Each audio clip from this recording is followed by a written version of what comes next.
What's up, Dub Nation? And we're live. I'm late.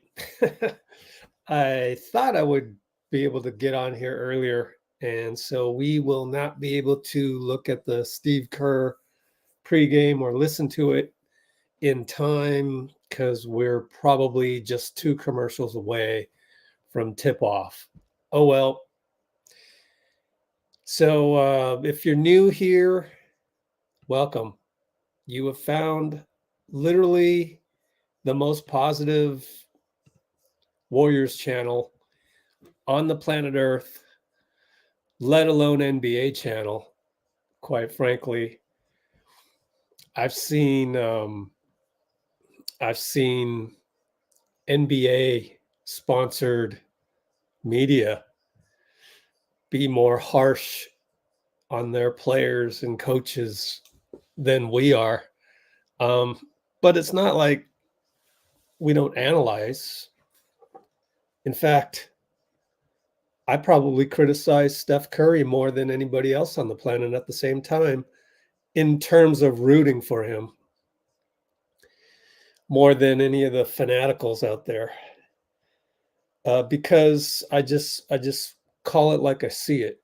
Now, we run Let's Go Warriors, in case you're new to this, and I got to kind of go through this every single time just in case people find us and want to learn more real quick about just what we do, because our about page is way out of date. And it's more a reminiscent of when I used to go to every practice, go to every game, go to every pregame, every morning shoot around. And then it was every practice on the road as well, every morning shoot around on the road, every game, every pregame, every post game. I did it all back then. So yeah, still know all of the beat writers these days. And I plan to have a few of them on here, aside from JD John Dickinson of KMBR, who's going to join us at halftime probably, per usual. So yeah, if you're new here, we are basically like the 19th man on the squad. We root for the team, number one. And number two, I try to give you sort of like the inside look on the Warriors, like behind closed doors, like a fly on the wall type of thing. And couple that with my own experience with basketball. Used to run a 100-team men's league. Actually, we had women too. So adult league back in the day, back in here in the Bay. And so I've been a commissioner. That's why my Twitter handle is Poor Man's Commish. I've been an amateur player who is dead serious on winning games and being competitive. I've been a coach. I've taken all-star teams from my league to go play in tournaments out of town, as far as New York, as far as Fort Lauderdale. Won championships, but lost my fair share as well. So I don't come on here and complain about rotations. I just don't do that. Like, I've been a coach, and I know if there was somebody out there nitpicking every little decision I make, why do that? Instead, try to experience the Warriors as if you were on the team. So if you were the 19th guy signed by the Warriors, maybe you would question what Steve does, but you're not openly, throwing him under the bus. In fact, you as part of the team don't throw anybody under the bus, because that's not part of supporting the team. And the best way to experience the Warriors is the process. And Steph, how many times has he gone to the podium and say, you got to enjoy the process? Because if you don't enjoy the process, then you're just always going to be fixated on the results. And there is not a single team that has gone undefeated throughout. That's just not possible. So that's what we're here. to do, is to give you that experience and embody that experience. Arbel, what's up? So, Ruckus, good job getting us the information, because the refs do have influence on the game, and especially when Draymond is playing. He is not playing tonight, but when Draymond is playing, it's important to know which of the refs are more amenable to the emotional outburst reactions. And a lot of refs in the NBA aren't. And that's a problem. And I used to hire refs for my league that could take that didn't take it personally. And yet the NBA doesn't do that. So that's a little concerning to me, because literally at the community level, that's how we hired them. Now, there are many leagues didn't care about that, right? But I cared, because I wanted the 60 minutes of recreational refereed, official rec league game time to be the best time that they could have. And I went with NBA rules. I went with 24-second shot clock. I went with stop the clock on a made basket under a minute to go. I went with everything NBA pretty much. And in doing so, you also embody that you want a great experience for the players playing in the game. Adam Silver, different objectives. He just doesn't understand the game the way I do. But, that's the one guy I'm going to throw under the bus. Then again, I'll pull him out of under the bus, because he's made everybody a lot of money, including myself, in terms of, well, not a lot of money, but in terms of just having a livelihood, a business that's centered around the NBA. And you got to be able to bring in the billions of dollars. And he does a marvelous job at getting revenue. All right, so this is basically the ManningCast. I'm going to go through play-by-play of the entire game from tip-off to end. We're going to cover post-game, and we'll even cover pre-game, because in the pre-game, Steve Kerr, as I mentioned in the comments, Steve said on the podium that he regrets not playing Trayce Jackson-Davis more, and I can see that. I can also see why he didn't play Trayce as much, because going into one game against New Orleans where it's not a series, and I mean, had there been a 7-game series with the Pelicans, technically we'd be down 0-1. That was game one. And yet some things in the NBA during the regular season are determined by one game. The playoffs, obviously not. The play-in, yes, which is dangerous for us. So I wrote about it here. One of the things I mentioned, and oddly, one of the commenters who was complaining about Steve, and I told him that now you're just complaining, and now I've got to engage in a back and forth with you. I'm like, sorry, Peter, he's in there, but he was actually right, because Steve goes on the podium pregame and says, I wish I would have played Trayce more. I wish we had time to go through that. That's right here in the SoundCloud. We'll go through that at the end of the game sometime, but the 5th hour of this live stream, whatever it may be, 4.5. And the commenter on this particular article, he's right, but he's still complaining. So if he goes back here and comments, hey, yo, I was right, actually. See? It's like, dude, it was never about whether you were right or wrong. It was about that you're just using the platform to complain. And that's where you get all judgmental.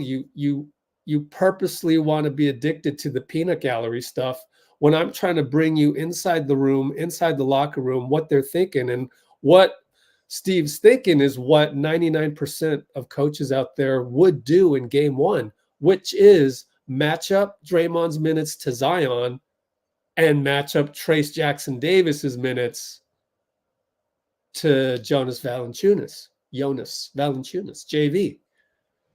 I would have done that in my first matchup against the Pelicans as well. So for the most part, they probably did that. And they're looking at the tape and they go, well, maybe we should have had Trayce in there as our advantage for the Pelicans to react to. So I can see that as well. So we'll cover that. Okay. Now we're about to tip off.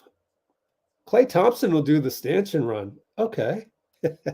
He's a copycat, man. He's been copying him. Let's see. I went on a little diatribe there on Kerr saying he should have played Trayce more versus NOP. So we're about to tip off. Speaking of which, Kuminga is available. Gary Payton not. Steph is going to get the rest. Oh, refs. Kevin Scott, do not like him. Kevin Cutler, I like him. In fact, just now, Klay did the little dribble and did the shot to Kevin Cutler. I like Kevin Cutler. Thanks, Ruckus. 13, 14, 10th. 13th season. We're about to tip off. Funny how Cutler is the secondary. We just tipped off and we lost the tip, and I got to catch up on all these guys. Yurtseven. All right, cool. Loses tip off. Wow. He doesn't usually lose those tip offs, but Yurtseven, young guy, probably can pogo stick as well. Speaking of which, he scores the first bucket as we doubled off. Why did Trayce do that? Oh, he just, kind of went to the ball too much. Shouldn't have done that, in my opinion, but I'm nitpicking. And what was that? Wiggins? I think Wiggins just hit a jumper. Yeah, got a screen from Trayce. Nice. I'll catch up on play-by-play soon. I do notes in the description. All right. Yurtseven travels. So I didn't do play-by-play, and the basketball gods were nice to me because it ended up just Yurtseven traveling. Little bunny hop before passing the ball. All right, Wiggs goes away from a Trayce screen, now goes to it. Beautiful pick by Trayce. Jumper in and out.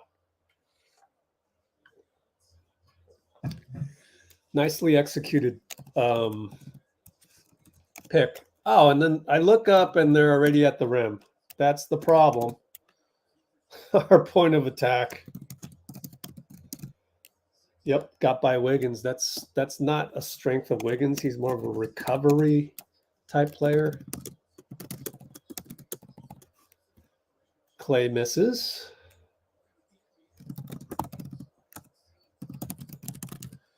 All right, Keontae over to, I got to check out number 33. Yurtseven inside against JK, blocked him. Oh, but he got his own rebound.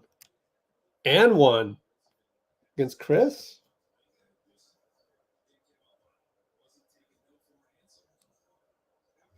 Yep, it's on Chris. Has to be Chris. The only guy there. What's Yurtseven's first name? Because I don't want to type in his whole name every single time. Sorry. Let's get the back screen up with the box score. I'm so late to this. Let's see. Omer.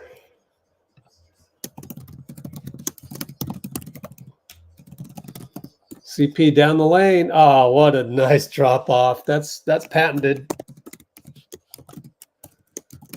Classic drop off to Trayce on the P&R. Pick and roll. Keontae pick and roll. Threw the ball through the wickets of what's his name again? Samanic. Wiggs throws the ball away.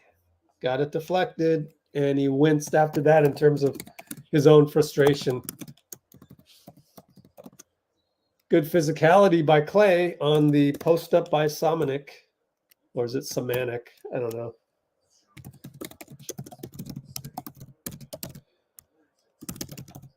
Oh, nope, not out on us. I mean, not out on Utah, out on us. Oh yeah, Johnny Juzang, who went off on us last game. We'll see if that's a flash in the pan. Luka Samanic. All right, cool. And Taylor Hendricks, their 9th pick overall in last year's draft. And that's traveling by I just said his name, Luka Samanic. And so it will be side out us. Couple turnovers on Utah so far. And 9-13, 9-12, 9-11, if you want to sync up with me. Chris Paul, patented pick and roll pop. Jumper. We're down by 1. Wiggs gets back on Keontae. Good job by CP to tell him to get back on the right guy. And Johnny goes up on Klay. Klay slaps down, but he gets the pass off to Luka for 3. No good. Pretty good closeout, JK. Of course, it's only good if he misses. Nah, I mean, we had some good closeouts, even against Trey Murphy. Wiggs, catch and shoot 3.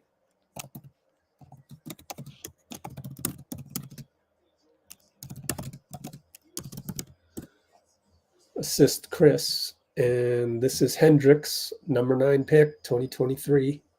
Over to Luka for 3. Missed it. Klay rebound on the run, but it's 3 on 5. Klay takes a pick. Trayce rolls. He's down low. Dribble. Looking. CP. Swing to Wiggs. Wiggs. Kick over to JK. Running out of clock. Handoff. Klay for 3. Good. Good job, JK. Good handoff.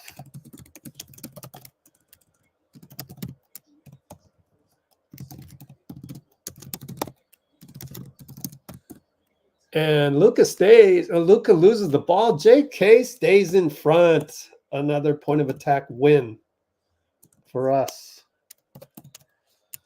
It was a poorly executed drive by Luka, and when I say Luka, obviously do not mean the Luka that we're used to. I just don't want to say Samanic every single time.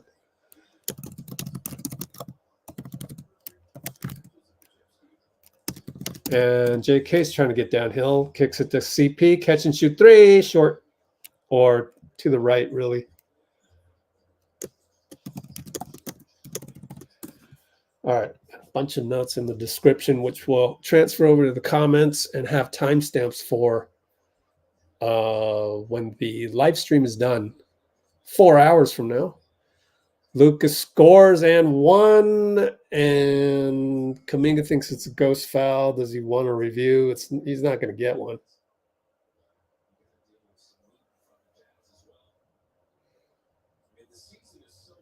Don't know. Who was that on? Klay? No, it's on JK. Here's the foul. Not a good reach-in.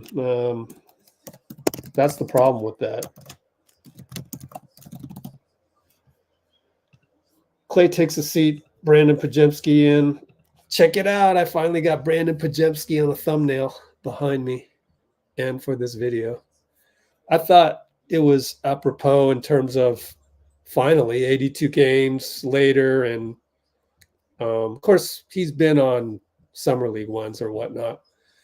And, Steph having a rest. Wiggs misses a 3 after CP drives in. George brings it up, over to Luka, over to Taylor Hendricks, knocked out of bounds by Wiggins. Good defense, and we'll take our first timeout. Warriors actually winning, even though it feels like we should not be deserving a lead right now. Up by 2.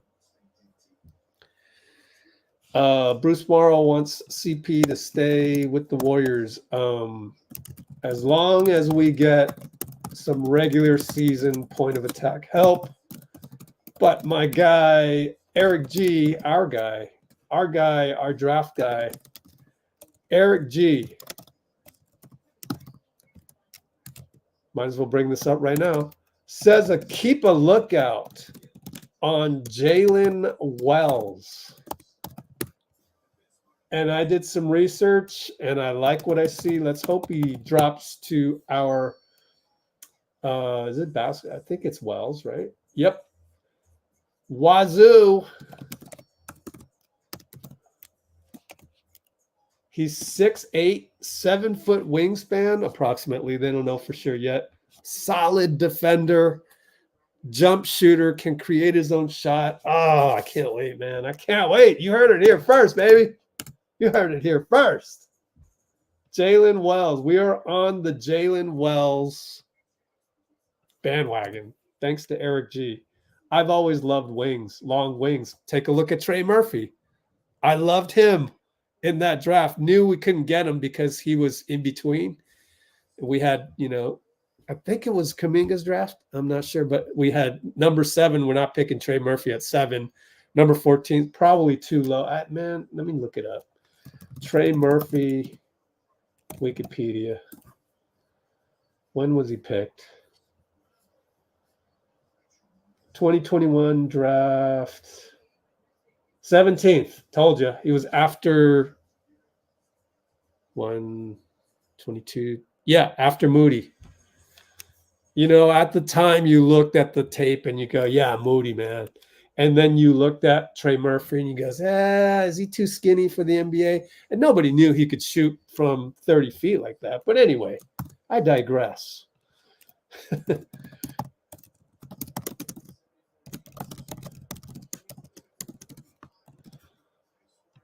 Jaylen Wells, baby. Go look him up, man. I can't wait now. I mean, see, that's what we do here, right? We talk about stuff that's exciting and we move on to it's all the process. Trust me. The Warriors front office already knows about Jaylen Wells. In fact, the entire NBA already knows about Jaylen Wells. It's whether you want to have that NBA ready sort of guy yet. And hopefully most teams don't, but you never know. Anyway, we're back to action. We in zone? I feel like we're in zone because BP just got beat backdoor and Hendricks got a put back dunk. No, we're in man. We're in man. Just BP got beat. BP got beat. Got caught looking. Damn. BP of all people. But he comes back and gets a 3. BP does. On a nice lead pass, really, to JK by, I believe, CP. Hendricks again. I look up, and the Jazz are right at the rim every single time. But that one, he just took advantage of his size over BP. That BP again? I think BP just hit a jumper. Wow. Used the pick from Trayce. Not bad, BP. Not bad.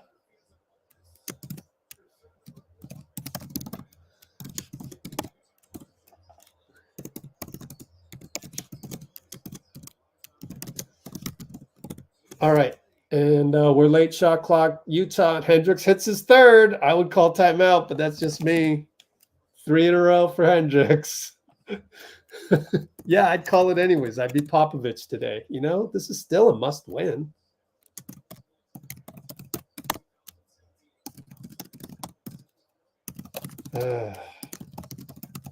We're late shot clock. JK goes down the lane, kicks it to Chris for 3. No good. Yurtseven rebound. Here comes Johnny. Here's Johnny. Anybody know that song? Keontae for 3. Timeouts, Dave. Yeah, but technically just called one. No, I mean, you get 7 timeouts, so why not, man? Chris Paul answers.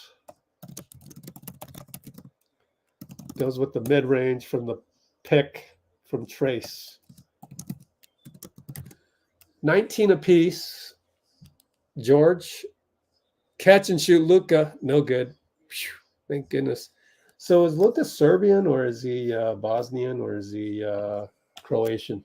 You never know with the Baltic states. Power forward, blah, blah, blah. A native of Zagreb. What the heck is that? Croatian. Okay. Guy Santos. Let's go, Guy.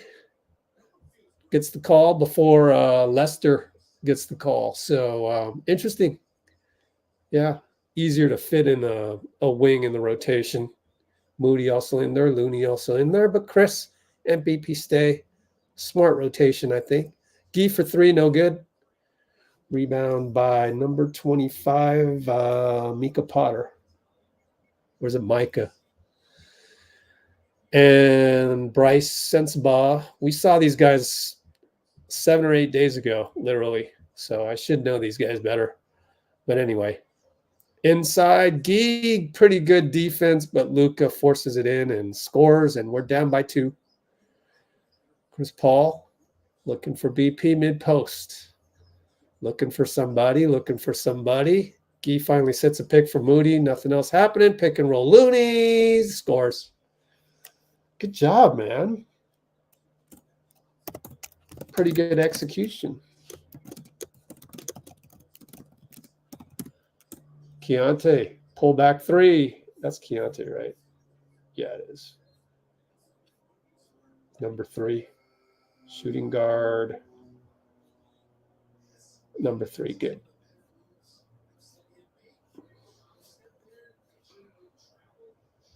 All right, tied up 21 apiece.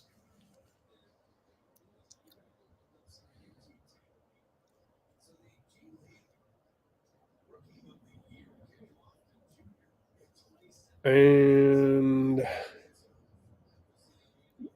up top, Looney. Over to Moody. Utah calls switch as Klay's in there. Draws 2 guys. Over to Moody.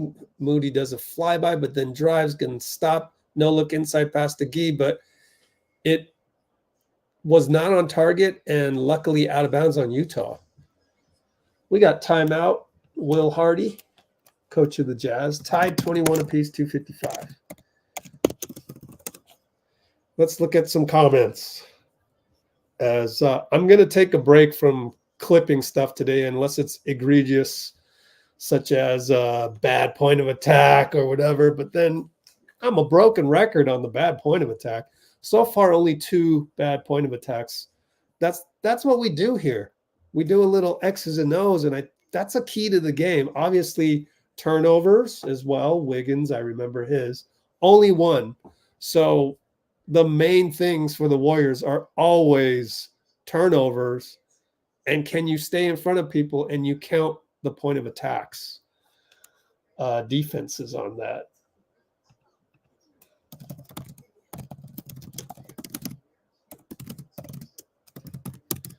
And so let's finally, diatribes later, look at these comments so I can comment back on some stuff. So thank you, Ruckus, for all of the detail. Fantastic stuff. Per JD, yeah. I want to ask JOHN Dickinson at halftime. And he gained a viewer from us. That's Ruckus, I think. I mean, would you have chimed in to KMBR Saturday, 10 a.m. to 12 p.m. show without Let's Go Warriors promoting that for JD. So we got to bring that up at halftime, assuming that is such. So I didn't get a chance to watch that video because I'm on an NBA schedule. Not to go on another tangent, but a friend of mine who was the producer of Year of the Yao, Christopher Chen, his company works with NBA Entertainment. That's how we got in, was to do this documentary on Year of the Yao. Fantastic story. And he used to hang out with Gilbert Arenas, of all people. We got to get Chris on the show, man. But he's a Hollywood guy. He literally lives right next to Jessica Alba. And it's like, bro, can you text me back one of these days? You know, he's the type of guy that has 2 numbers and all that. Anyway, so he's friends with Gilbert Arenas during the Washington Wizards days, right?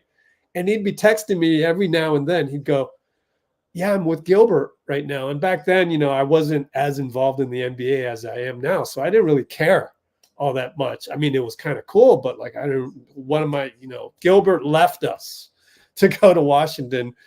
Anyway, so we go, and we're back to action. But anyways, baseline inbound. So just to finish off the story, Moody for three, no good. Oh, forget the story. BP rebound. Klay with a sidestep three, not a good shot. Foul on Micah Potter against Gee. Good hustle, Gee. Bad shot, Klay. But Klay always shoots bad shots. So what do you expect? And so Gilbert Arenas, and he'd be telling me this at 1 a.m.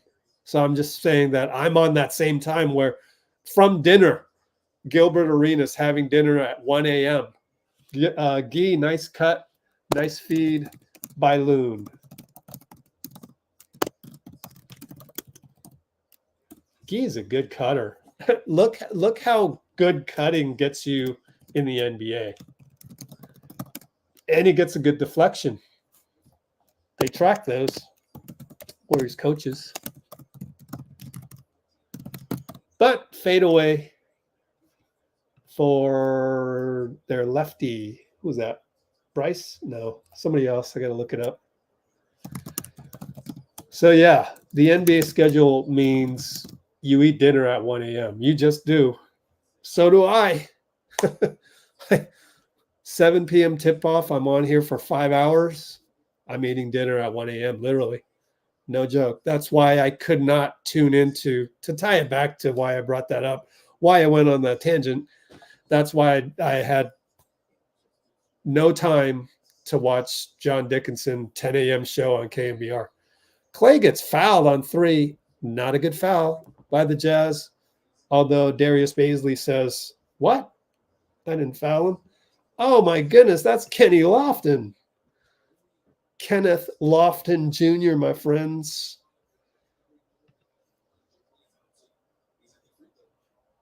Kenny Lofton.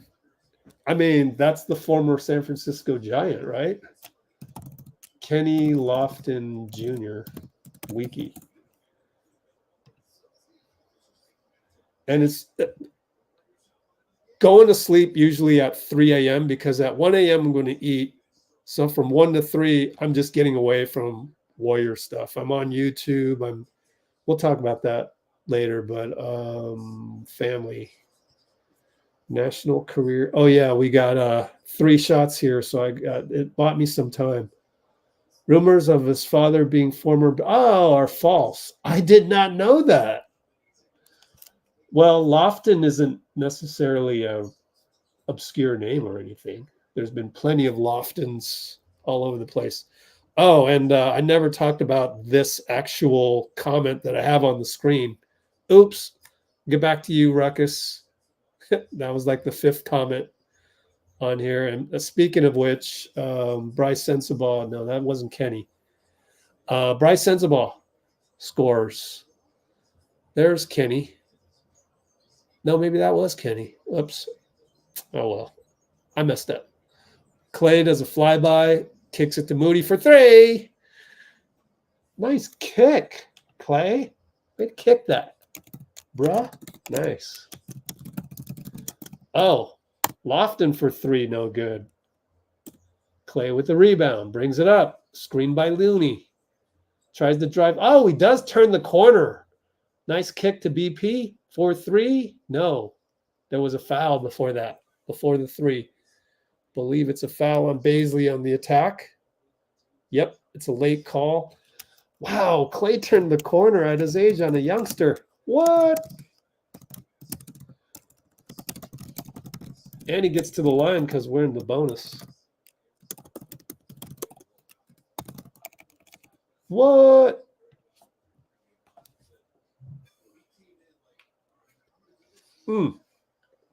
While Klay is shooting the second free throw, per JD on Saturday at per Ruckus, 76ers, 7 seed, blah, blah, blah, arena conflict. Okay, so then they would play on Wednesday. Well, my thing is, I thought, and it's in my article here, letsgowarriors.com, I thought that the lower seeds would have to play Wednesday, thereby only getting 1 day of rest to play if they win on Friday. But we shall ask JD at halftime. Meanwhile, they attack and they score over Looney on the switch. That is Kira Lewis.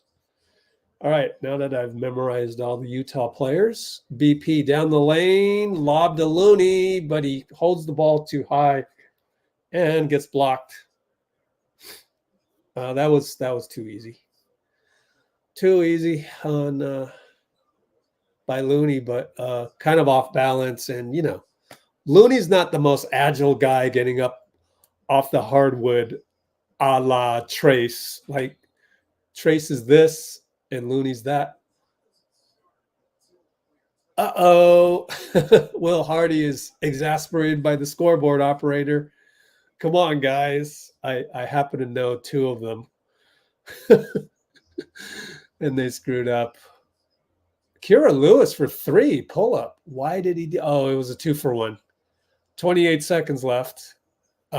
17 shot clock. So there's a 9-second differential. BP calls this with the 5. Okay. Klay, pick and roll Looney. He's going to try and shed Kenny Lofton. He does turn the corner. Reverse layup. That's 2 youngsters he's turned the corner on. What?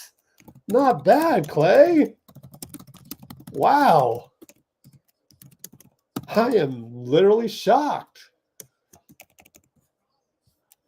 He must be fresh.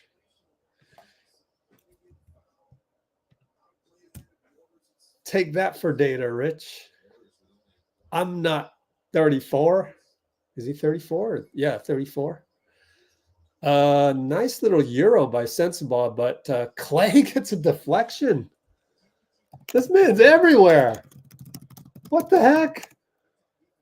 He's doing kickouts to Mo, 2 straight turning the corners of. Gee, awesome defense. Wow, Gee, excellent closeout at the buzzer. And we're up by 6. Man, I am so impressed by Klay and Gee. All right, let's catch up on some more comments.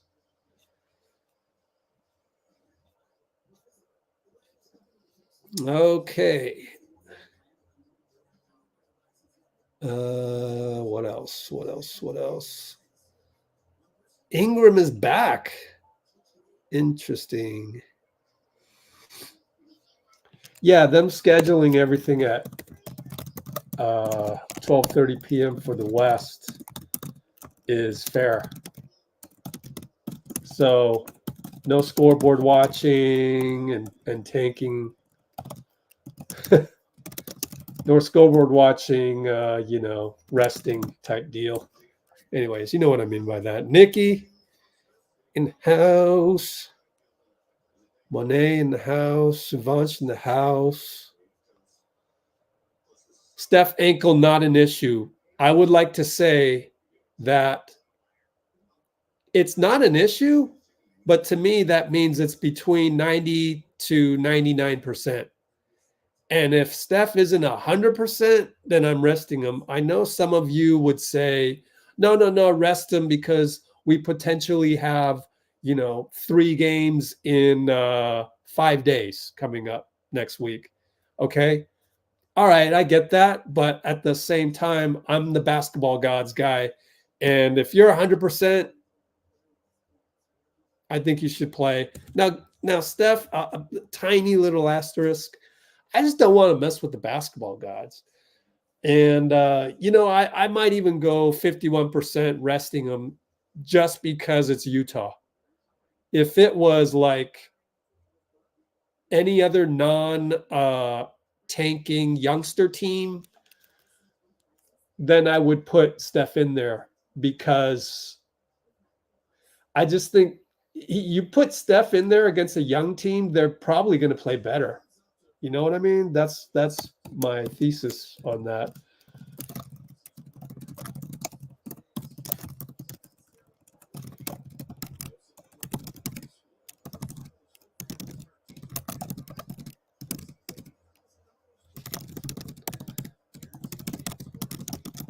So, yeah, I would have rested Steph probably regardless. Dario scores inside, just weighing all the options. Dario, nice to see Dario. He comes in and scores immediately, which is great. Down the lane, there's our lack of point of attack. Oh, well. Let me rewatch that play. Yep, went right by Klay. I don't know if the scouting report is to force him right or what. And then throw away. Oh, my God. Come on, y'all. 3-ball Kira, no good. Dario's passing this year has not been good, man.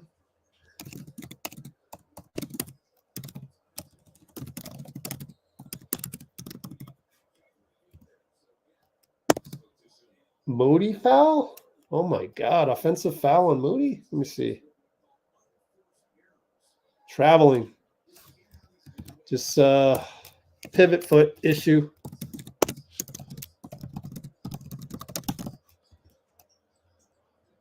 They throw the ball away. BP over to Klay. It's in the middle of everybody. Don't ever throw that. Why would you throw to the big man right next? Whatever. Klay finds Trayce for a dunk. Good drive again. Turn the corner yet again. Baseline.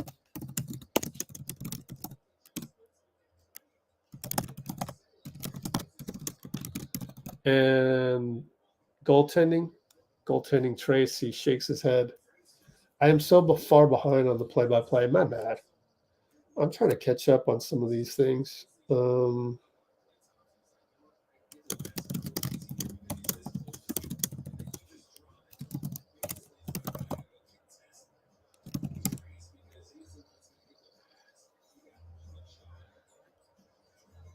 Here's BP, gets blocked. Nice drive and weaving around, but he's got swatted from behind.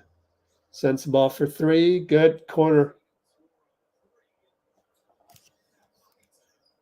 And a couple plays ago, that was Trayce getting beat on the pick and roll. Sheesh.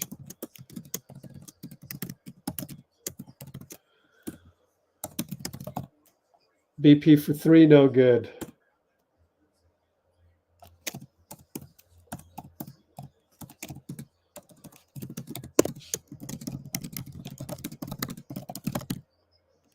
And inside, no good, Lofton. Ooh, we got lucky. That was point blank. We're only up 3, but despite it all, we're up. And Klay will get a 3 splash on the break as Utah lost track of him. Completely lost track of him. 904, 903, 902. 3-ball, air ball. And we bring it up. Klay for 3, heat check, no good. Not the best shot. Trayce, nice jump, but nope. Utah got the rebound. Here they bring it up. Next half-court offense, I'll bark out the time of the game so you can sync up. 3-ball Bryce, no good. Dario gets on the stat board from a hustle category. Klay, 3, transition, splash, stares at Colin Sexton on the bench. Oh, hilarious. That's funny. Splash transition, stares at Colin Sexton. Oh, the pettiness. The pettiness. They're probably saying, oh, he don't want that. He don't want that, or some crazy stuff. So then he gives them a weird look. We're up by 9, 43-34. Q2, 826, as you can see up here if you ever wanted to peek at what's going on. Let's catch up on all of the other comments that I missed.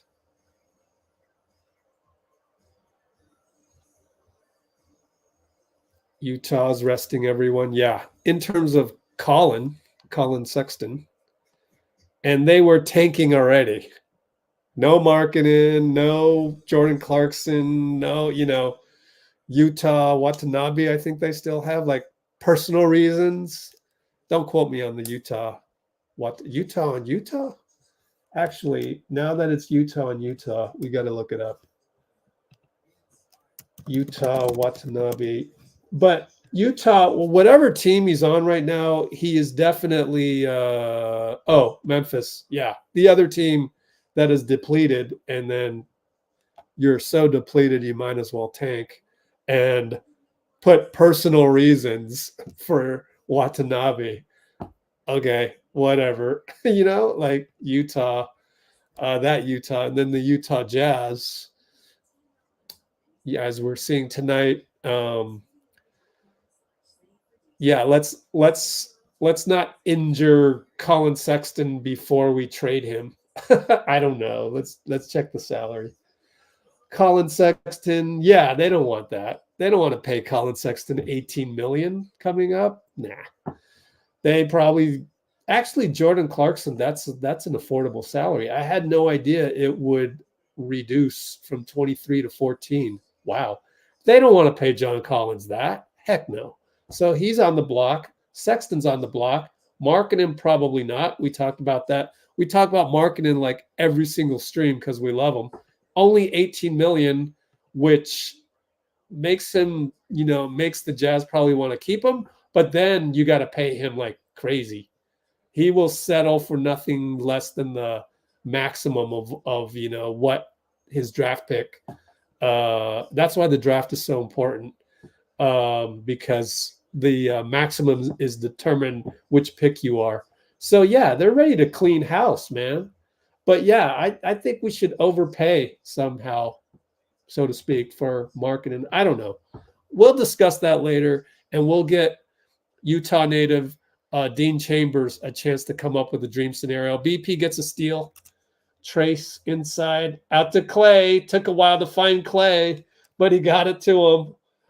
Yo, Trey, if I was a nitpicky coach, I would go, Trayce, you got to get him the ball sooner than that even, but Klay's so fast. You got to know where he is. Somebody hits a 3 right in front of Trayce as we go 3-2 zone. That's understandable. It's a zone. You just got to know next time, and that is Micah Potter. So used to saying Porter as in auto. Anyways, Dario drives. Thought he got fouled, but it was just the block, and then now he's going to get another turnover because he was on the floor and tried to get it to somebody. And then Utah nearly throws it away. Klay's there for another deflection. So credit Klay. Ball out of bounds, baseline coming up for Utah. Chris Paul checks in. Podziemski out. Yeah, you want to manage the minutes. Don't overrun anybody. Everybody's going to have sort of, equal time. Klay checks out, so Wiggins in there. I think a very balanced spreadsheet. So you don't want anybody playing more than 32 minutes. I mean, that, if anything, should be the most obvious. Bryce Sensabaugh drives, scores. Moody got picked and then wanted a sort of a switch, and Dario's just not fast enough for that. But good call. Good call by Mo for the tag. Dario hits a 3. Rejoice. Dario hits a 3, baby. You deserve it, man. You deserve it. After all this time, rejoice.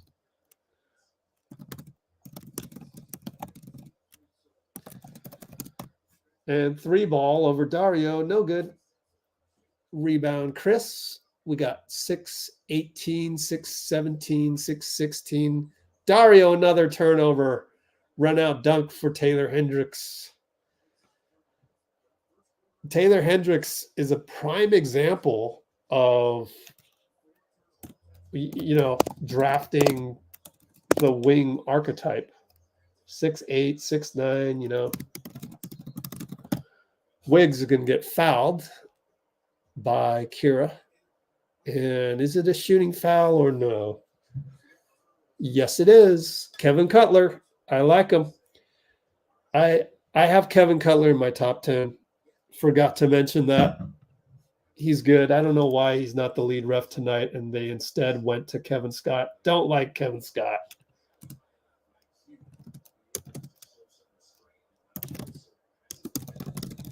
So remind me next time we try and come up with the top 10 refs of the NBA.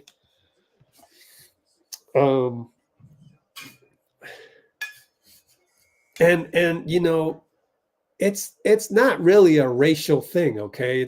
I'm not picking Kevin Cutler just because he's black and most of the NBA players are black. For example, Ed Malloy is excellent. Ed Malloy, white guy. And like, it's just your ability to absorb instant criticism on the floor, to hear what Draymond is saying rather than how he's saying it, as long as he's not verbally abusing you. And I think a lot of refs equate verbal abuse with how loud it is. Anyway, good defense by us. Looney gets the catch, but he blows a layup. 3-ball, sense ball, good. What are you going to do? I mean, like, Looney, again, not the most athletic guy out there, and he's shooting a layup. You know, all good. We're still up 7. Chris Paul, Looney, pick and roll. 2-pointer, Chris. Good defense by the Jazz. They had another help guy go all out to try and block that one. Kuminga back in the game. Over to Bryce for 3. Good close by Moses. Long rebound, Chris. And there's a foul. It's going to be a take foul maybe? Or are we going to ignore the rule again? Probably ignoring the rule, aren't we?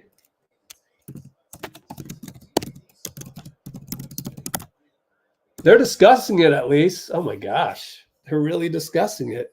Usually there's like no discussion. And then that's when you're like, duh. Why do you have it in the rule book? So here, Kevin Cutler, part of the crew that decided to review. And then the other guy, Dedric Taylor. I know nothing about Dedric Taylor, so we shall see. Kevin Scott, again, I'm not thrilled by 13th season. I like Kevin Cutler. He's a good ref.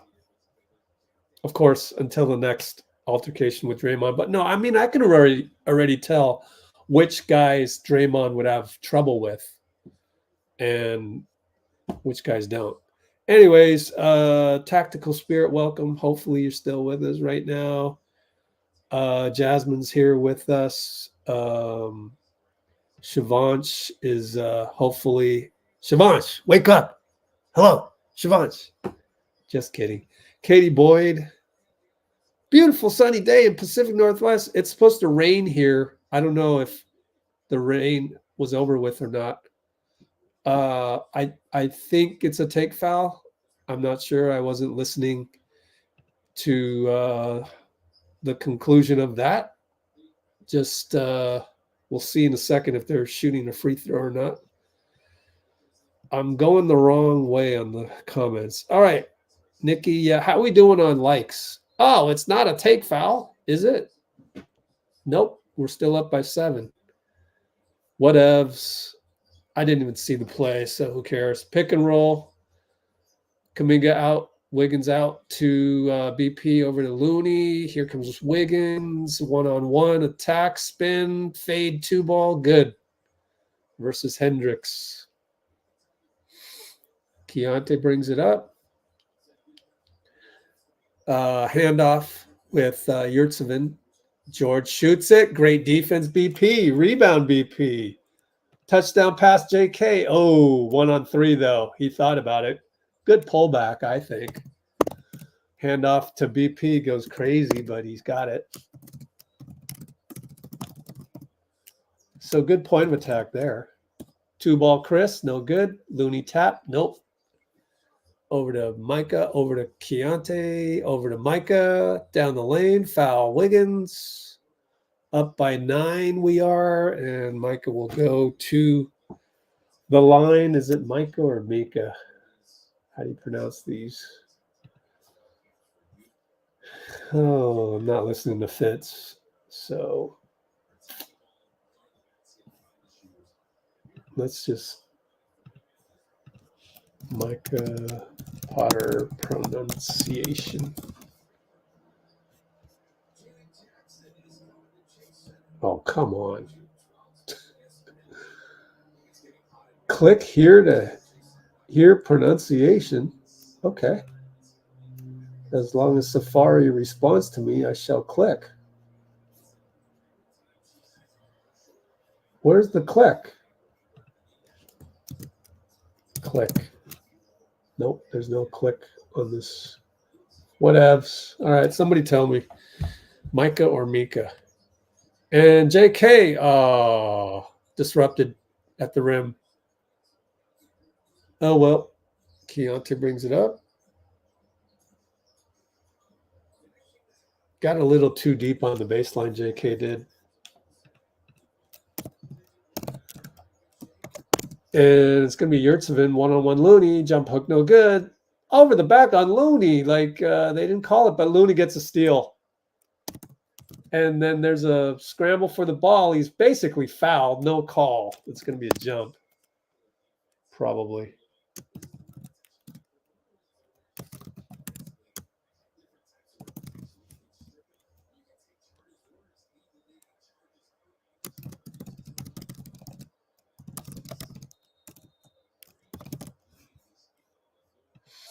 Yep, jump ball coming up. 3:16 to go. Bruce is in the house.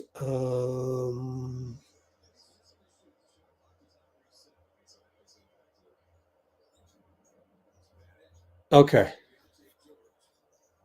Oh, so they're doing it on the same night? Arbel? Keontae George, bucket. 2-pointer. I think. Sorry if my play-by-play is a little bad. I'll try and not take as many notes. Wiggins for 3. Misses it. Yurtseven rebound. Keontae hopping and skipping into a 3. CP. Oh, he made it. NCP landing spot. You got to be careful. Could be a flagrant. I wonder if they'll review it.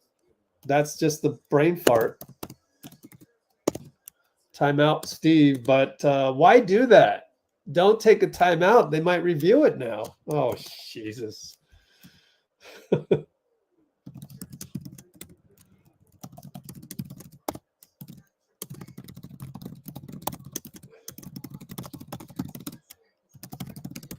All right, I'm going to do a restroom break.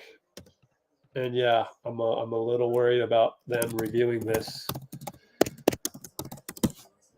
53-49 Q2. That much time left. I'll be right back. Let me type that in. Restroom break, BRB. See you soon.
Oh, by the way, I want to apologize for the end of the last live stream because heavily criticized Philadelphia Sixers ownership when in fact they have nothing to do with Allen Iverson's minuscule statue. The statue is small like that for Allen Iverson. And I learned this from Matt Barnes on Instagram because he did the same thing. The statues are that small for everybody at the Legends Walk or whatever they call that little museum. So my apologies to the statue makers of Allen Iverson on that. All those Legends statues are the same size at that location, which has really nothing to do, or really very little to do with the 76ers. Missed free throw.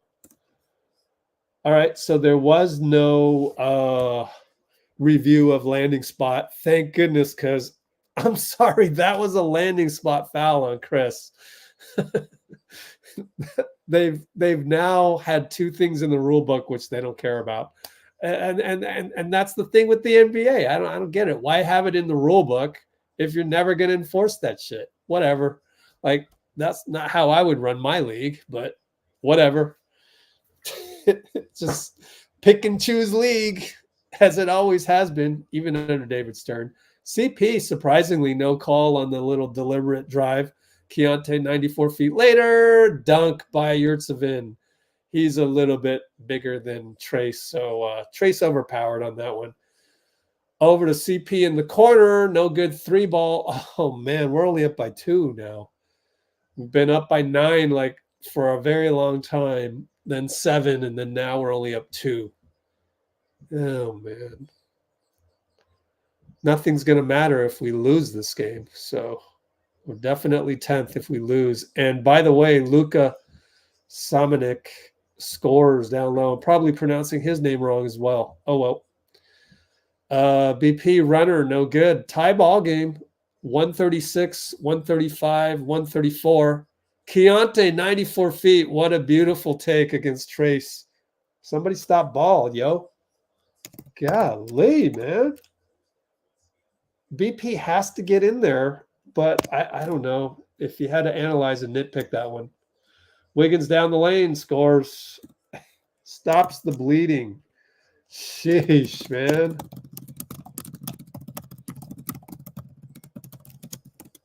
All right. So another post up on BP. Takes a charge. BP, is he leading the league in charges still? We better check that. I mean, he hasn't taken that many charges since we last talked.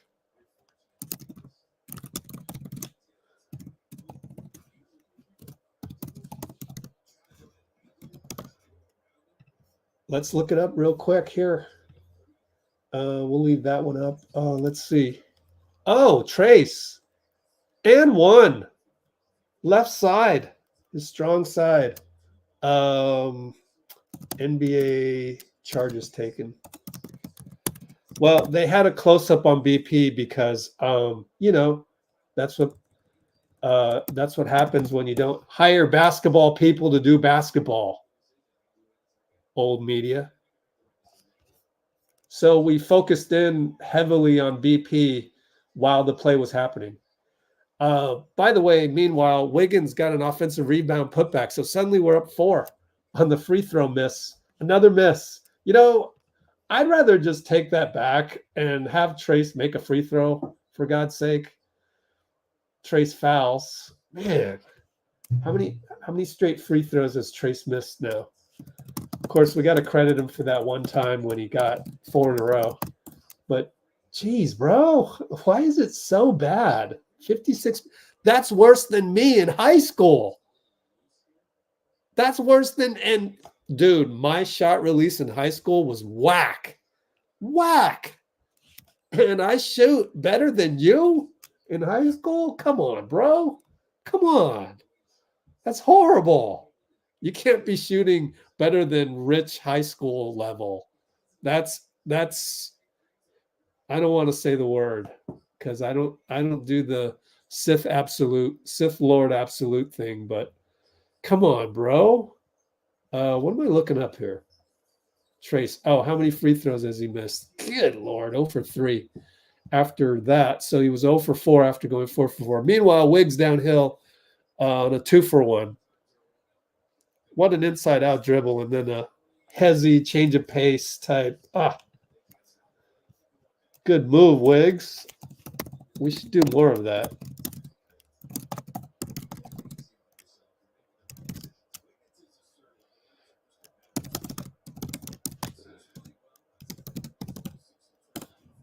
We are up by 3. Make that up by 4. Yay, Wiggs. Way to hit that. Dean Chambers in the house. CP out for Moody. Grabbed his leg. Oh, great. Let me add some info on that because I missed that one. People saw Moody grab his leg or what? It's hard to tell from, a rando commenting. No, just kidding. Dean Chambers is no rando. Anyways, 18 seconds left, about 1.5 shot clock differential. I'm going to count out shot clock. We're going to get Keontae Wiggs, but Wiggs switches, and he gets the strip. Oh, JK can't hold it. It's out on JK. Little bit of rust, in my opinion. I think he's rusty, man. He's been out 6 or 7 games, 6 games.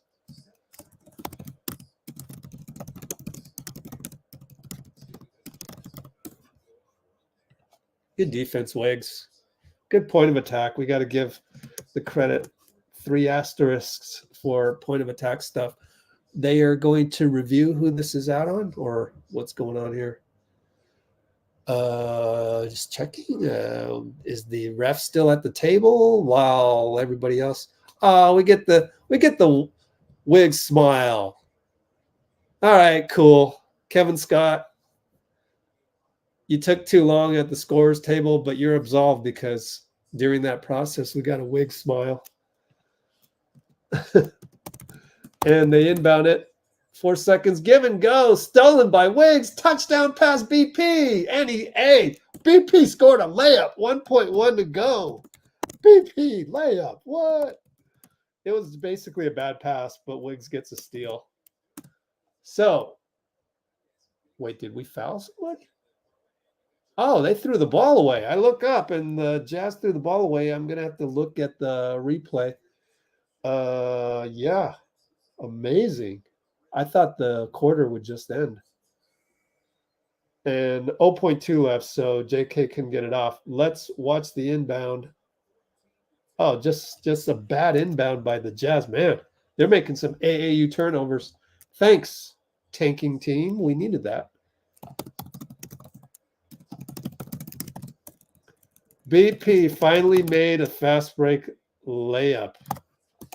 Amazing. We're going to get JD John Dickinson in here.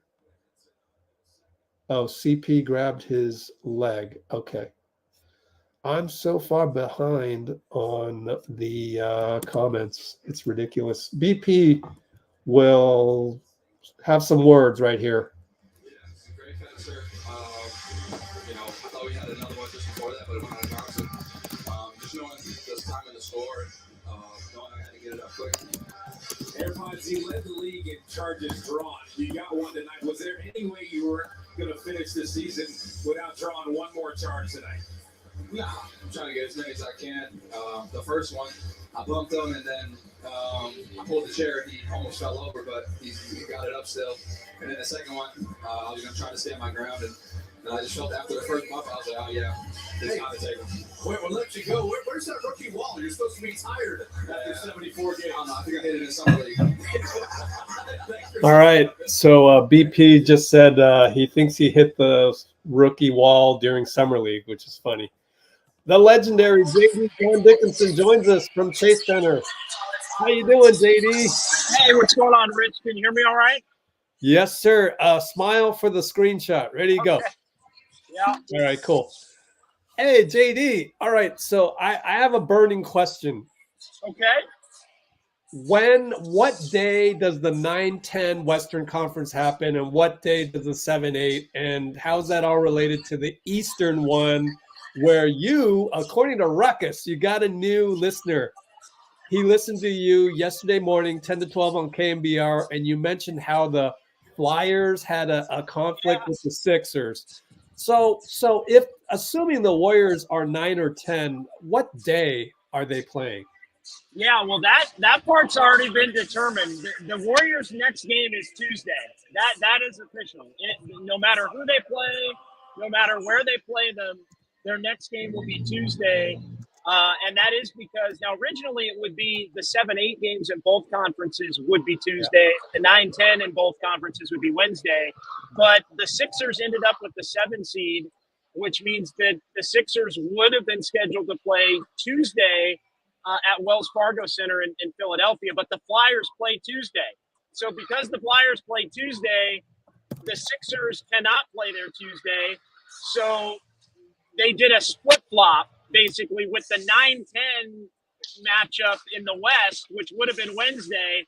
They moved that to Tuesday. So now both East games are Wednesday and both West games are Tuesday because of the Flyers having a game at Wells Fargo Center on Tuesday, which means that the Sixers cannot play there on Tuesday. So regardless of everything that happens, and I know the Warriors are up and the Kings are up and the Lakers are up, which means the Warriors right now would be going to Sacramento in the 9-10 elimination game. That would be Tuesday for sure. Which, speaking of which, so that is the most likely scenario. Well, hey, taking a bus to Sacramento, do you know if they're going to take a bus or a plane? Yeah. That's a lot better than going up 10,000 feet. No doubt. It'd be taking a bus, and look, it would be a little quicker turnaround Tuesday instead of Wednesday, but with the short travel and also today being an afternoon game, you're still going to get 2 days off in addition to, one full day off, but basically a full 48 hours off before you're going to have to play that next game. And then Steph and Draymond and GP not playing in this one. Here's the other part of it. And the Warriors, I think, benefit if they can win Tuesday, no matter who they play, because the second elimination game isn't until Friday. Yep. So you're going to get 2 days off if you win in between Tuesday and Friday, which I think helps the Warriors. And again, we'll see what happens. You're going to have to beat. Not to jinx them or anything. No, but you're still going to have to beat the Lakers or the Pelicans or maybe even the Suns, who are up, but their lead has diminished a little bit. They were up over 20. I think it's about 13 at halftime. The Suns lead in Minnesota. So regardless of what happens, you're going to have to win 2 really difficult road games if everything holds up as it stands right now. All right. Great analysis. I'm going to just secretly root for that most probable scenario. Why? Because if the game is at Sacramento, the legendary JD John Dickinson will be there. And also, I mean, to your benefit and to all media's benefit, there would probably be a morning shoot around at SAC. And that is like the number one morning shoot around of all Warriors morning shoot around is the one at SAC. Because number one, it's easy to get to. Number two, they usually have it. And Steve is just so open during those morning shoot arounds. So hopefully you get to go there. That's confirmed, right? You'd be there if it's at Sacramento? I will be there no matter where, but I will definitely good, no matter where, yeah. I will be there no matter where. I know there was a New Orleans scenario that obviously is not in play for Tuesday. It could be in play for Friday, the way things stand, because the Lakers, if everything holds up, the Lakers and Pelicans, you talk about travel, if the Lakers win this game and the Suns win in Minnesota, as it stands right now, the Lakers would play again in New Orleans. So they would just get to stay in New Orleans and play again on Tuesday for the 7 seed. And that's tough. And then if they lose, they would go home and play the winner of Kings Warriors. The Pelicans, if they lose, would stay home and play the winner of Kings Warriors as well. But the extra day, I think, really helps the Warriors in that scenario. But yeah, you talk about the Lakers had to go to New Orleans to play today. But if they win, it's like one of those little 2 game in season, play the same team back-to-back games. So yeah, But I'll give you one little other nugget, and this would not be in play now, but let's say some things change in the second half and maybe the Lakers blow their lead or what, different. With both Western games on Tuesday for sure, that means there's an outside chance that one of them is going to be like at 5 o'clock Pacific. And so if it's Pelicans Lakers, that game's probably 4:30 Pacific, 6:30 Central. So it would be normal. The Warriors would play at 7. If say Phoenix ends up losing and it's Lakers Phoenix, or Lakers Warriors, if the Lakers lose somehow, outside chance the Warriors could play at 5 p.m. Pacific, even in the Pacific time zone, depending upon the matchup. So I know people, if it does happen right now, it's not trending that way with the outcomes. But if something changes here in the second half, as far as these outcomes go, in New Orleans and in Minnesota specifically, I'm giving you a little sneak peek at what everybody will complain about. What? That game's at 5 p.m.? Whether it's in LA, San Francisco, or Sacramento, at that point, people will not like that because it obviously makes it really difficult to get to the game and get fans in their seats and be able to watch it if you're working. Also, a lot of people working, especially on a Tuesday. You might have to get out a little bit early. But again, that's not, I don't think, in play if the current results hold. Wow, guys, that's JD right there for you. I mean, like, this is not a one-off. JD knows, like, these things. JD always knows. Well, and we saw it last year when the Warriors and Kings played in Game 6 at Chase. That game was at 5 o'clock because there were 2 Western Conference games that night. The Lakers were playing Memphis down in LA, and they got the 7:30 game, and the Warriors and Kings got the 5 o'clock Pacific game at Chase. And remember, everybody was up in arms about it. And that was the game that the Kings kind of blew the Warriors out before Steph went crazy in Game 7, and the Warriors still won the series.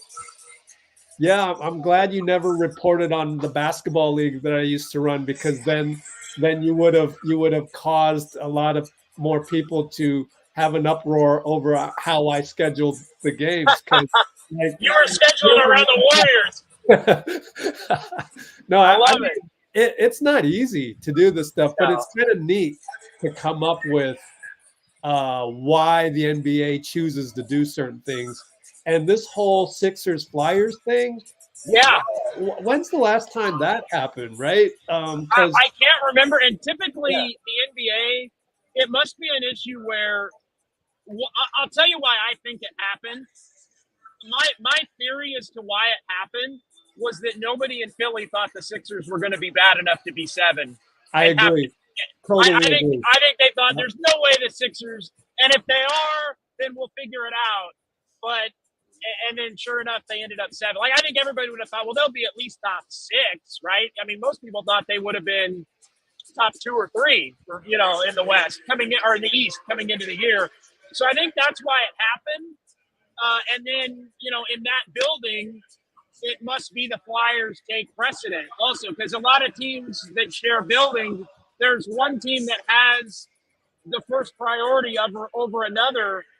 I would guess if it was any kind of concert, the concert would have to be moved depending upon the artist. We've seen that happen at Chase over time.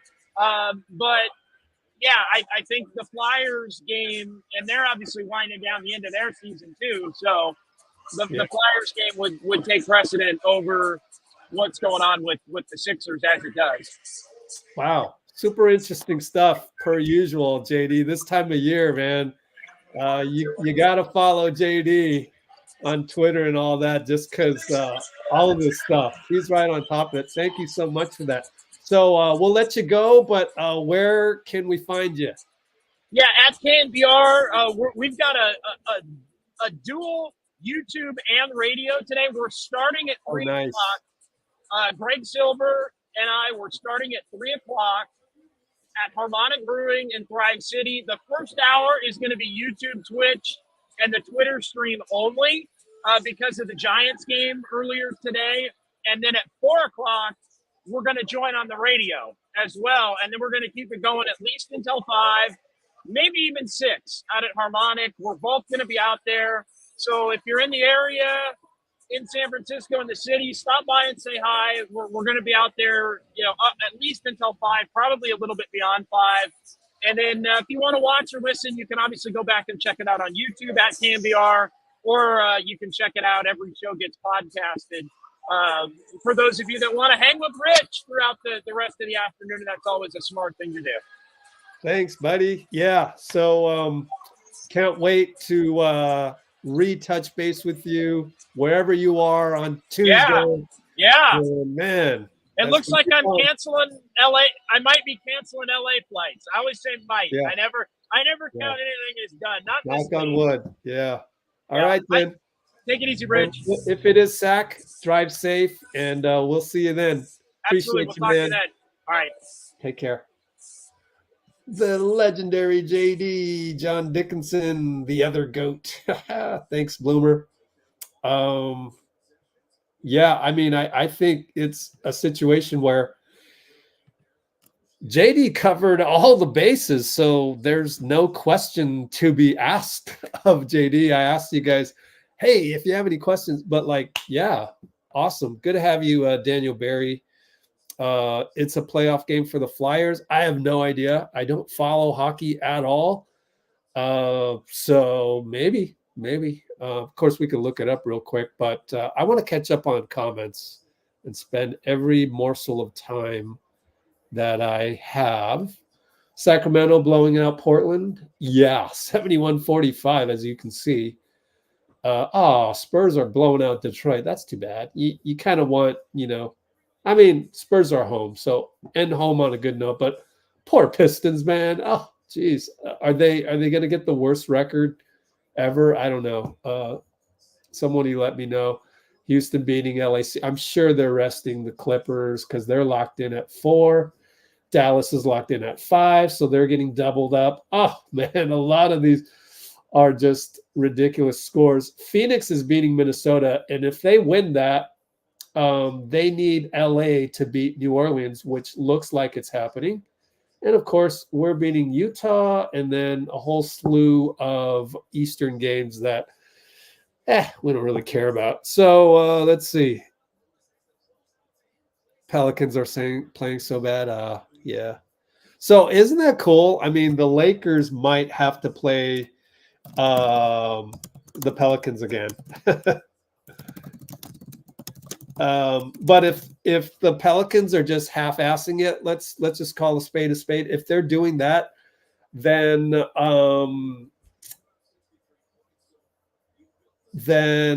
why would they do that?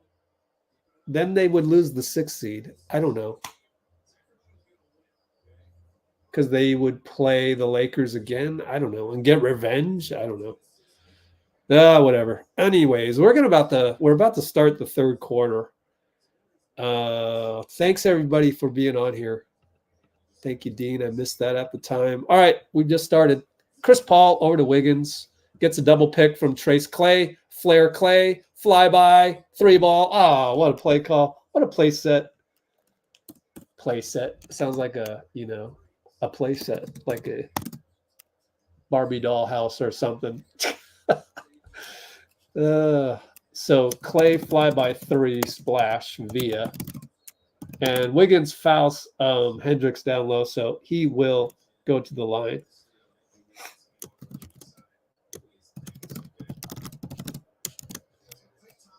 Nice play design, Steve. Let's give Steve some freaking credit. Okay. I think Washington and Detroit are tied for worst record. I could just go to this tab and hit refresh. How about lifting a finger, Rich?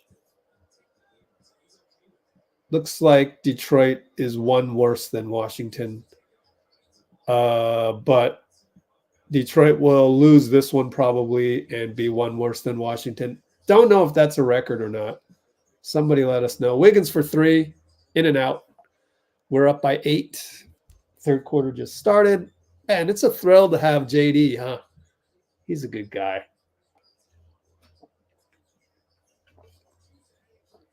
Three ball by Jaylen. Missed it. They got an offensive rebound. Hendricks to Keyonte George for the rainbow three in the corner over JK. Pretty good closeout by JK, but Keyonte is talented. Klay dump off to Trayce behind him, and Trayce will get the turnover, but it's Klay's fault. JK hustles back. 3-on-2. Good hustle.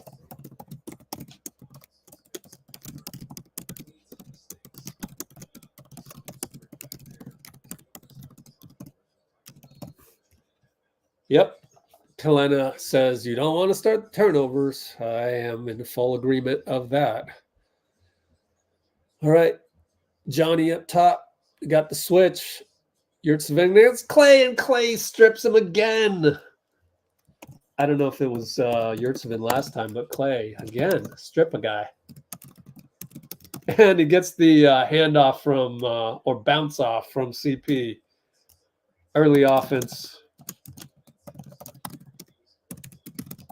Bounce drop off to Klay for three. Beautiful. We are up by 8 only. Keyonte for three. Hits it over CP after from the hash mark. Pretty far. And after looking for somebody to cut, didn't find anybody, so he just launched it. He's a baller, man. Klay lobbed to Trayce. Oh, man. We're doing a lot of gravity with Klay. Klay playing great. Beautiful. I mean, that's 4 straight impactful plays by Klay. And Hendricks hits over CP, who looks exasperated. Usually I go, don't give him that look. Don't give him that extra boost of confidence. But it doesn't matter. It's game 82. It's all good. He's having fun, actually, with that. With the youngsters, he always has respect for the youngsters. Klay front ends a 3-ball attempt. Johnny brings it up, gets a pick. Klay stays on as Trayce leaves Yurtseven, who kicks it to Keyonte up top, shoots a 3. Oh, splash. Wait a minute. Where's this guy from? Yeah, that's 3 in a row. Should have called a timeout after 2 in a row. You see what I mean? We always are victim to the three in a rows. Let's look at the time and score here. 9:07, up by 1. My only gripe with Steve are the timeouts. I think that is something he can improve, but and here, let me go on a diatribe since it's game 82 and, I can do this. Keyonte George 3, that's 3 in a row. Should have called timeout on 2 in a row. Arg. So here's my little diatribe. My diatribe on burning timeouts in the regular season. Maybe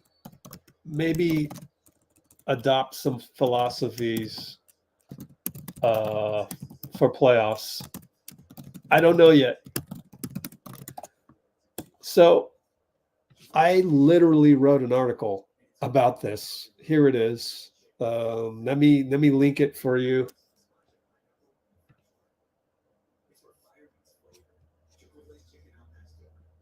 Where the hell is it? It has timeouts in there. It is.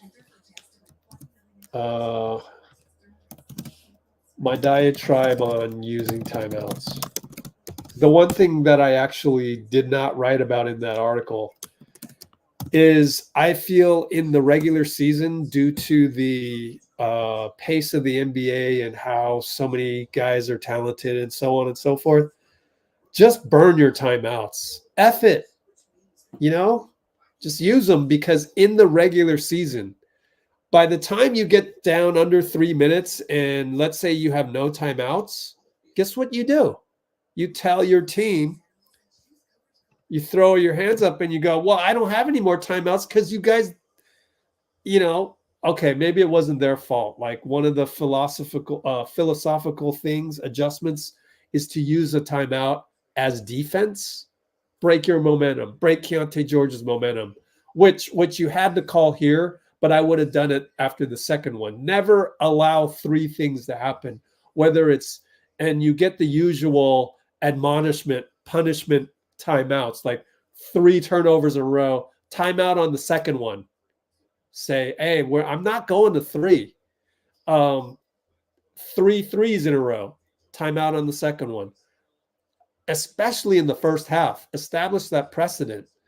One guy hitting 3 in a row, Keyonte George. Do it on the second. So, like, I would even think about doing this in the second half. I've come to the conclusion of, and this is your example. If we lose this game, it's because of that stretch. Klay misses the same flare set, similar, not the same, similar. And so I'll keep talking about timeouts at the next timeout, ironically. But like, I just go ahead and burn your timeouts. It's like, too bad, guys. Like, I had to use all my timeouts. They score again. We're down by 1. We are literally down by 1. What the hell? Wiggins in the mid post or low post, really, gets the foul call. I'm going to look at the last play and see how we lost people. Let me see. Did Klay fall asleep? No. My bad. I thought he was going to fall asleep. So I got to replay that. I was watching Klay the whole time. Oops. Well, don't fall asleep ever, and I won't get into that habit, bro. It's the pick and roll, and it's either JK or Klay lost them at the 8:39 mark. Bad pick and roll.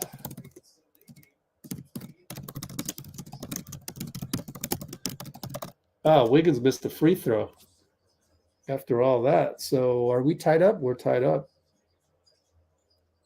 Drive by Keyonte again. 3 ball by Johnny. He hit a bunch of them last game. Our point of attack stinks. Just waltz right by Klay. That's not good defense. More physicality.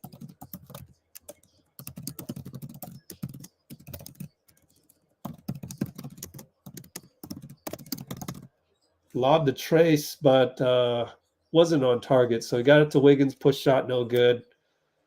Oh, Lord. So our point of attack is now back down to less than 50% stoppage. Sucks. Although you could say Trayce, good point of attack on Yurtseven, but he stuck with it and got an and 1. We're about to go down by 6. Trayce gets yanked. Kerr gives Trayce some coaching. BP comes in. I think the yank is a standard rotation, though.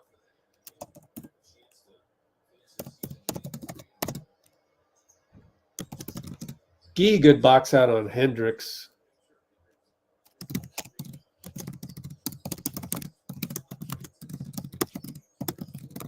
And Wiggins for 3 gets it.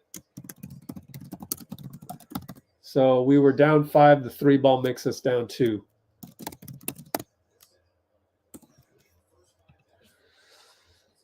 Keyonte. Looney leaks out. Down low. Kick to the corner. Kick to the wing.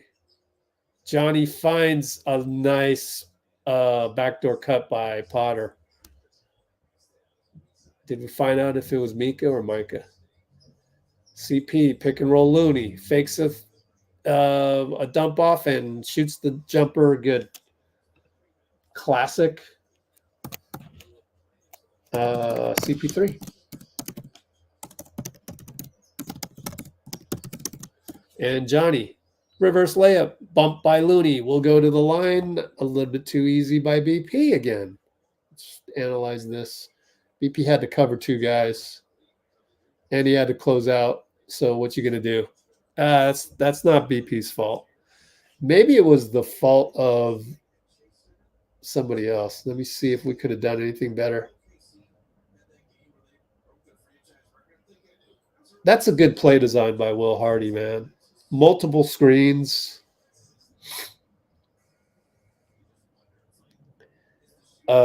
Basically took advantage of Looney's slow lateral movement, but you can't really blame Looney for that. So Wiggs comes out and cue all the people saying, oh, but Wiggs just made a 3. Dude, I mean, look, we just go by the standard rotation for 3 quarters. That's what we do. We've been doing that for years. CP blocked, but BP gets the rebound. Gee sidesteps. Oh, had a chance, but got it to Moody. Good sacrifice there by Gee. Excellent, actually.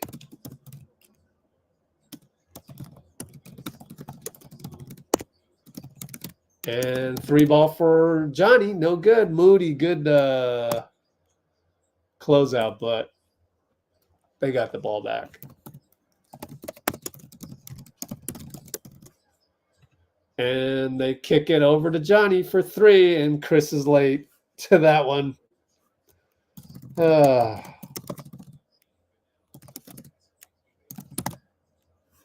well.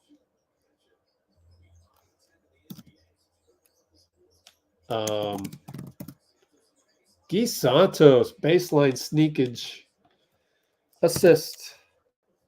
Chris Paul.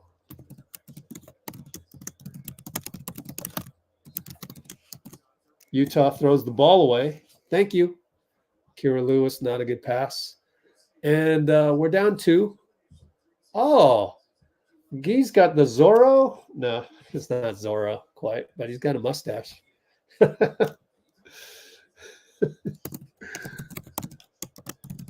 I didn't know he had a mustache. You have to kind of look up close for that.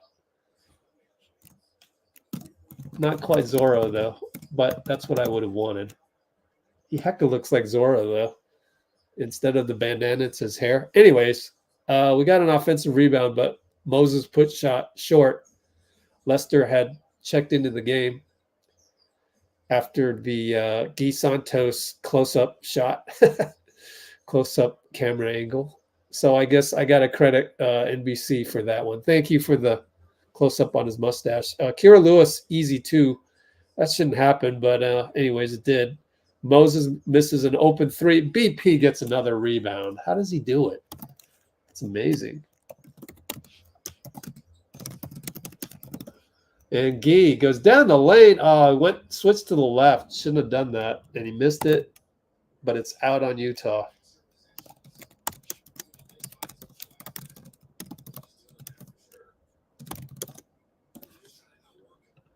We're down 4.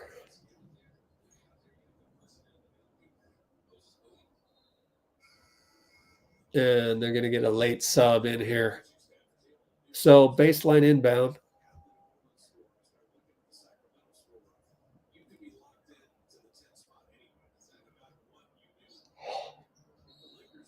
All right.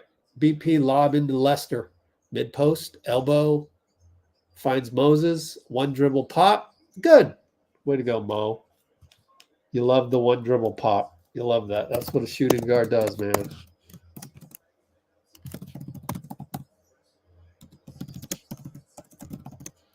And 3 ball, no good. Just like Fitz said, Looney rebound. We might not see Klay, might not see CP again. Moses attacks, fouled by Yurtseven, and good sportsmanship helps him up. Probably wasn't happy with the call or something, but a little hesitation to help him up.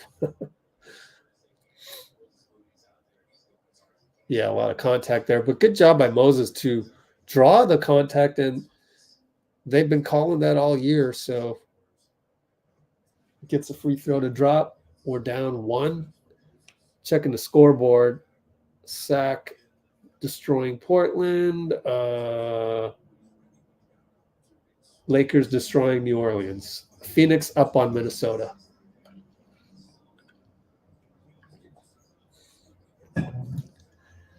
Yeah, I wonder if kind of New Orleans half-assed it a little bit.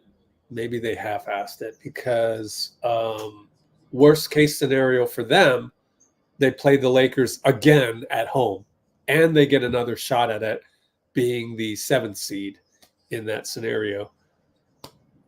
So maybe you play it a little bit safer. I don't know what happened. Of course, the Lakers definitely want to try and get the 8th seed instead, getting 2 shots at a chance to go to the playoffs. So I think it all makes sense. Lester for 3 late. Nope, shanked it. Gee with the hustle. Another hustle play, Gee. BP gets fouled from behind.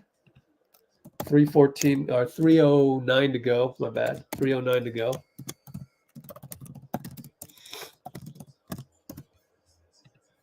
Sideline out of bounds. Third team foul each. Excuse me. This is way before I got enough sleep. Looney! Mid-range! Drink! Dean Chambers! Looney got a mid-range bucket. All right. I'm getting tired. Moses with the steal. It looked like it was only going to be a deflection, and he got the full steal. Love it.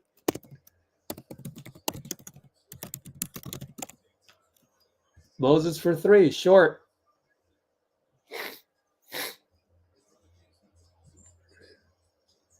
I'm hoping for Garuba minutes because I want Looney to play his minutes, and that's it. Don't go over the usual. Attack. Oh, and he blocks Bryce. And Bryce can't hit the putback. Hey, good job. Hey, we got Pat Spencer in the house. He stays in front of people. That's why I like him.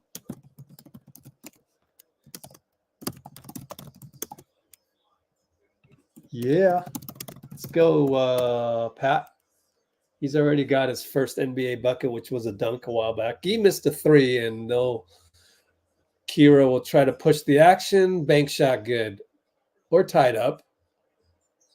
So pretty good little spark by Moody, and then, of course, BP getting a couple rebounds. So we're tied up here after being down as much as like 5.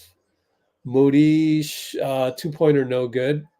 They walk the tightrope and they give it right to Gee. Bucket good. Not a good play by Luka Samanic. Never saved the ball like that. But also bad hustle by Kira and Yurtseven, but who cares? Kira brings it up against Patrick. I want to see Patrick stay in front of somebody because I love that. We're going to need that next season. Lester, too much physicality on Luka. It's the 4th team foul, and it'll be side out, and it'll be timeout. And so we're up by 2. 89-87, 106 to go, Q3.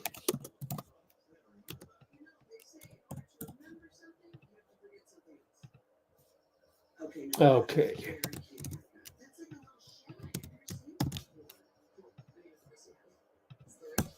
What do we got in the comments? Doggy dog, hilarious. When Harrison Barnes plays the Warriors, he is MJ. Just the last game. Just that last game. Or was it 2 games ago? I don't know. It's so long ago. But yeah, that last game. Gee's playing well. Will Monk be back? Well, this is what you do. Good to go through this exercise for everyone, but and good to share the information. But hoopshype.com, Malik Monk rumors. That's what you do to find out about somebody. Click on that, and then you look at the latest and greatest. Okay. Remain out.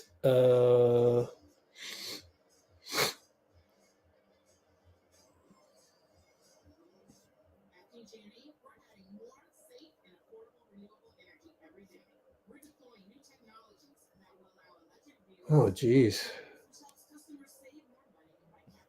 Malik Monk knee. Okay, that was 2 weeks ago. Don't know. No idea. Short answer, don't know.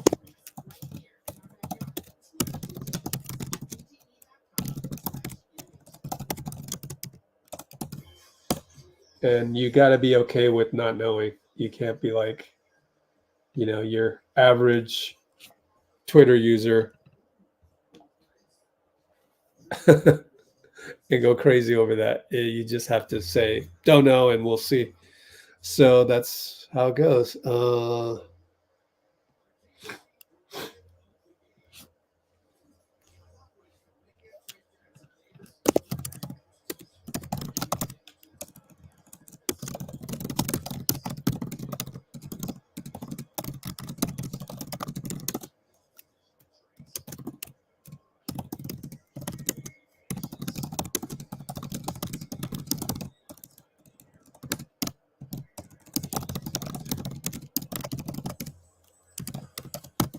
When a guy types in bruh in the comments, it's always a yellow flag.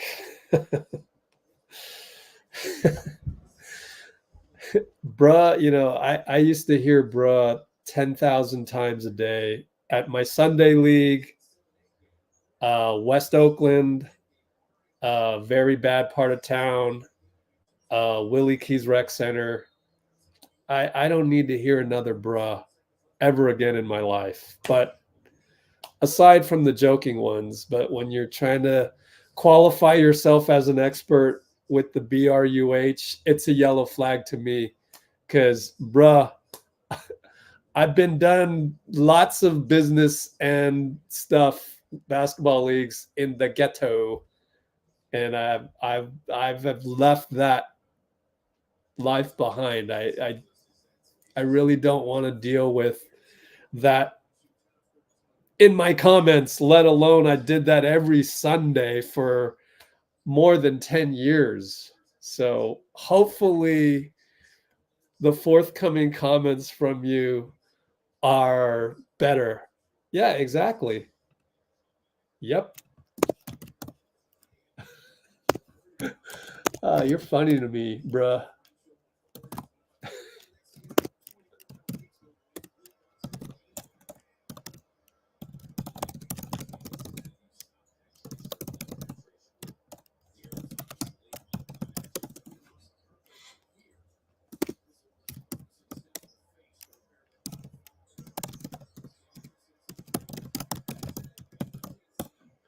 All right, DSGB says you got it from ESPN. Don't know. I think somebody just hit a 3. Lester? I don't know. The bruh dudes bothered me, so I wasn't able to enjoy myself. Now we got traveling. Hey, pretty good point of attack. Good point of attack by Guy. Excellent point of attack. Can we go back to talk about high basketball IQ things like point of attack?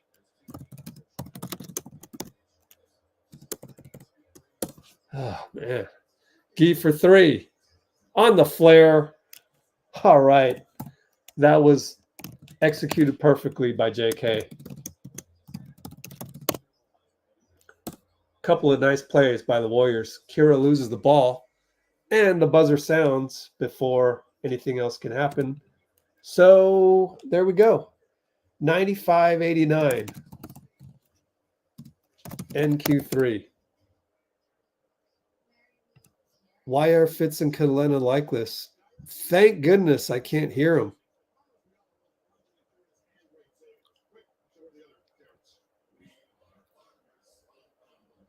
All right, let's look at some, better worded comments. Mavericks own tiebreaker over Pelicans. We're trying to lift up the comments with less usage of vernacular and more usage of informing comments. Thank you, Ruckus. Let's see.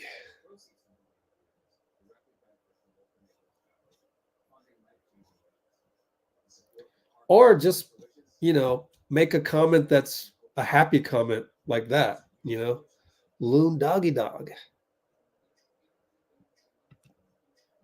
Sarek is like, Sarich.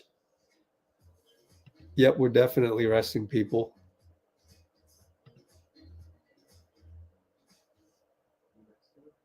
Man, I'm catching up on the comments, scrolling up here.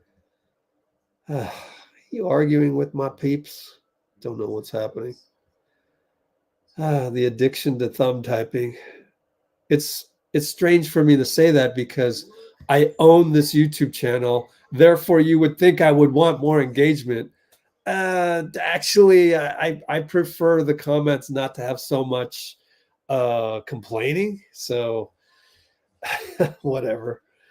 And chest thumping, that's the BRUH complaint that I have is it's a chest thump move.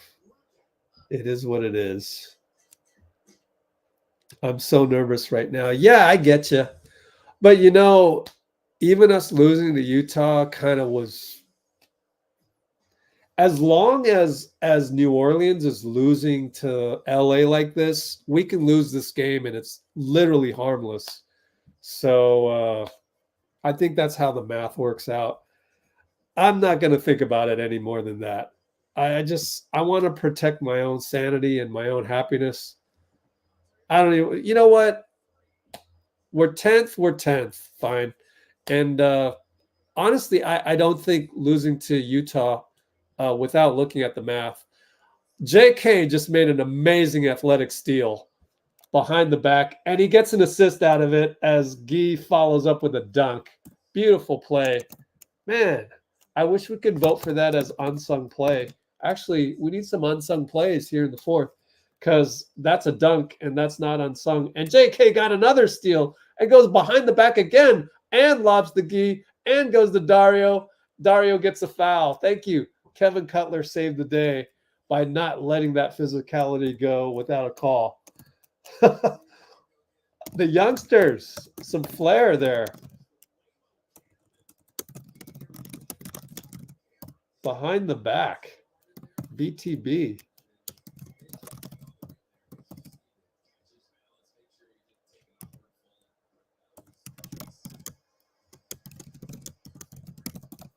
Wow. Hey, that was worth the price of admission right there.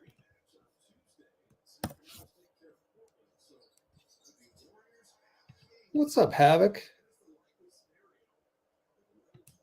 Yeah, it's worth mentioning that JK has been rusty a little bit because, out 6 games, but just this kind of, meaningless fourth quarter hustle and athleticism. This is great. These are great minutes for JK. And Utah falls asleep when they argue a call and Lester's going to get a dunk out of it. Way to find him, Dario. Let's give Dario some credit because he's been struggling in his spot minutes since return from injury. Good job. Way to find him. Will Hardy's got to be just angry because the Jazz, you can't do the AAU thing. But Lester fouls Kira on the cut and won. All of that for nothing. He kind of fell asleep there. Yep, I'm watching the replay. Fell asleep on the cut. Worried about good intentions. Trying to talk to, I think it was Dario in the post.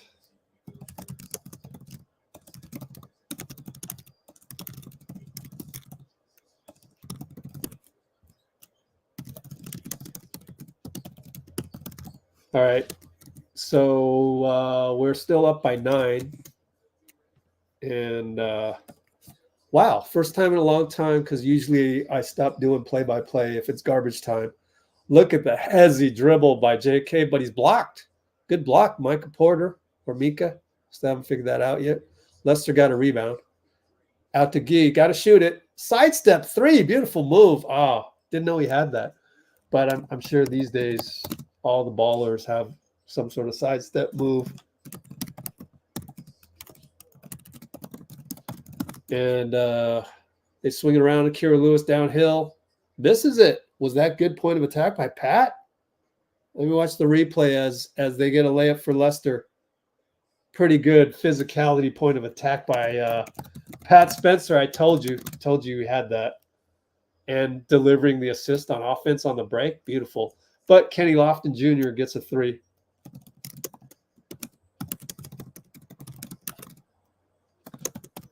Three ball for Lester in the corner. They left him wide open. Bad defense again. And Kenneth Lofton with the Euro step didn't look like he could physically pull that off, but he did with his body type. It's nuts. If you've been around basketball long enough, though, you know that any body type usually can be effective, especially out on the playground court. And JK finds Dario for a layup. Good find by JK. Although the Jazz not playing defense. And it's going to be Potter inside. Jump hook. Good job by Gee. But he gets a tip in. Good stick-to-itiveness by Potter.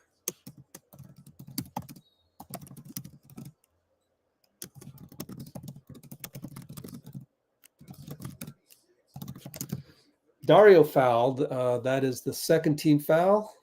Pat Spencer to inbound. I want to see more Pat on defense because I think it's translatable to next season. Timeout, Steve. 108.99. 8:41 to go.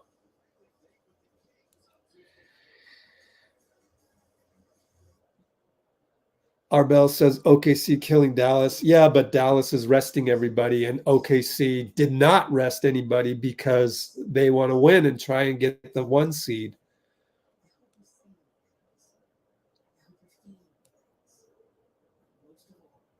Pineapple turnovers, says Bruce.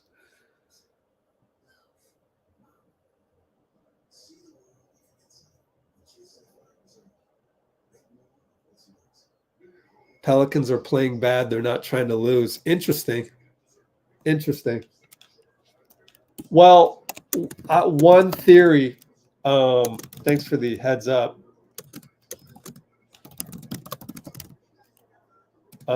is that the return of BI may have disrupted their rhythm. But without actually having watched the game, we don't know.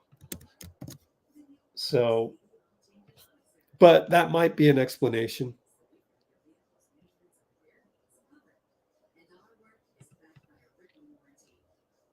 Lester.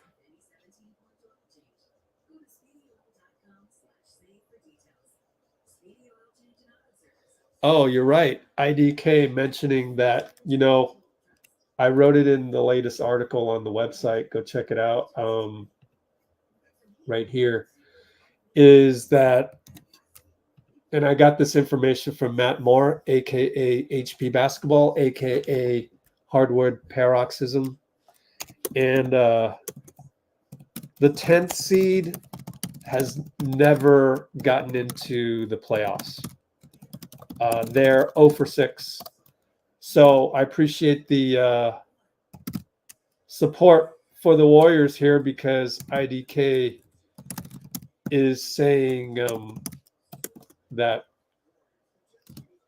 it's going to be the first time.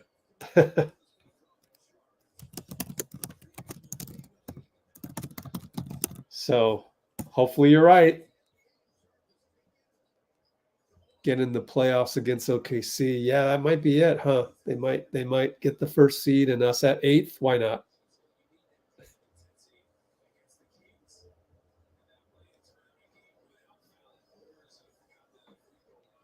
Dash X, what's up? What's up? Festus is dancing. Cool.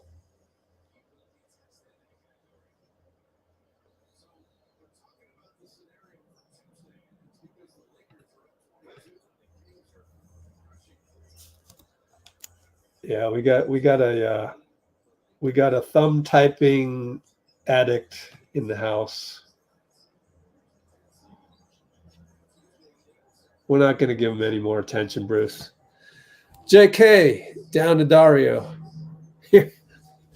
Dude's in the wrong place. Go to that app. Shitter. All right, JK attacks, misses a layup. XITTER, pronounced shitter. That's the app you need to be on.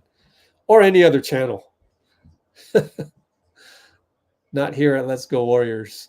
Euro step for Kenneth Lofton Jr., the guy that doesn't look like he has the body type for the NBA and yet is scoring buckets. I've seen that in many a basketball league, quite frankly. So good for you, man, Lofton. Good to see that, man. Dario attacks, gets a little bit of a bump, and gets the favorable call. I say it's favorable because we've let some physicality go on our end, although it was executed better. And yeah, you look at the replay here, slow-mo, Dario kind of elbowed Potter, so it's understandable. Kevin Cutler, see, I like Kevin. He goes over to talk to Potter, tries to explain himself, even if it's the wrong explanation. But you want to have refs like that have a little empathy for the guy making the complaint. So, yeah, I agree with IDK here. All right. So we're up by 8. Oh, no. Somebody left Taylor Hendricks wide open. God. Even Lester's like, what the hell, guys? Well, that's just Dario's not that effective on defense, unfortunately. Pat Spencer for 3, in and out.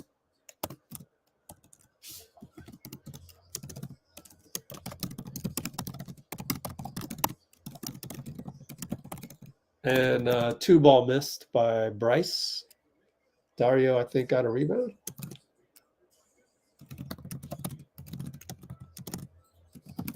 JK for 2 on the crossover.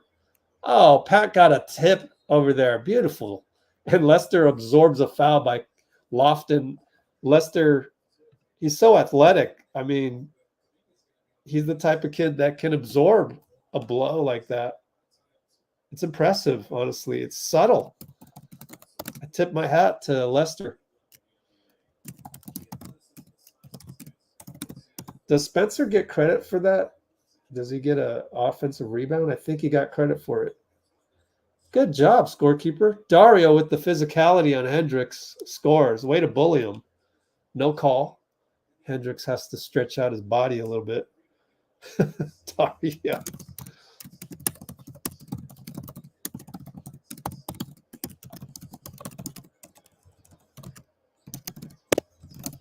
Good physicality by Dario.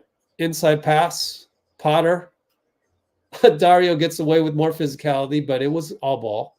And then Potter, good for Potter, scored after all that.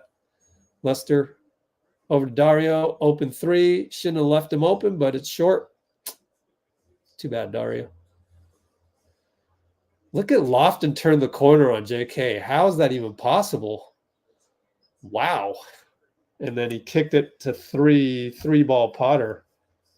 I don't know whether I should be mad at JK for that or not. Not a good point of attack, though, but technically.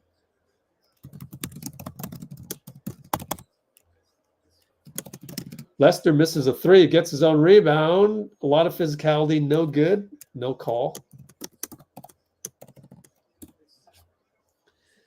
JK can't stay in front, and Bryce gets a push shot. JK pick and rolled there, and I don't know who to blame, but he's actually having some words with Dario. But it's okay. Dario's hecka slow. Yeah, they're arguing. Oh, shit. That's not good. Regardless, it's bad team pick and roll defense. But hey, I'm going to look at the bright side. At least they care. So it's a timeout. Maybe this is an unsung play, ironically. If they, I'm going to call the Spencer tap an unsung play as well. If they turn around the defense and improve, then this is an unsung play. I'm going to take a restroom break. My bad. But yeah, I had to take my green tea frap earlier because I needed to wake up. This is such an early game for me. What the hell is the score? I need some help here. Oh, I'm going to not make it back by timeout. 111 apiece? Oh, geez. We're tied up. That's embarrassing for all the people watching the scoreboard on us, but they should know that we're not playing anybody, any regulars right now. Anyways, be right back. My bad.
Oh, we're back. My fault. Forgot to turn on the light in the room. Usman Garuba. Cameo. All right, Usman. Gee shoots a 3. It's in and out. J-Rob's in there as well. Oh, man, I'm going to run out of unsung plays then if this is all kind of garbage time. We're going to have to pull some unsung plays out here in the last 5 minutes. Kira Lewis, no good. Good closeout, Lester. I might as well keep taking notes and get used to that. And Usman finds Lester. Is that Usman? I hope so. Either that or Pat. No, it's Pat. Rebound by Usman. All right, Pat. 3 ball for Luka. No good. Usman, another rebound.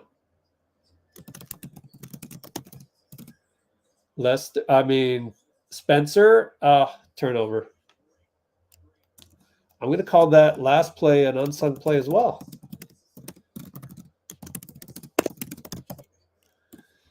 All right, Sensabaugh over to Samanic. Goes one-on-one, Gee post. Oh, it's an and one. I thought it was good defense too, but better offense beats good defense. Oh, man, now it's a nail biter. Okay, Festus. Yeah, they're finally showing the Festus dancing. Oh, wow. He actually practiced for that. Way to go, Fess. Fezzy foul, baby. Look at that. It's all choreographed. Damn. Hey, good job, camera guy. Camera work or NBC producer. I want to give you credit for that. Because he got they skipped the free throw. So good job. We're down by 1. Spencer, late shot clock. Throw the ball away. Oh, man, it trickles over to Gee. Got to shoot it. He spins. He gets a late call. Good job. Good job, Gee. Gee manufactures a trip to the line. Wow.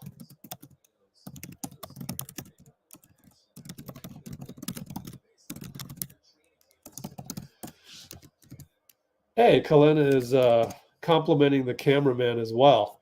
It's just that if they only knew that certain times we want to see how a play develops from an X's and O's standpoint, that's when I get nitpicky and I throw cameramen under the bus. Unfortunately, yeah, right? Finally, we get to visualize actual Festus dancing. I love it. Oh, I missed the Steph reaction shot. Damn it. Anything to that? Yeah. Well, no, but at least we know from basketball that it's typical basketball. And, you know, I've had plenty of those with former teammates. J-Rob got a steal. Spencer rushes it up to Lester. I love Lester's no-look passes. And J-Rob waltzes through the lane.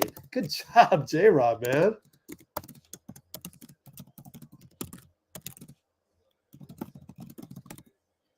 And BP is there. Oh, is that an unsung play?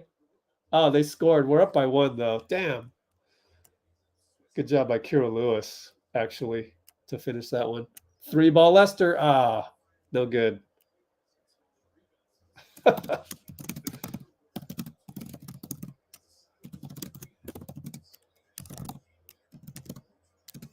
I think that's an unsung play. I think that one's going to win. Bryce Sensabaugh misses. Garuba pulls down another rebound, 3 rebounds. And I'm fortunate to have seen all of them. Garuba, swatted. Oh, they're going to call a foul. Bryce wants a review. Oh, man, this is so an AAU tournament game, man. That looked clean to me, but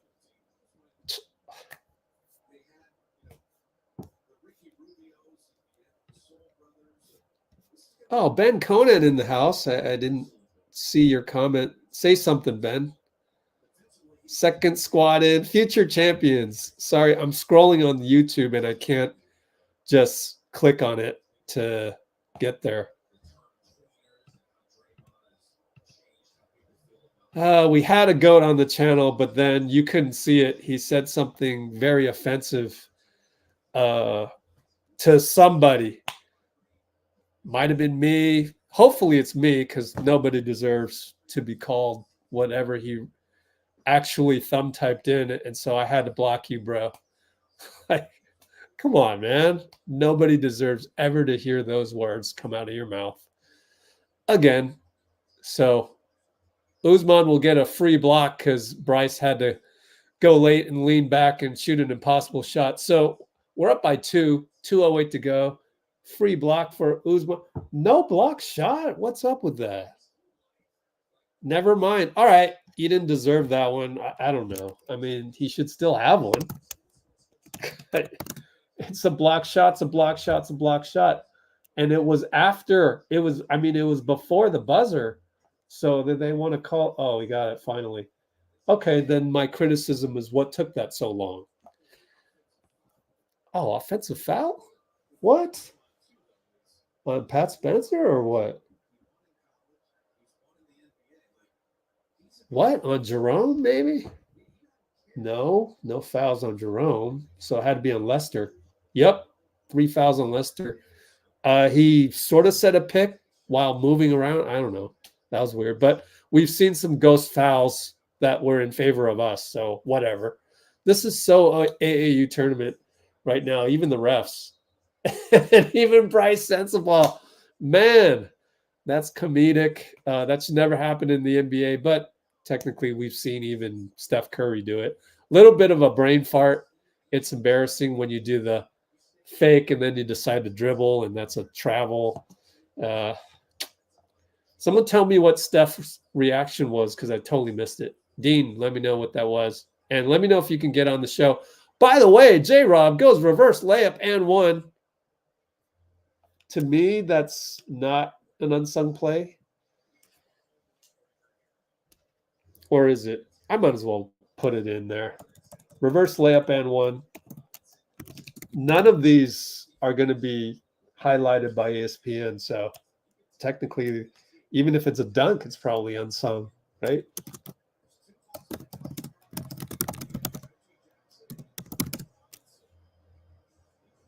And 1. So we're up by 5. I'm getting too many unsung plays now. Every bucket is an unsung play. So going way, way overboard. Usman gets another rebound. J-Rob. Over to Usman, who decides, I want to go downhill right away, but then throws up a brick. No call. Pat Spencer, offensive rebound putback. That's an unsung play for sure. We got a lot of them to choose from.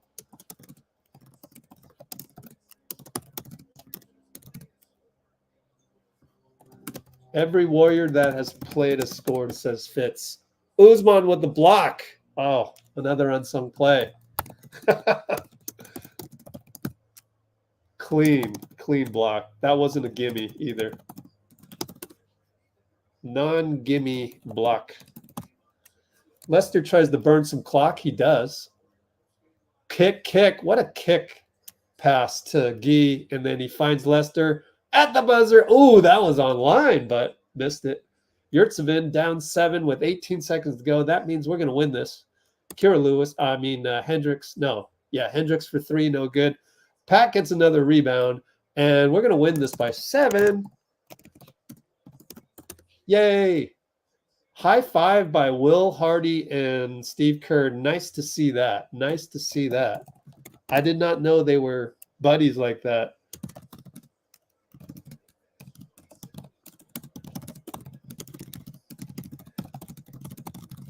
That's cool to see, man. Oh, and I forgot to check Dina Gone. Is there a post-game link? Man, that would suck if there wasn't, because we're ending the regular season on a high note here. Feels good to have that. No link. Oh, man. Let me confirm with you, bro.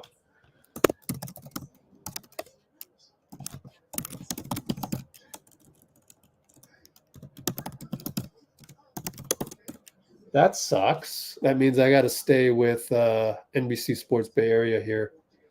So let's go live on that one instead of being 15 seconds behind. And all right, Steph was holding his head in shock like Kerr after one of his 30-foot fall down triples. Wait, what was that in reference to again? Oops.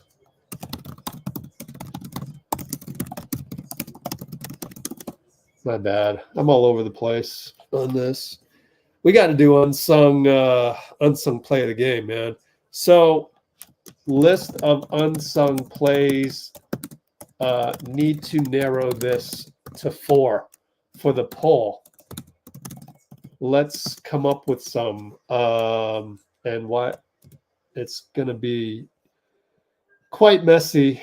Man, did I even list any unsung plays before that? I did not. You know, we got to credit the kids for just outright winning the game, right? We have to. Let's see. Oh, Pat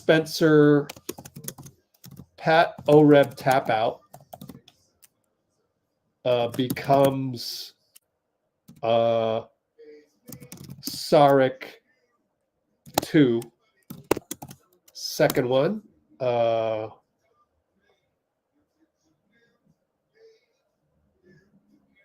I'm going to put it in there. JK Dario arguing because they care. I'm just going to put that in there. I'm putting it in there. I think that's an unsung play. I love the fact that JK wanted to argue with Dario and Dario didn't back down, and who knows, but they care. Like, this is not supposed to be an important game, and they cared enough to argue about that. If I could vote, I would vote for that one. Third unsung play. That's definitely going to be one of the 4. Pat finds less open. He did that multiple times, so we got to at least acknowledge one of those. I'm going to list all of them here. J-Rob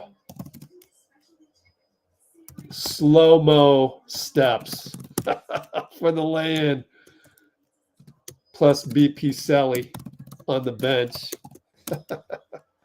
That's got to be on there as well, right? J-Rob reverse and 1, obviously.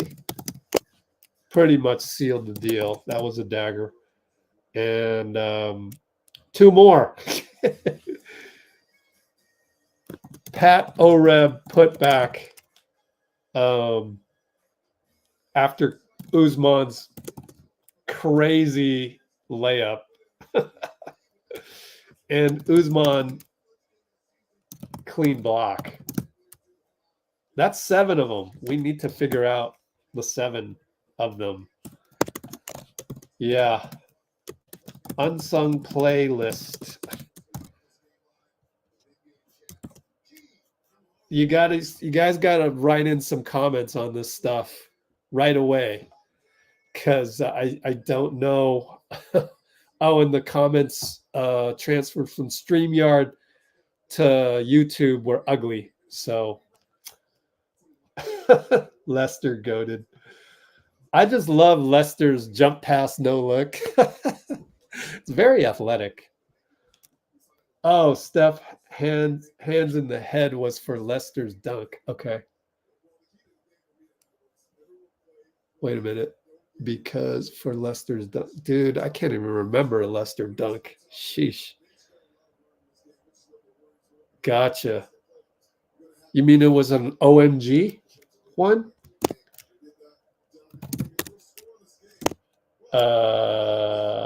Dean Chambers. You mean an... I totally missed it. That sucks. I'm going to have to find it.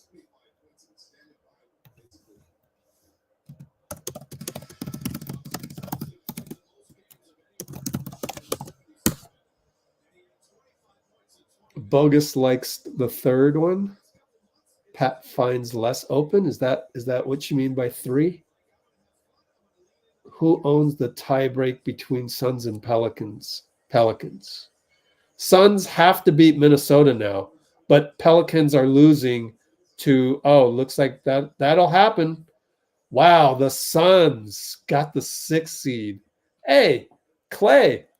Great finish, and we're excited to, obviously, for what's ahead. And along those same lines, when we talked about the rapport you have with Trayce Jackson-Davis and your great passing, you had 3 assists tonight. Are you almost enjoying the assist part, the playmaking part of your game a little more at this point in your career? Oh, no.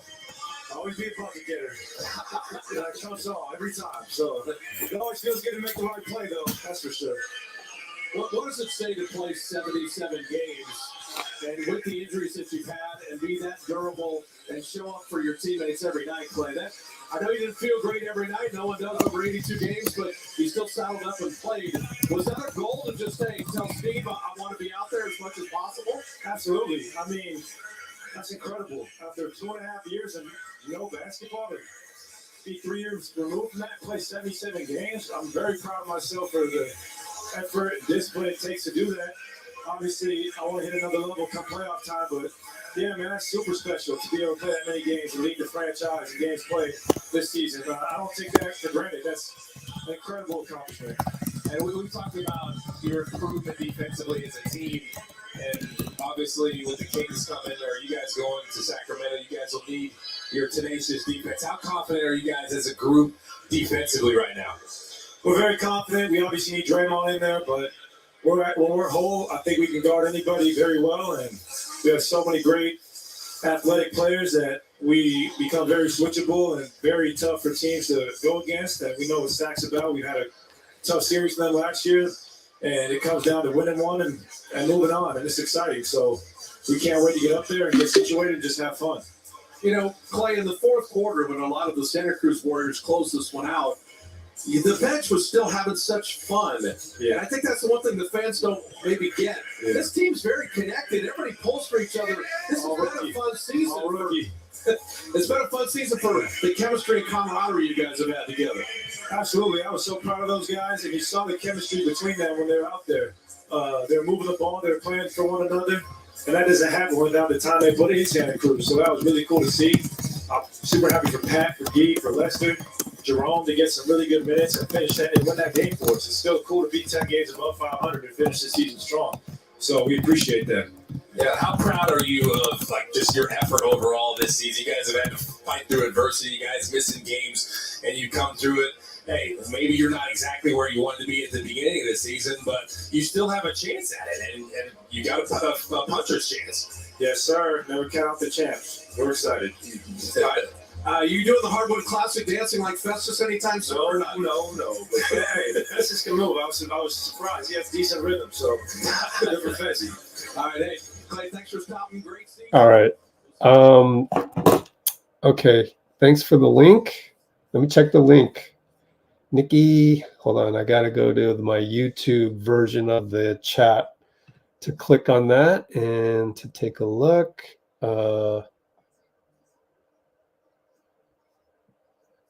I think that's the wrong one.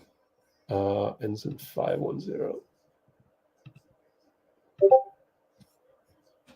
Yes, that's the wrong link. Oh, I thought that was the Steph thing. Steve Kerr's pleas were heard by NBA Commissioner Adam Silver after the coach repeatedly. Okay. Okay. Who wrote that article? I'm not clicking on it if it's NBC aggregation. If it's Monty Pool, yeah, I'll click. But also, in what interview with whom did Silver cite Kerr's plea? Thank you for the info. Check my DMs. Okay.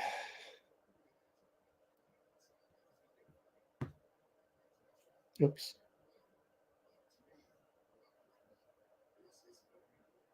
Oh, let's see.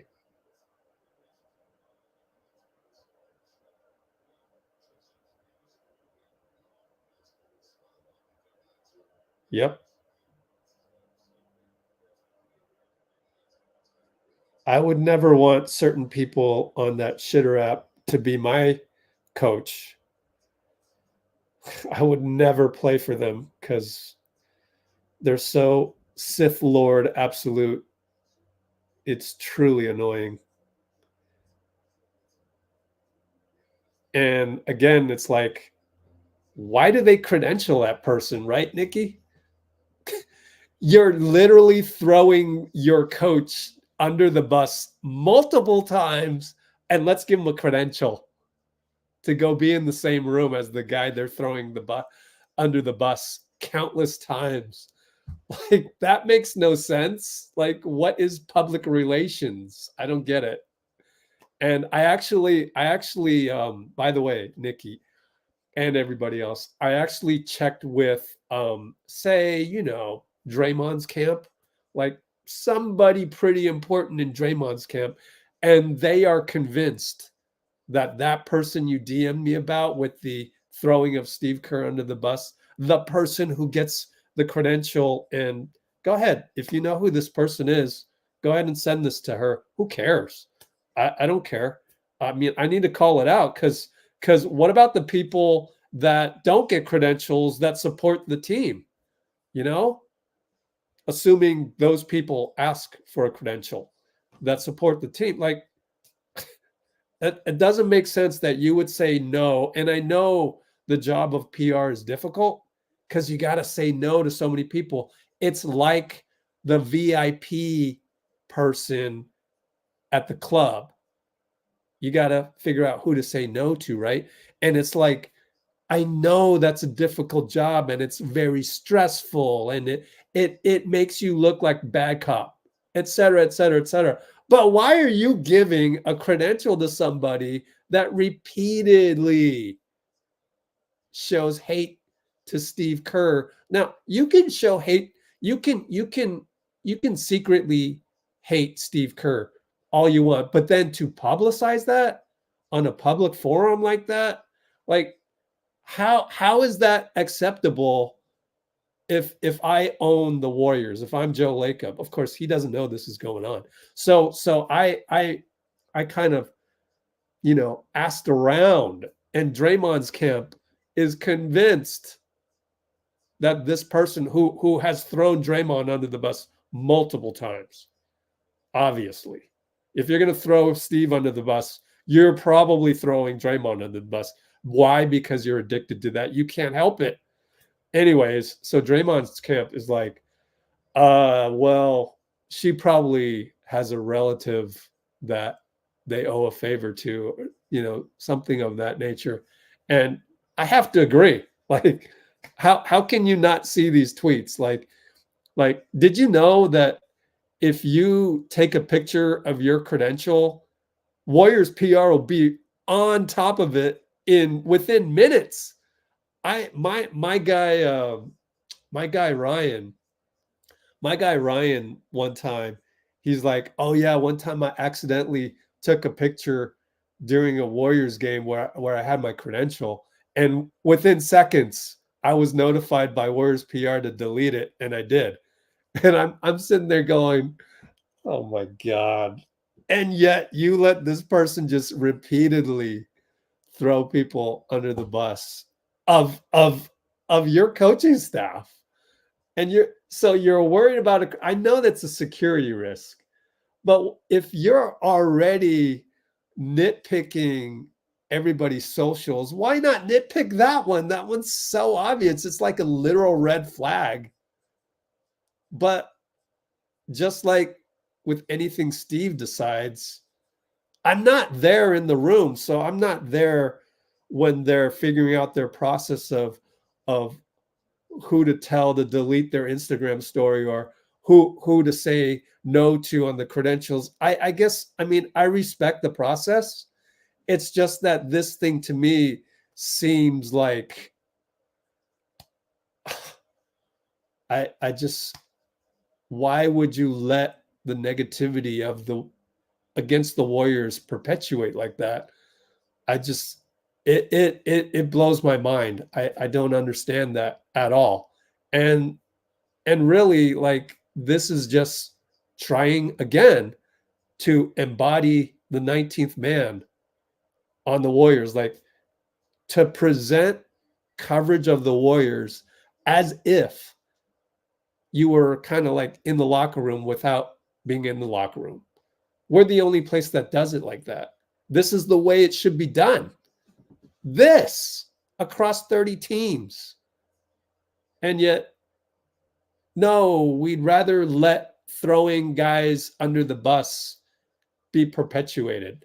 I finally saw the Steph Curry thing. Was he doing that because Festus was out there or because of the dunk? Anyway.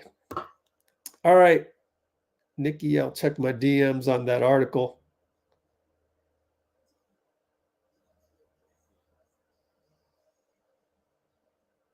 Who wrote the article, though? Silver told reporters, hat tip, Associated Press, Brian Mahoney. Brian Mahoney's pretty good. He's pretty good. I think he used to be with the Sporting News, but I'm not quite sure. Yeah. We should get him on sometime. I think there was a sense earlier this season that too much of an advantage. I think Steve Kerr said offensive players were using themselves as projectiles. Thanks, Nicole. Cool. You put it on Keep in Chat so I can look at that, refer back to it. Thank you for that. Let's make sure the link is sort of available. Oh, Nikki, good job. So, Nikki's like our reporter. It's awesome. She knows everything. I mean, I used to be on top of it too, but like, it's so hard these days. I got to avoid that app, you know, the good and bad of the shitter app. It's a double-edged sword, so to speak.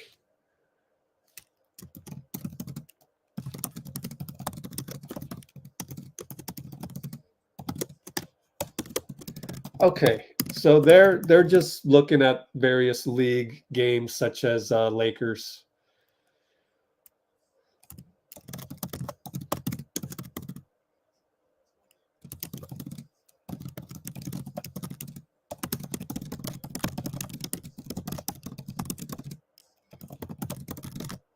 Anyways, unfortunately, it goes to an article that I'd prefer not to click on their clickbait. Plus, anytime you go to their website, 10 million interstitials. I can't stand it. So there's that, and the fact that it's literally a company that tried to put me out of business. Yep. I mean, you've heard that multiple times. I haven't given the details because I'm not here to be bitter. But, you know, if I can avoid them, I'll avoid them, a la J. Cole leaving a room if it has bad vibes. What am I doing here? I'm going Brian Mahoney. Let's go twitter.com, Brian Mahoney. Yeah, I remember Brian. He's a good guy, man. Follows me, see? If they follow you, technically probably a good guy. Otherwise, I wouldn't want them to follow me. But there are some people that follow me that I don't care for. Particularly those that throw Warriors under the bus constantly. Oh, no way. Is there a pattern? Yeah. Man, which one of these articles is it going to be? Shoot, it's not the Nets. I mean, it's not the Knicks. The Nets. It's not the Knicks. Good to see him working on the Knicks. That means his work is important. Oh, there it is. No, gambling probe. Oh, crap. Maybe it was just part of this. Let's take a look. AP, you can always read for free, and they're not going to bombard you with interstitials. Sports books, Timberwolves sale. Cool. So it runs the gambit. Foul calls. Found it. I'm going to copy the link. Here you guys go. Boom. Then we don't have to refer to freaking bully cable company. Know what I'm saying? Bullies. Y'all are bullies. Stop it.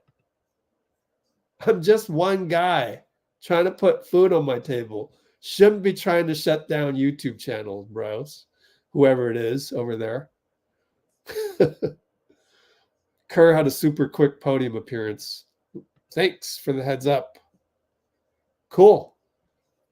James Wiseman, 21 and 18. Too bad they got blown out, huh? Oh, Washington only lost to Boston by 10. Probably Boston's second unit. But still, it's a tough second unit they've got. Detroit loses by 28. Do not underestimate. I know, right? And that's a huge, huge danger when they know Malik Monk is out and Kevin Huerter. Who are we rooting for? Phoenix? Oh, here we go. Yeah. Any other unsung play?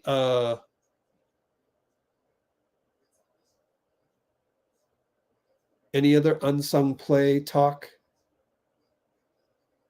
Azilis dancing. Oh, okay, gotcha. All right, cool. Thanks for the heads up. Hope you found me a link for that because I was thinking the link you were sending me was for that. But anyways, who are we rooting for? Phoenix versus LAL.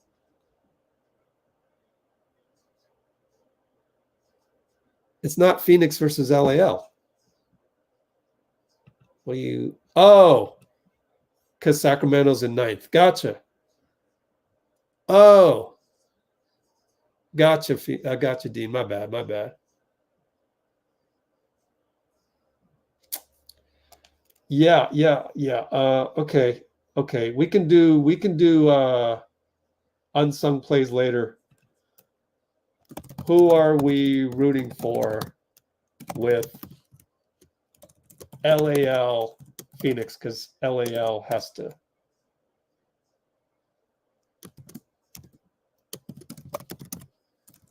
LAL has to travel.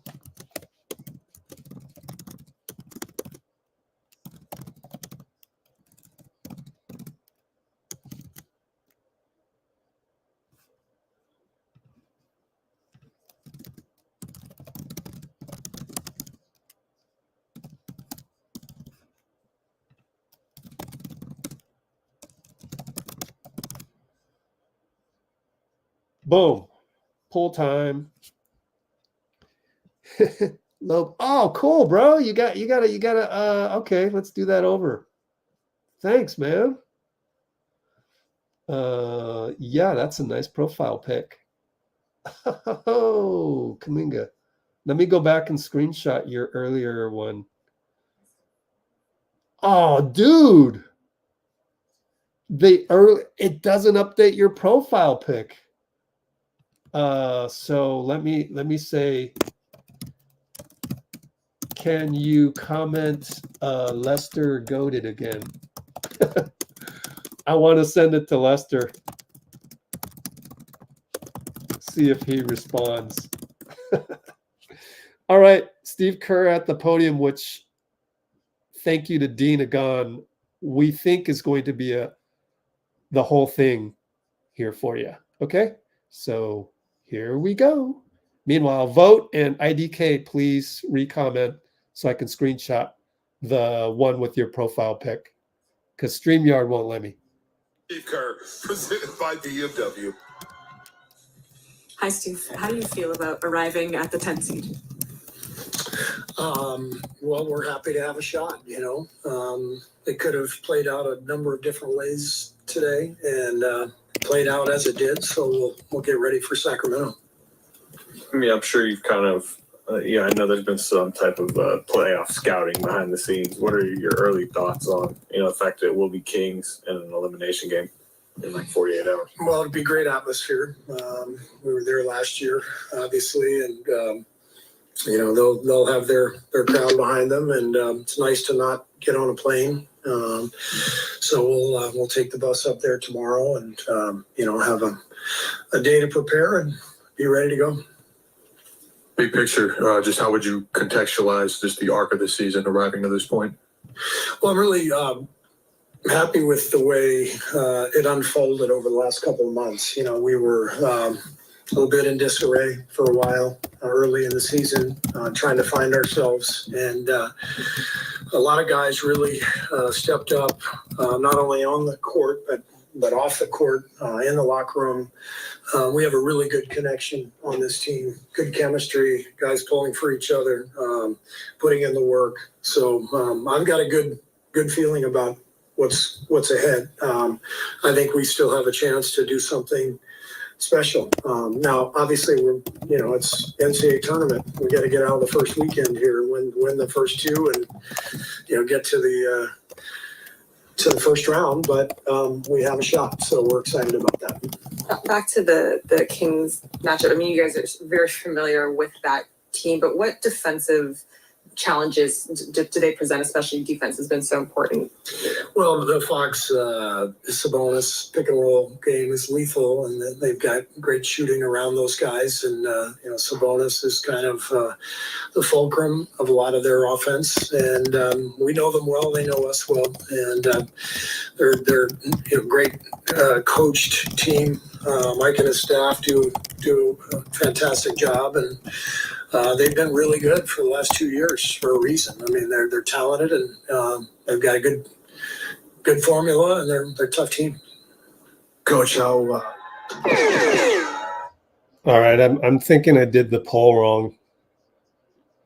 Damn it, Dean! Come on, man. Nah, I don't want to place blame. I should know, but I got a lot of things going on my plate every game. We'll redo the poll because it's wrong.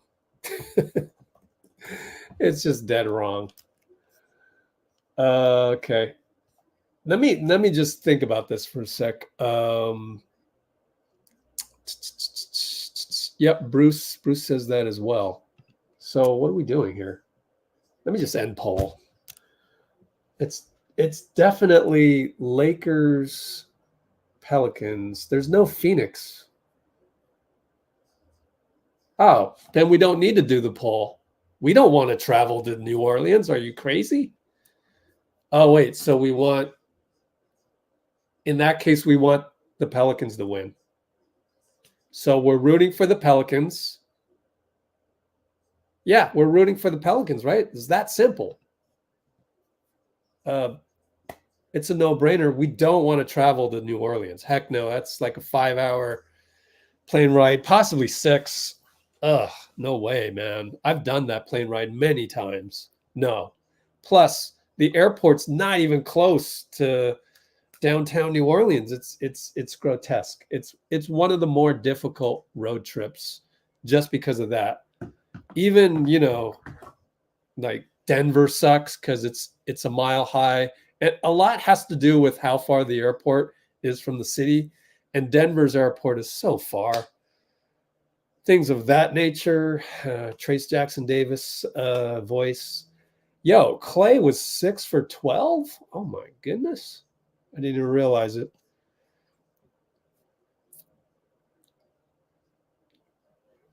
If Lakers play like they did today, we will end up going to New Orleans. But didn't the Lakers play well?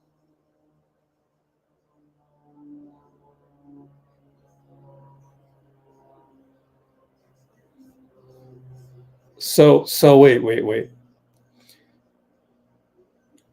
Lakers play New Orleans. We are rooting for New Orleans to win the Lakers because then they would be the 7th seed. We have absolutely no chance at the 7th seed. That's how the 7th seed is defined. Therefore, Lakers would have to, drop down, if you will, and play against the winner of us versus SAC in LA. So we would rather travel to LA than New Orleans if we beat Sacramento. Therefore, we must root for New Orleans to beat LA. Yeah.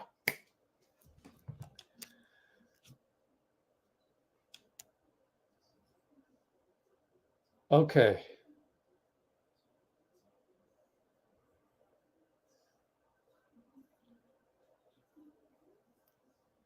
Yeah, that I agree. The poll's wrong. But hey,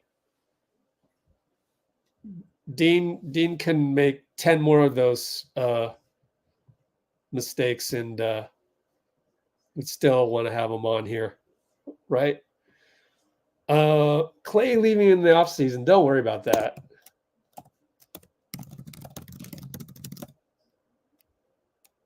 Like, let me just put it this way. Let me put it bluntly. I am in contact with Klay's camp. Don't worry about that. Of course, something might happen between now and July 1st. I don't know. But if you're gonna treat today like July 1st, don't worry about it. I literally don't need to worry about that. But I could say I'm going to be a happy person on July 1st as well, right? Don't know. Something might happen on June 30th that makes me an unhappy person. You don't know. But as far as I know today, I predict I will be a happy person on July 1st. Who knows?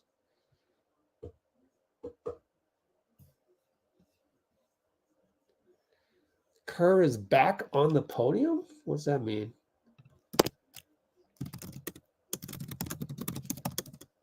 No way. He went twice? No way. Or do you mean, I don't know. Sac is very capable of beating the Warriors. Dude, anybody is capable of beating the Warriors. We're so vulnerable this year. I think that is the one thing that it's a learning point, especially for a lot of the veterans that kind of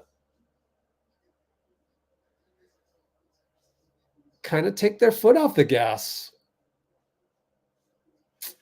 So, yep. AD helped off the court again. Oh no. Here's Arbel. Per Dave McMenamin, the initial belief is Anthony Davis experienced hip and back spasms. Oh man, he's fragile.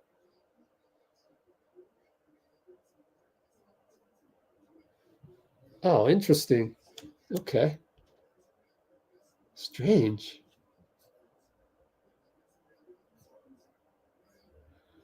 I feel like we would be here. Oh, yeah. Yeah.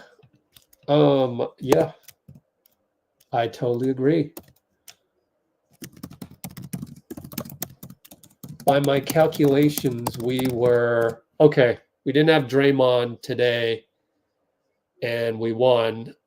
Oh God, this is confusing. We didn't have Draymond for Portland, and we won. So we're, I'm sorry to say, we're 15-19 without Draymond. I wish it were worse than that, because then that would explain even more. But oh well. Without full Draymond, 15-19. That means if we update the standings here, we finished what, 46-36. That means we're 10. That means we should be 14 games over. That means we were really 34 and 17. No, that doesn't make sense. 15-19. What's wrong with my math? 31. 31-17. Boom. We were really 31-17 this year with full Draymond. That's 14 games over. Really fuzzy math. 14 games over you need to be 16 games over, but if you extrapolate to 82 games, then we are whatever 31-17 is, which is let's just look at it. 31-17.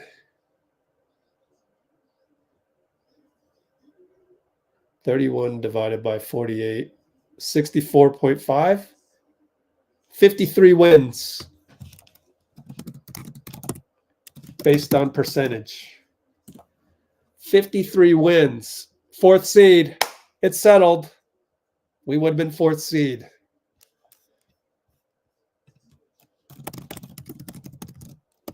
But then again, many people can come up with many other what ifs. I don't like doing the what ifs because of that. So anybody's what if is just as good as anybody else's for the most part. So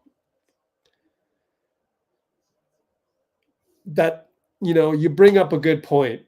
Excellent point in terms of, K-Money. God, you got it right on the button right there. We would have been the 53 when we would have been the fourth seed. But then also the Clippers, they could go, oh, well, we didn't have so-and-so, right? Anyway, the problem is, if you're Dunleavy, how do you evaluate the team? And it's going to depend on Tuesday. It's going to depend on any games after that as well. And I think whatever it is,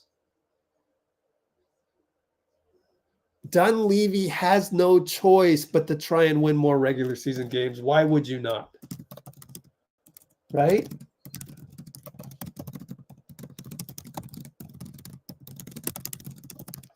They just showed the Festus dancing. So Nikki, I think the other one where he went like this and it was dark, because Festus is dancing and it's not dark, and Steph is laughing. So the one where he went like this, I believe when it was dark, that was when he was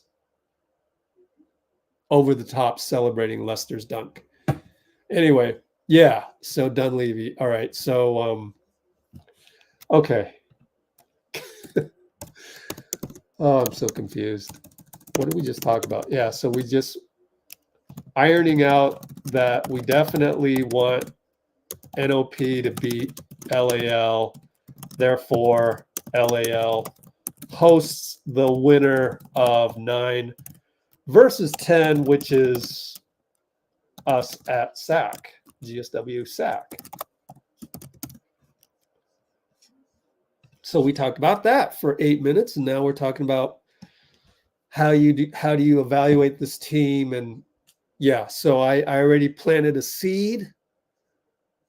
Our draft guy, Eric G, says to keep a lookout for Jaylen Wells, Washington State. Maybe we can get him with the 43rd or 44th pick. whichever one we have. We got a second round pick from Indiana in the Corey Joseph trade. Of course, we had to give up a second round pick of 2025. But the bottom line, we got to pick second round, 43rd or 44th. We will figure that out later. Okay, money. I'd rather play the Pelicans. Yeah, but then you're traveling to the Pelicans, and that's a tough plane ride. Even if you are getting 2 days off, that's what I would say about that. And so before that was just a bunch of mistakes on my part with the poll.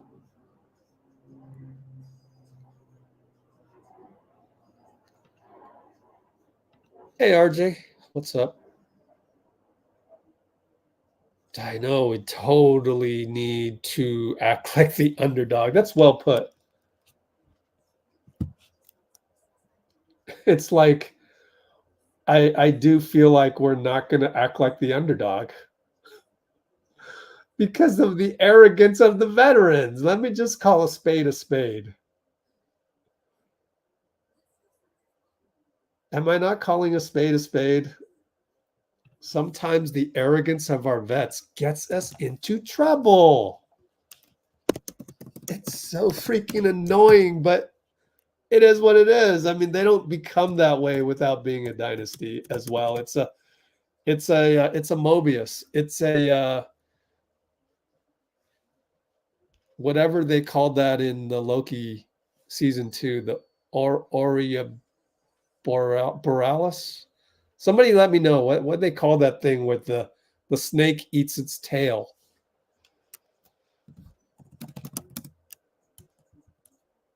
And I just figured out that Owen Wilson's character is called Mobius.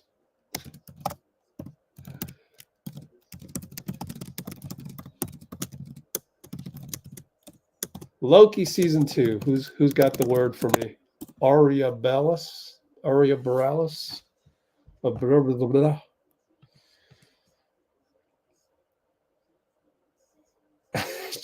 Exactly.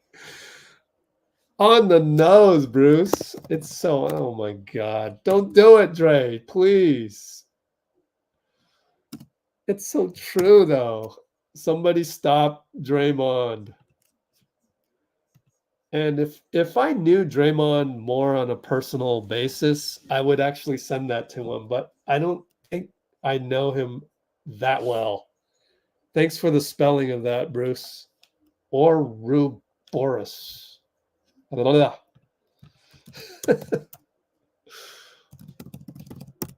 my God. Wow, you spelled that right. It didn't give me spell check when I typed it into the YouTube window or the whatever, I guess MacBook. Oh, don't do it, Draymond. Don't do it. He's going to do it. He's going to do it.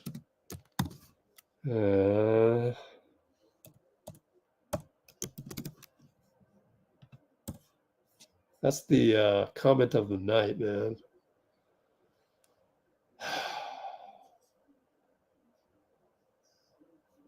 Yeah, I mean, that's the thing is that we go nuts over the Steph turnovers, over the Draymond technicals, or the Draymond yelling too much at a ref and not giving the ref the space that wimpy soft ref probably needs. But then Draymond tramples on that softness, unfortunately, or the Klay 4 rings nonsense, or the list just goes on. Let's tip our hat to Looney. He's never one of those, huh? He is like the most humble. So, yeah. Or to put it more realistically and more recently, the Klay, mad at himself for a bad shot. Well, don't shoot the shot. Don't shoot it in the first place. Then we wouldn't even get to the point where you're shaking your head and you're mad about something. And yet we still root for our guys. It's like, it's that funny dynamic of family where it bothers you, but then you love them for that. Because you know that's just part of their personality, that you can now laugh about it. It's like when you played in rec league long enough to know your team, like when you know your team so well that they do something and then it's a bad turnover and you guys are on the bench and we're literally laughing about it. You get to a point where you laugh about those things because you know what they are. Like, oh yeah, it's hilarious. So hopefully we have more of that. But in the moment, it's always frustrating. But no, you're right. You're right. We do love our guys. Thanks, Dean and Bruce on the Ouroboros.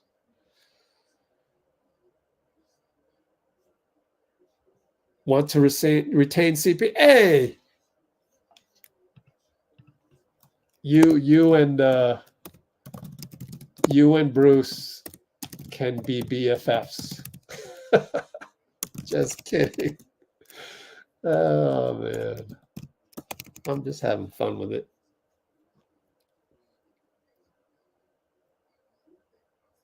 Jeez, Trey Murphy is shooting lights out, man. Oh my goodness. Let's take a look at his last 5 games. It's going to be ridiculous. It's going to be ridiculous. Trey Murphy. Oh no, it's going to be ridiculous. Oh my goodness. Well, look, see how it balances out? But anyway, he is 17 for his last 33. That's insane. That's insane. Trey Murphy. Oh my goodness. Trey, keep that up. Next game, my Pelican.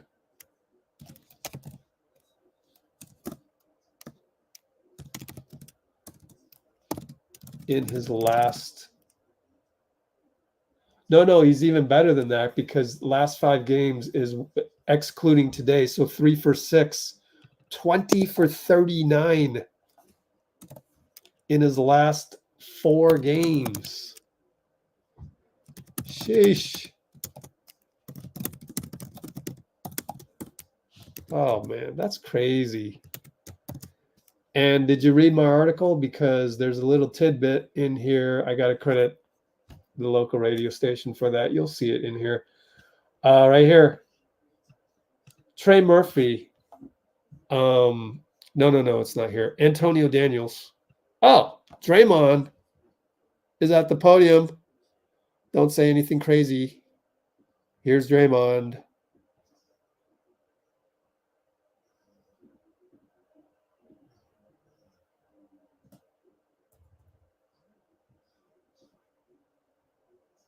Right now at the podium. When you guys lost to the Lakers last year, it was like I never felt that before. Like, even this early. What does this feel like? Just like we need to go win the game. I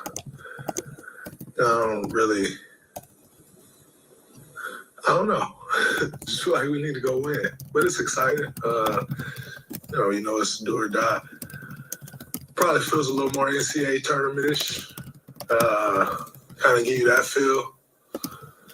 Yeah, we just got to go win. What do you think about this matchup, and what do you kind of think are the keys against a Kings team that has changed a little since the last playoffs? They definitely changed a little bit. I think we know this team pretty well, though, for the most part. Nobody's changing that much. Unless you just completely change the roster. And the mainstays in their roster are still there. So they're going to run a lot of things through Sabonis. Obviously, everything starts with the head of the snake, De'Aaron. And everybody else kind of gets theirs off those 2 guys. They're very much so a pattern team. Like, they got their things that they want to get to. And so, going into the game and understanding that, the things that we'll be trying to take away and not let them get to those patterns. But Yeah, I mean, we know them well, they know us well, so it won't be no surprises. Following up on that, the past times you guys have played them, either this season or even last season, much with the same group, but Trayce has really emerged as a key contributor for you guys at center the past couple months. He wasn't a key part of those game plans. How do you see him kind of helping defend a guy like Sabonis in this? Well, Trayce has great length. He's very athletic. He affects a lot of shots at the rim. Sabonis does all of his damage pretty much within 10 to 15 feet. Obviously, he can step out and shoot the ball, but a lot of his damage from a scoring perspective, obviously, he, gets everyone involved. He's, if I'm not mistaken, I'm pretty sure he probably leads the team in assists. And so, he gets everyone. But when it comes to scoring, a lot of it is around the rim, and Trayce can affect some of those shots. But it starts with positioning, though. Sabonis is great at creating angles, so got to make sure you're good with your positioning against a guy like that. He has all the step-throughs and jump hooks and double step-throughs that you can imagine. His footwork is great, so it'll be a tough challenge. He's always a tough challenge. But like I said, Trayce got to use what he has and his strengths, which is his athleticism and his length. Draymond, it was kind of a joke at the beginning of the season how many times you guys saw Sacramento, and then to know that they're your first game in this one, you kind of just said they know you know them, but as the more veteran team, does this short travel and knowing this team play in your hand at all? Does it have any effect? I think the travel definitely helps. Be that it's an hour away, it's a quick bus ride down. That helps.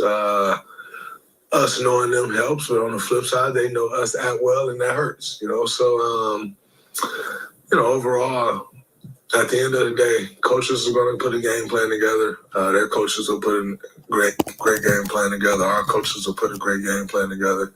But then you got to go out there and play. And a lot of times you get in a series, and like at a certain point in the series, it's like, all right, you know me, I know you. Like, who's gonna make the little plays to win? Who's gonna come up with the 50-50 balls to win the game? Because you know everything I'm running, I know everything you're running, and I feel like that's what this. It's obviously not a 7-game series, but I feel like that's what this game gonna come down to. Who's gonna make the necessary plays to win the game? All right, that was great. Good job by Draymond, but you never know what he'll say on the podcast. We're going to be looking for that any hint of arrogance, because that's what we do. We know our guys so well. We just want them to be humble. And yet, there is that dynamic of what makes them great is their arrogance as well. So we understand that too. But we're always going to be there like mom and dad, right? So, Knicks number 2 in the East. Congratulations, New York.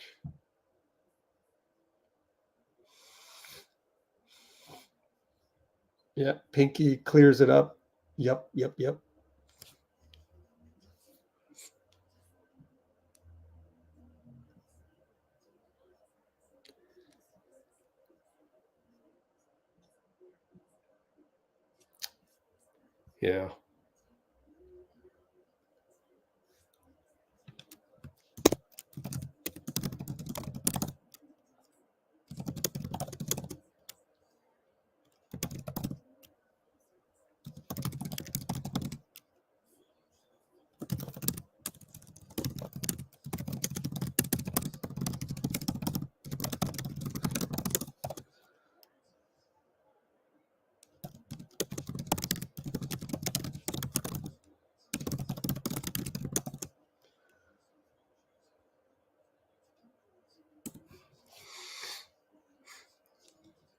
Activist.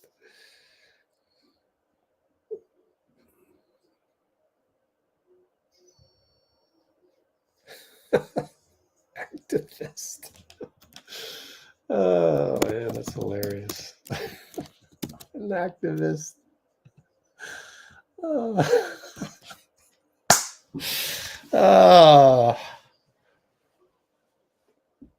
What's the award for best daytime comedy or whatever? You know, you get the award, man. That's hilarious.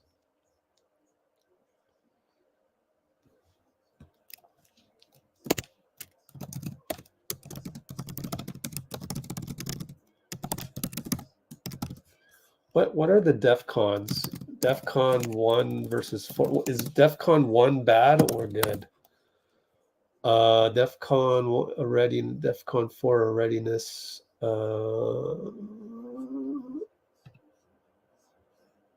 From DEF CON 1, yeah. We're always on DEF CON 1 of the angry person on Shitter app. Oh my gosh.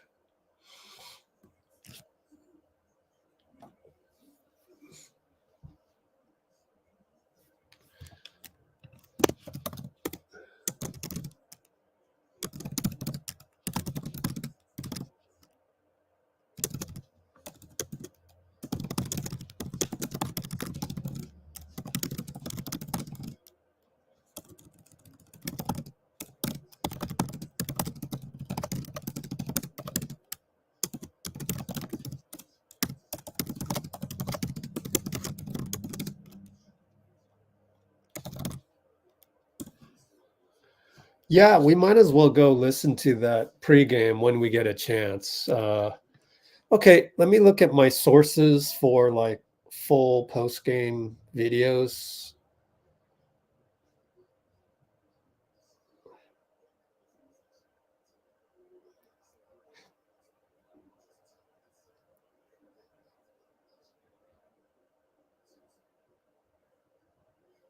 Okay, what was I gonna do? Oh, check sources. I got a funny text from somebody, so I got a little distracted there.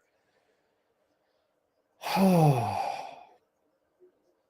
yeah, Steve talked for 5 minutes, so let's look into that a little bit and see where we are. Okay.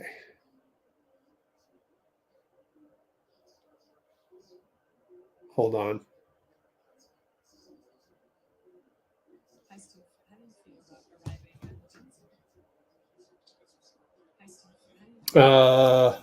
Let me search the database for the easily downloadable version. Nope, nothing.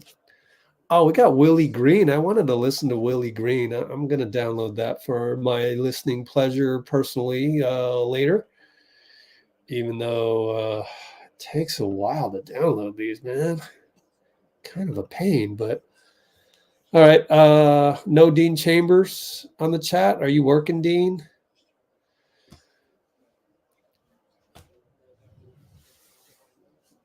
Lakers, Pelicans playing, winner plays Nuggets. Oh, man, that's tough. You're right about that, Nikki. Wow, Milwaukee finishes below the Knicks. That is, man, it's funny. Like, is it as much carnage as it is for us? You wonder. How do you get these audio on website? That's not good though. Huh? What's not good?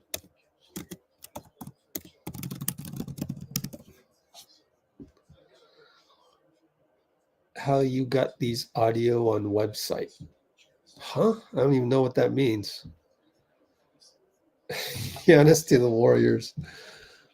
Yeah, let's take a look at their cap table. Just out of curiosity. Never really looked at it. Never had to look at it. Oh, and we got to root against the Timberwolves to make Cat available. They've got Phoenix. Oh, that's actually a good poll. Before we do unsung plays, any more unsung play suggestions? Scroll up on that one. Are we rooting for Phoenix or Minnesota? 6-3. Yep, that's confirmed. Go Suns. Go Wolves. Because Cat might pry loose. Go Wolves. Because whatever. They asked about Klay again. How many times you got to ask about Klay? But whatever. You got to have new, fresh quotes for your newspaper article. I understand that. I get it. It's all good. Let's see. First round versus Nuggets. Not good. Oh, I got you.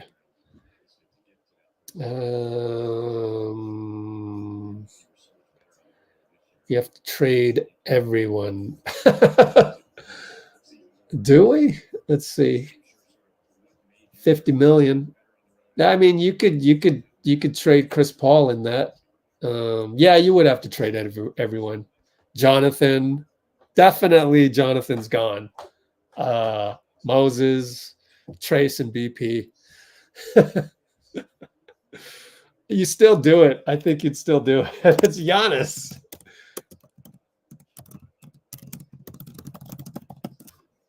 Let's see.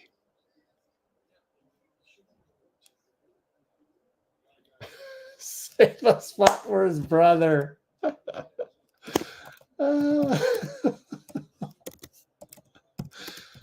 Oh man, hilarious. Oh man, this is why these live streams are the best thing ever. I could have never imagined this. Never. Oh.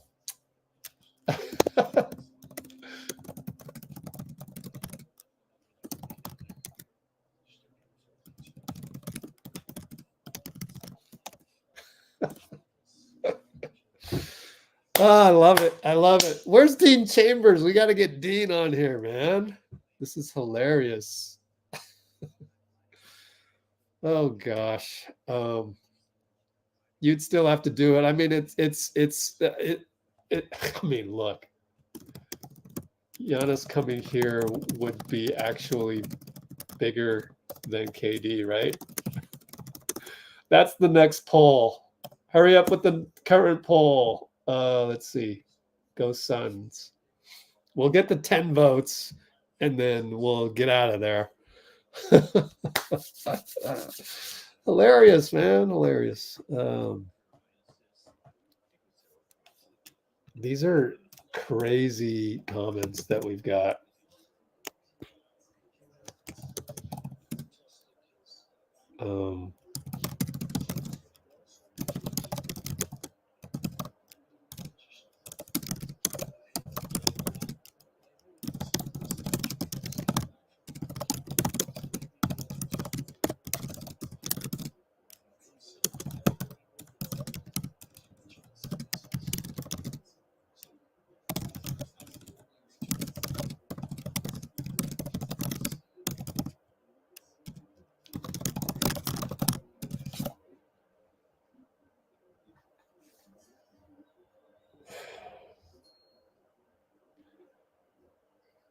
All right, let me check the database real quick since I found a little moment in time here. Check that. But yeah, what other funny stuff can we talk about? Oh, Bruce, that's so awesome of you to say, Bruce. I gotta screenshot that too, man.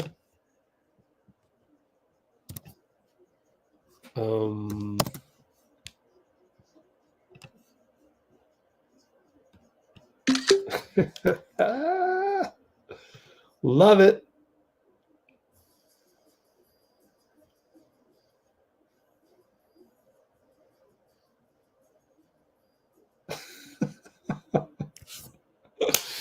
Every game would be 2 versus 5. I know, right? We would have to trade. I mean, but we wouldn't have to trade everybody. Like Milwaukee would understand that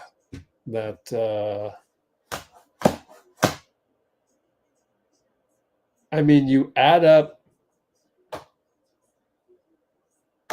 Yeah, why am I doing this? This is ridiculous. Yeah, it's not happening because it's getting so funny. Is this ridiculous? Oh man, it's ridiculous. Hilarious.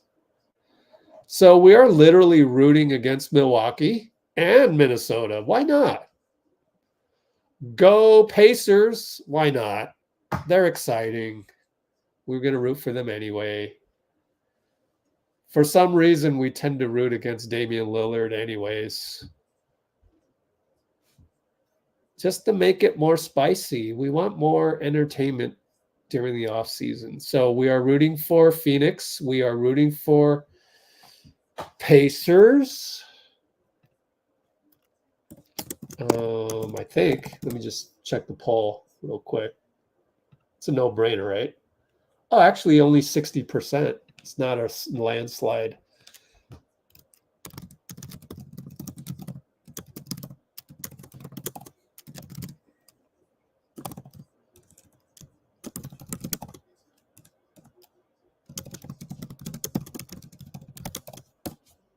What else? Hey, look at the Rockets, man. They finished 500. Good for you. Good for you. That's pretty good for a rebuilding team. Oh, charges taken. Yes! Brandon! Assuming Jaylen didn't take 3 charges today. Brandon Pajemski. BP wins charges taken race. If there was one. 38. Brunson had 35 entering Sunday. And there's no way he took 3 charges, right? No way. Highly doubt it. Oh, here's some more pregame of Steve Kerr. So let's just go ahead and do this and listen in on this just because. Plus, I'm hungry.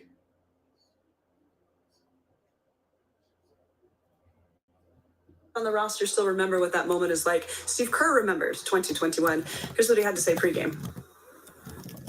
I mean, I thought we were wiped out emotionally after that Laker game in the 7-8 game. And, you know, it's really tough because you're obviously putting all your chips in to win a game if you're in the play-in. But I thought we didn't have a ton of energy for the second one. And so it's most likely we're gonna have to win 2 games the way it's looking. So you know, but if you're in the 7-8 game, should we have invested a little less emotionally into that game? And it's a tough one to figure out. But I felt like Memphis had a big advantage coming off a win, feeling good. We were kind of wiped out, and they took it to us. They got out to a big early lead before we were able to come back and force overtime. So it's an interesting dynamics, like from an emotional standpoint with the play-in. Thank you, Steve. Why don't we just listen to the whole pregame? Probably waiting for Steph to hit the podium.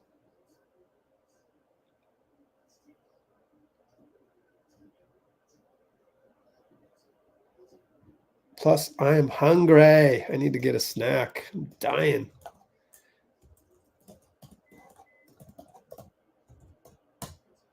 What do we got here? Memphis best, then us, then face the Jazz. What? What happened?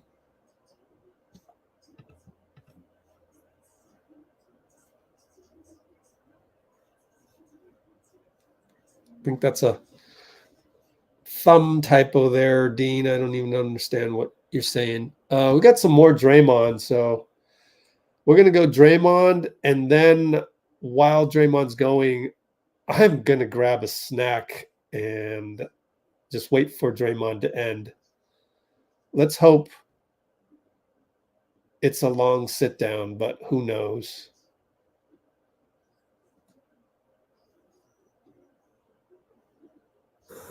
that it could be on the road Tuesday.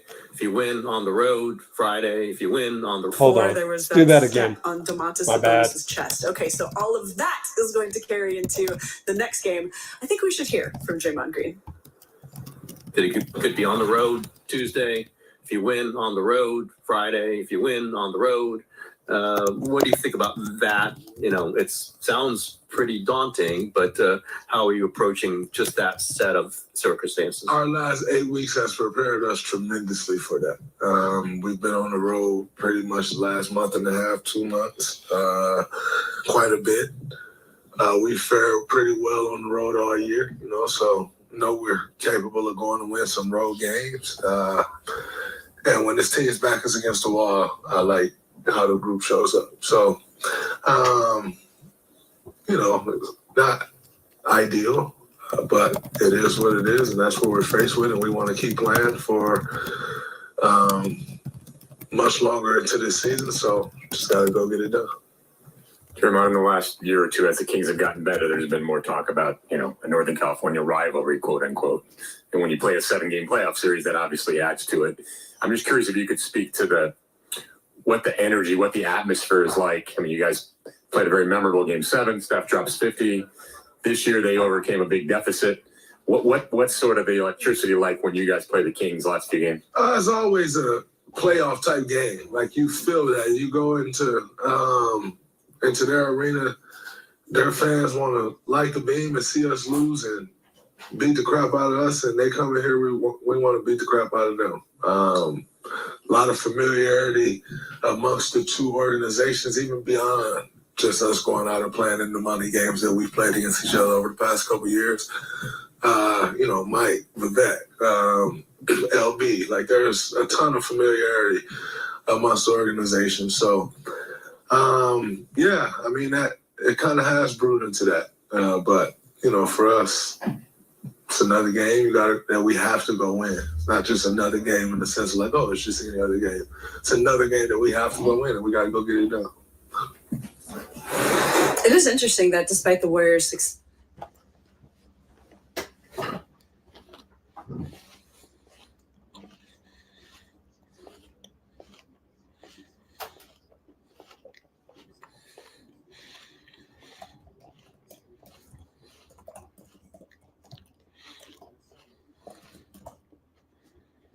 I'm still chewing my apple. Hang tight. Okay. I liked how he said, and I quote, "When this team's back is against the wall, I like how this group shows up." Well said. I agree with that. Andrew Wiggins at the podium.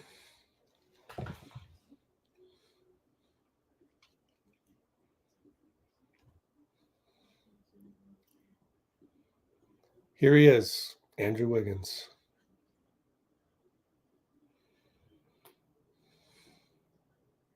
Drew is at the podium.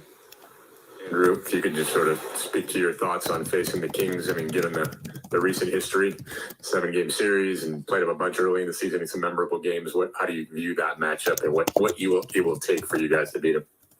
It's going to be one of those games where, you know, we have to leave it all on the floor. You know, every game we've had of them has been a battle to the end, you know, a physical, competitive game. So it's going to be definitely a hard-fought game that, you know, we got to leave everything on the floor.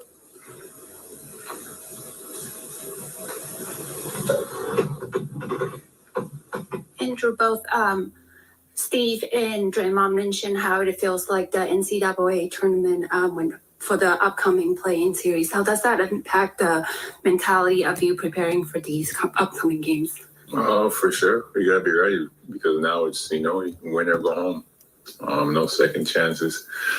But I'm confident. You know, the whole team is confident. I feel like we're in a great rhythm right now, you know, offensively, defensively, and, you know, just being out there and being connected together. So we're all looking forward to it. What kind of message would you give to some of the younger guys on the team, JK, Odds, Trayce, who haven't had, you know, playoff experience yet? I'll just tell them, you guys are ready. You guys proved what you can do all season long. You guys fought like hell all season long. So you guys are ready, and we expect them to, do the same thing they've been doing. During the game today, was there ever a thought, or was there ever like any scoreboard watching with the Lakers game or the Kings game happening at the same time, or was it just kind of we'll do our thing and see what happens? It's kind of like, we do our thing and see what happens. It's the NBA, so anything can happen. But it played out how we thought it would. Andrew, Draymond was talking about how you guys, this familiarity with the Kings, but as Kendra pointed out, Trayce has sort of emerged since you guys played the Kings last. How does he sort of change the equation against a team like that with his defensive presence? Oh man, Trayce on the court, he's a game changer. Especially with him and Draymond back there. Because he's shot blocking. He's making people adjust their shots, in the paint, making them think twice. He's a big key to our defense.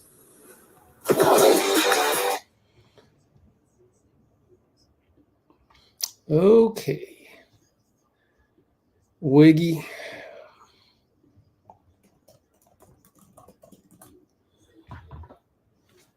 Yep. Draymond talked for like 6 minutes. Let me see if I can get the download. Be a lot more convenient if they had that.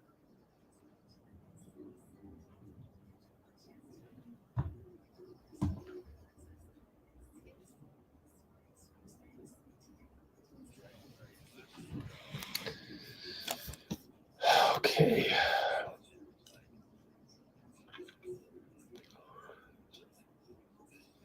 I would play this, but it's a cable company and they get pissy about stuff like that. I don't know why. Literally already make enough money that playing something off of Twitter, they get pissed off about, whatever. Not saying they do, but I've known certain cable companies to do that. Okay. Oh, you almost got another triple-double. Oh, man, what a game. It's going to be a tough game, man. Tough game.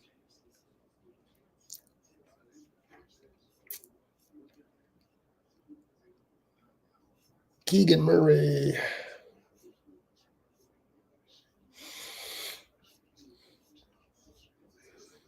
I would have never guessed Sacramento would finish 9th. We just heard some of this. JD with the look inside the interview room. There's a thread to this. Oh, cool. Yep, I had that same quote. Good quote to choose from that. Oh, man, are you going to do this to me? Oh, my goodness. Safari doesn't play nice with Twitter.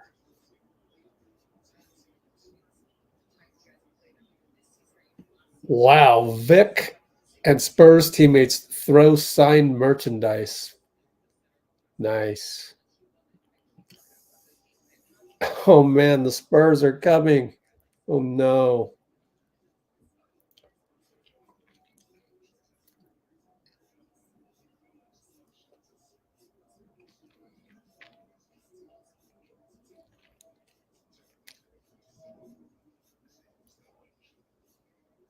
Okay, so I'm finally scrolling back to where we were. How are the unsung plays? Oh, cool. My little note that JK was arguing with Dario is winning that. I like that. That just shows how deeply rooted we are with our squad. Their fans will light the beam and see us lose and beat the crap out of us. What's this? Wow, somebody wore a leather trench coat. A reporter? Anthony Davis. No doubt I'm going to play on Tuesday.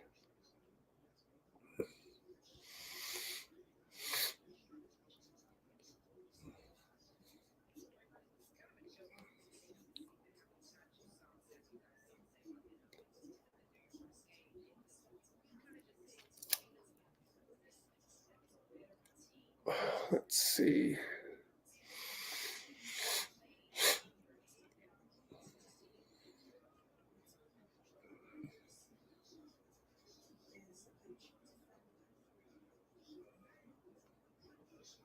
Yep, Devin Booker's happy they got the 6th seed.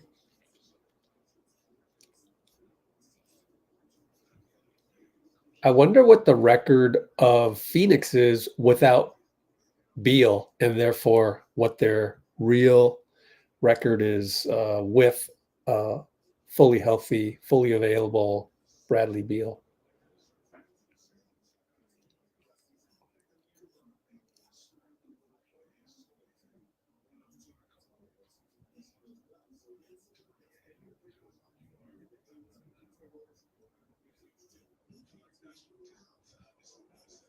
Okay. Let me check the database as I'm. Oh, I probably shouldn't show any Masters highlights as well. Oh, man.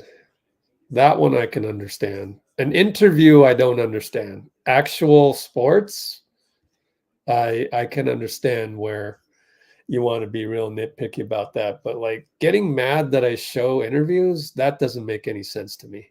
But whatever. So this has gotten a lot of coverage, so that's good, you know. Seems like everybody tweeted the same quote, though.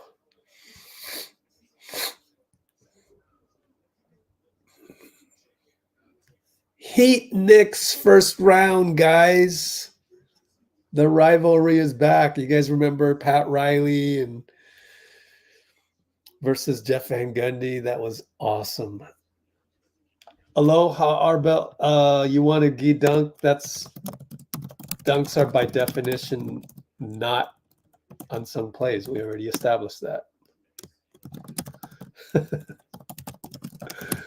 I'm being dad of the group, admonishing my kids. Oh, you guys haven't had any comments since then.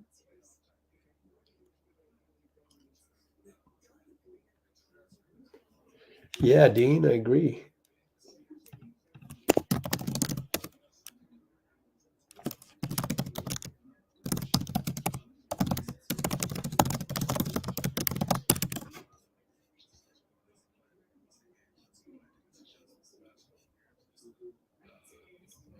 The way I look at it, honestly, the way I look at it is there's no way we can lose. I know it sounds silly. But there's no way we can lose. Why?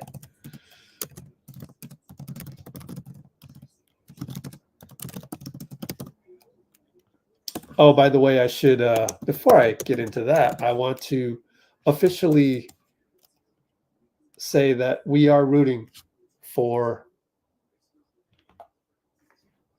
Phoenix to beat Minnesota. Okay, so that's official per the poll. Unsung play of the game is in there. And then Dean Chambers says, I actually really like this comment. He goes, it's only 2 basketball games. And my response to that is to be grateful for anything and everything.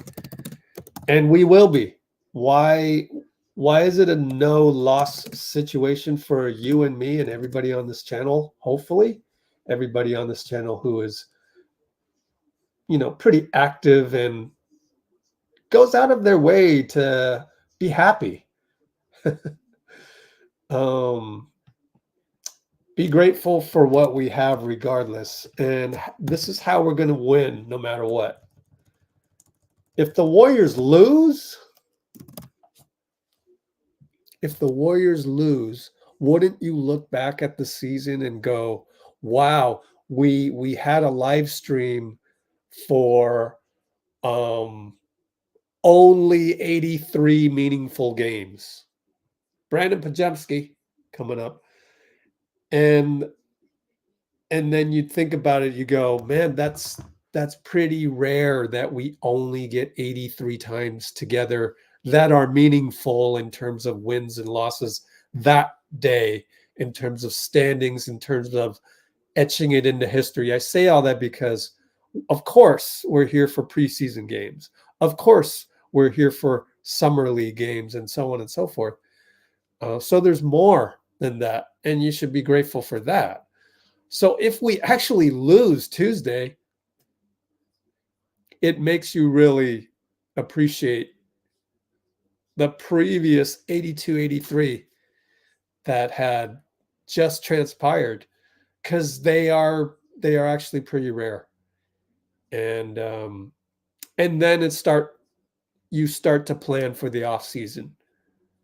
And then what I'm doing is I'm finally able to take some time to go, what am I doing that could be improved? When the hell am I going to make the Discord go live? For Christ's sakes, Rich, you got to do that. I might even think about doing that for Tuesday. The problem, I got to do my taxes. So I don't think I'll get around to that. So you might as well.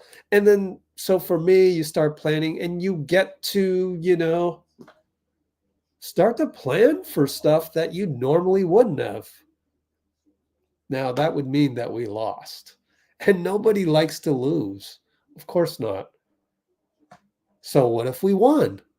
So if we win, then we're looking right ahead to Friday. And then it's just all part of the process. This is just a part of life. So winning or losing is nice. Winning's nice, but it isn't everything. Everything is all the stuff underlying all that, which is why we're here. We know we're going to be here some more. As far as I know, I feel like I'm healthy. I'm not going anywhere. Dean hopefully isn't going anywhere, knock on wood and all this stuff. And it's like, we'll be back and we'll do it again. So, and we'll do it again, even in the off season, free agent day, things like that. Well, I'll figure out how to do lives. The worst case is that I'm going to figure out how to do lives, more lives. The worst case is that it would be sooner rather than later that we would get a guy like Monty Poole on the live stream. So to me, we can't lose. Whatever happens, and you got to learn to pivot in life. You got to learn. I wish I was at that point where I can tell my story. I'm not quite there yet. There's still a little bitterness, but I want to tell you guys the story because I think you would find it inspiring to literally take what appears to be devastating and make that into a win. You can do that every day in life. You just don't realize it. And with that said, let's go to Brandon Pajewski, because I forgot. I went on a tangent and I forgot Brandon is waiting for us.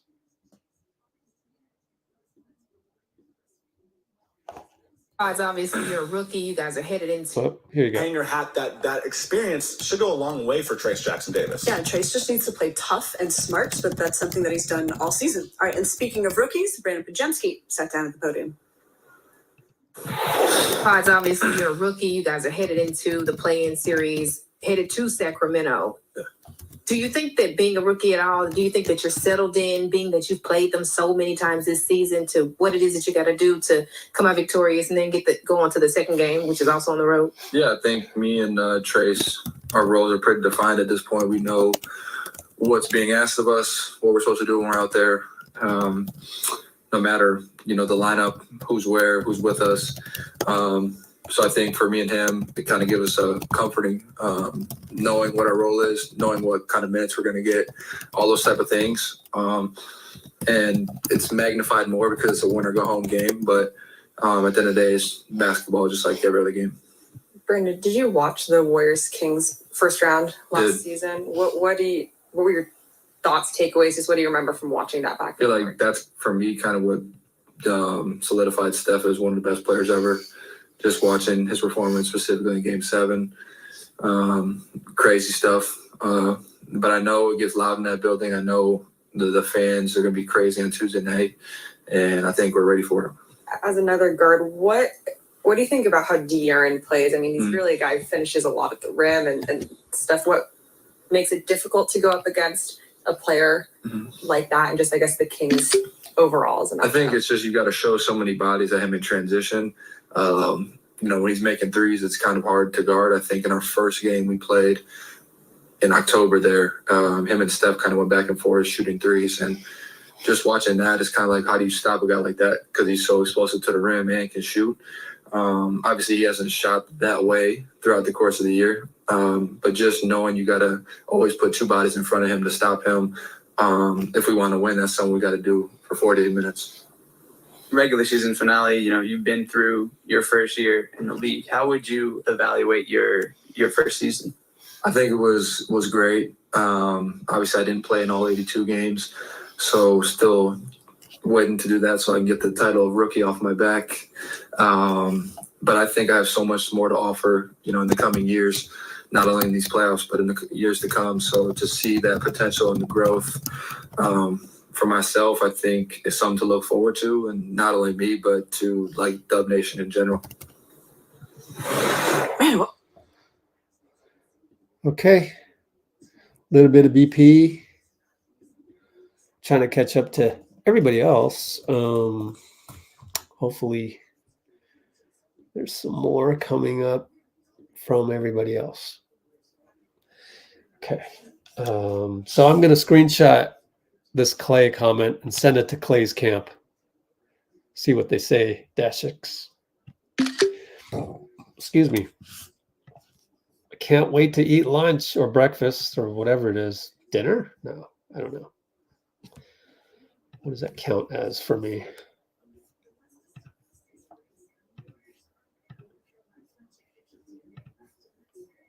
Okay.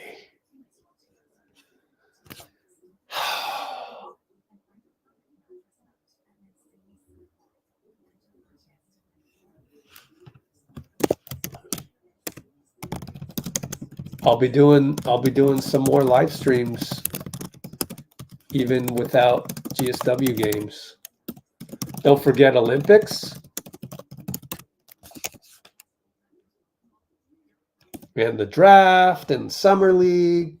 Always stuff to talk about. Alonzo Mourning versus Larry Johnson. Oh, I was thinking they were on the same team, Charlotte, for a second there. But you're right. Crazy, huh? Yeah, James, I know.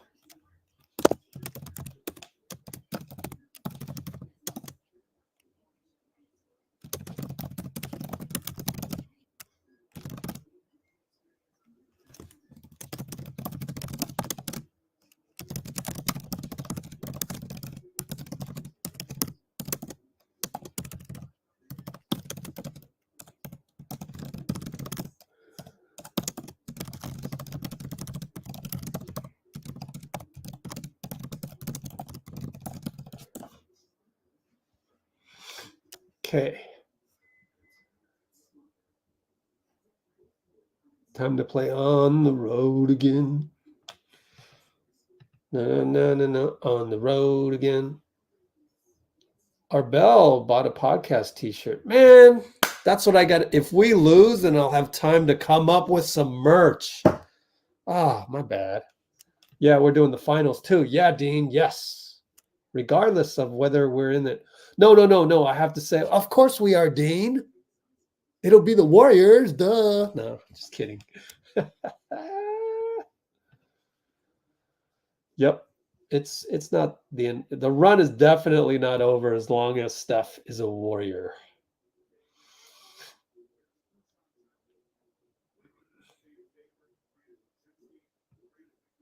Yeah, that's a great observation.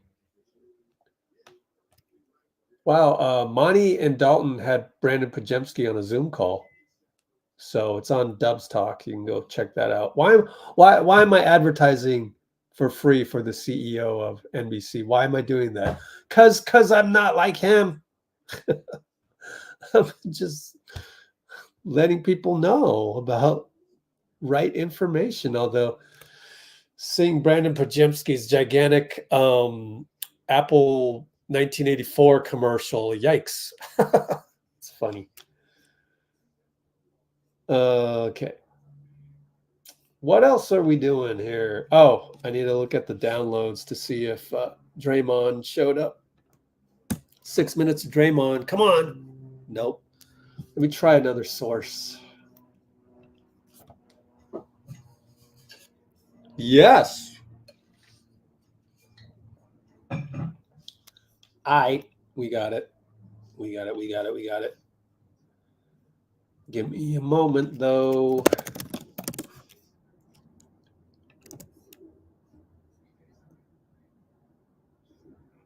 I wonder how long the BP and Wiggs interviews were.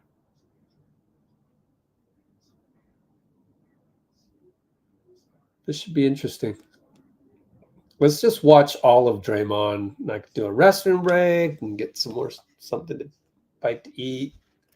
Not that I need to go right now. I don't, but who knows, just in case. It's taking forever to download. Oh, man. So I'm waiting. I'm downloading. Why did they do that? Okay.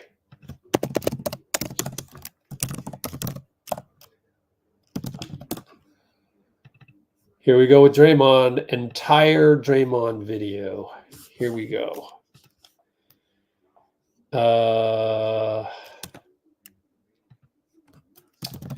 Tired Dre posting video now on.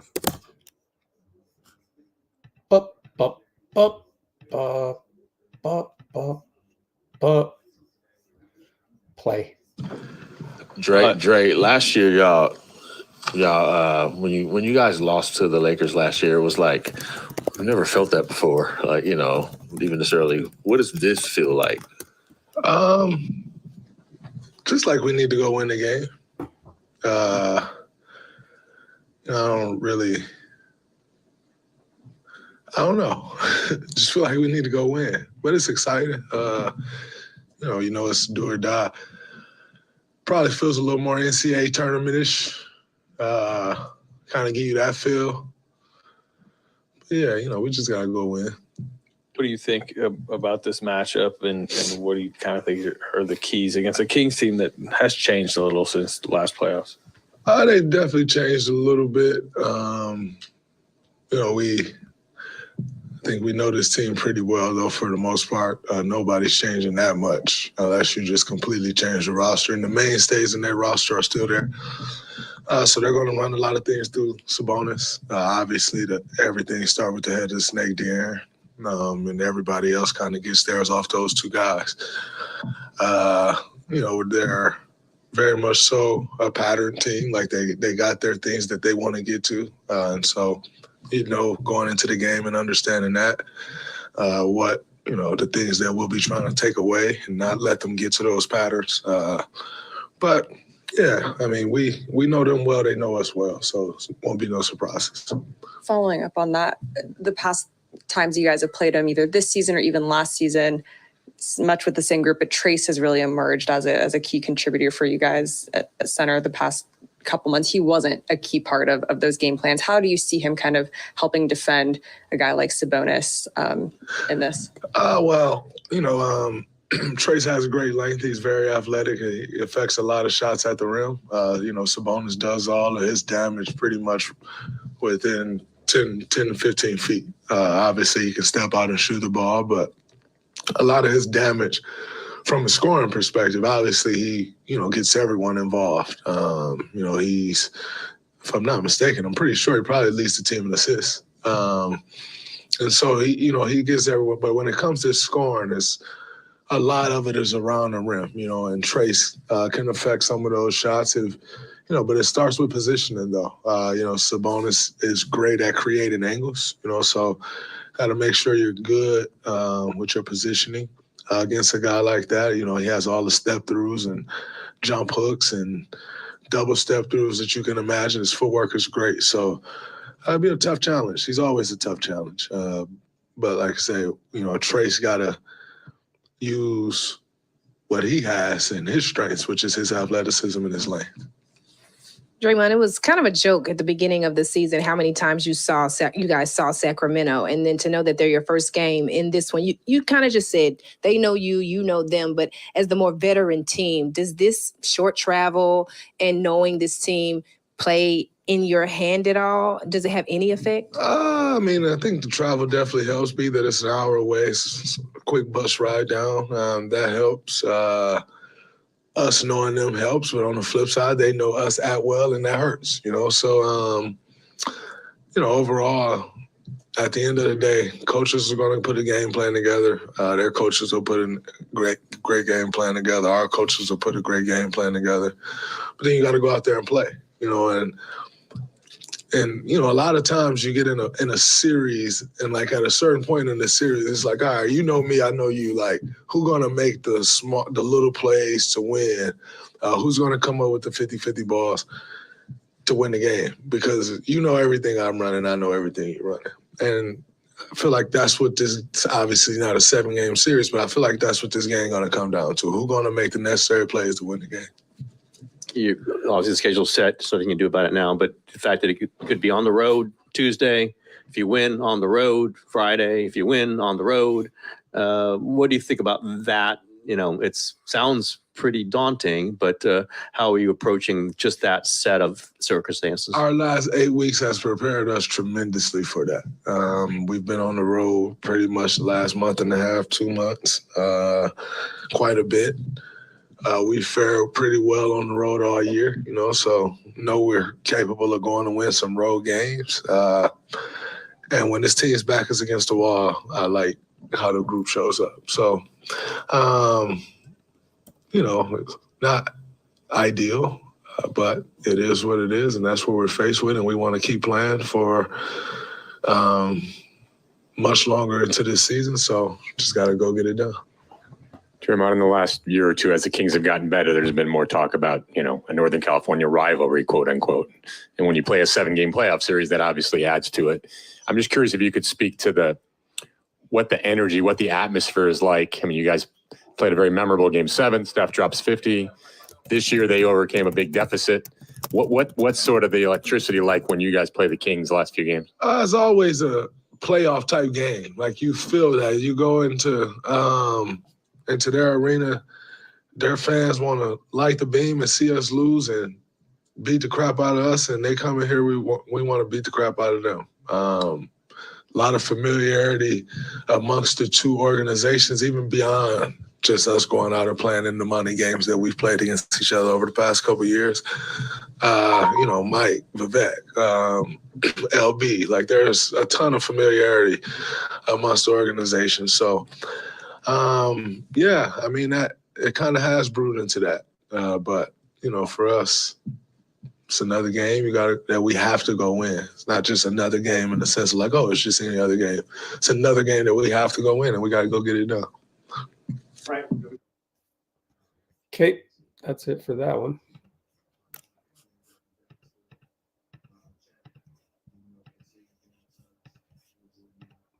I don't have an update on the other ones, sadly.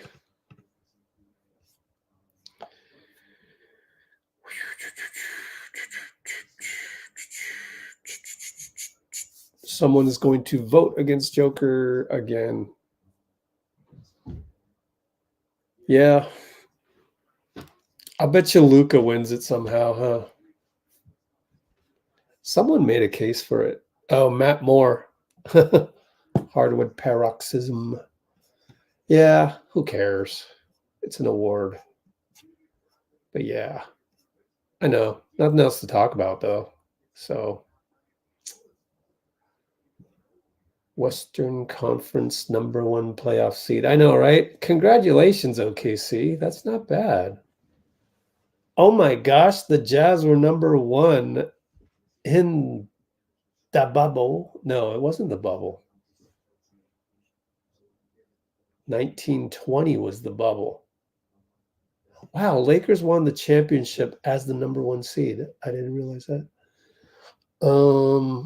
Utah Jazz. Wow, what a fall from grace. Sorry to hear that, Dean Chambers. Oh, sorry to hear that. 1920 was the bubble. 2021 was Milwaukee winning the championship.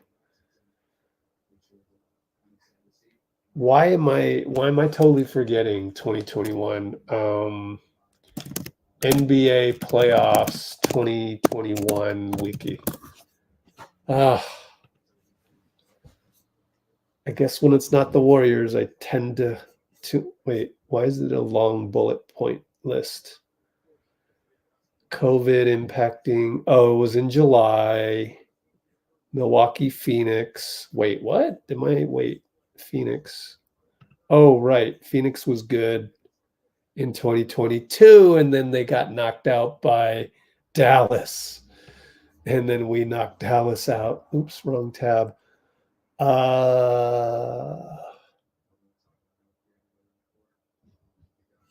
So what happened in the West?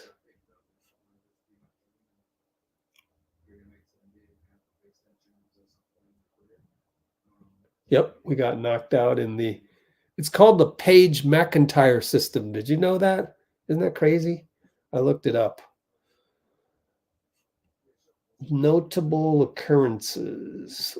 Good Lord, this is difficult to read. It's like one of my articles.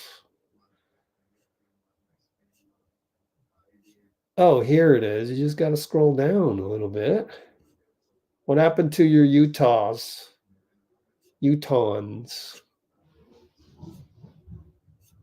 Where's the West? Oh, Grizzlies. Who won? I totally can't remember. 1-1, 2-1 Jazz. Oh, Utah won. Then what happened to Utah?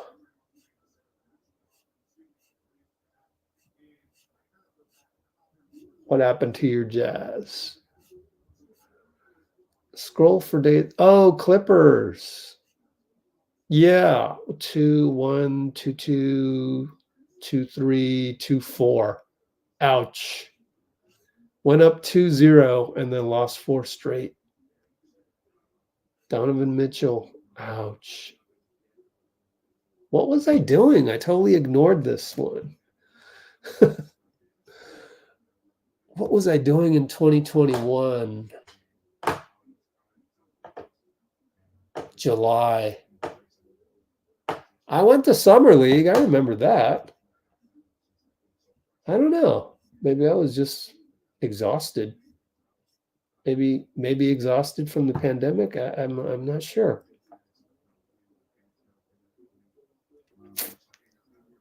Let me think. 2021. I don't know. I don't know why. Sorry, Dean.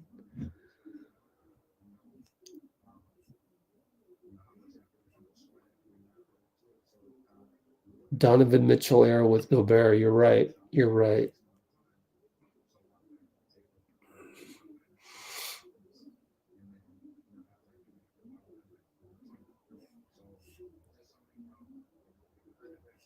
First seed Jazz would be 4th seed. Nutso. Luka demolished the Suns, and when we then demolished Luka, so to speak, 2022. Even Steve Kerr has gone on the podium and said, I'm glad we didn't play Phoenix because I felt we were a bad matchup against them in 2022. Okay. Look, what I sent IG Klay just post. Okay. Let's look at Klay Thompson's IG real quick. Oh, cool. It's a boat thingy. Posted it 15 minutes ago.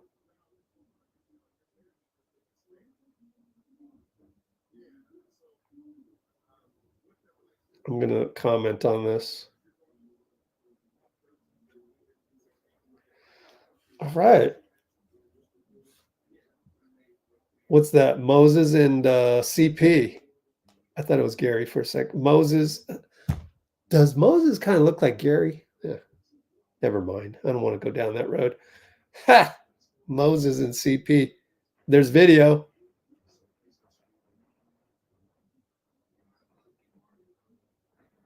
Let me copy the link to the Discord, which then will allow me to copy over to here.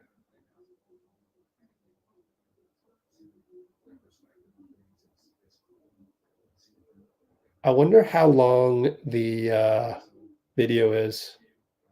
Let's check. Let us enjoy the Instagram post coming up from Klay Alexander Thompson. Just like Tom Tolbert, every time Stephen Douglas Kerr comes on, he says, Stephen Douglas Kerr. But here's the video. Can I turn on the sound? Woohoo!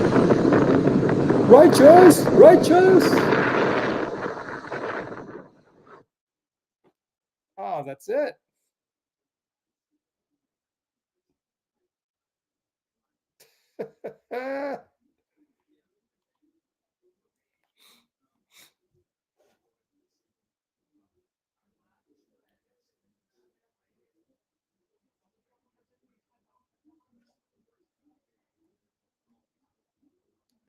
Hold on. Got to send a little, send a little text to my Klay people. Okay. Kawhi and Paul George killed the Jazz. Yeah, you're right. Boy, did they ever. 4 straight games. Yeah. Thanks, Dean. It's boring with no live streams. Aw, Amy. Love you too. What? Arbel, that's what he put in the caption? Did he delete it? There it is. Thank you, Arbel. Oh, thank you. We got to screenshot that one, Arbel. Oh, man, that's hilarious. That is hilarity. Hilarity.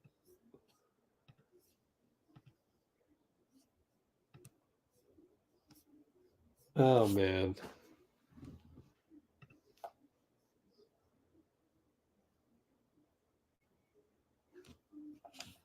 You're saying Pods can't play a lick of defense? No. Strong disagree.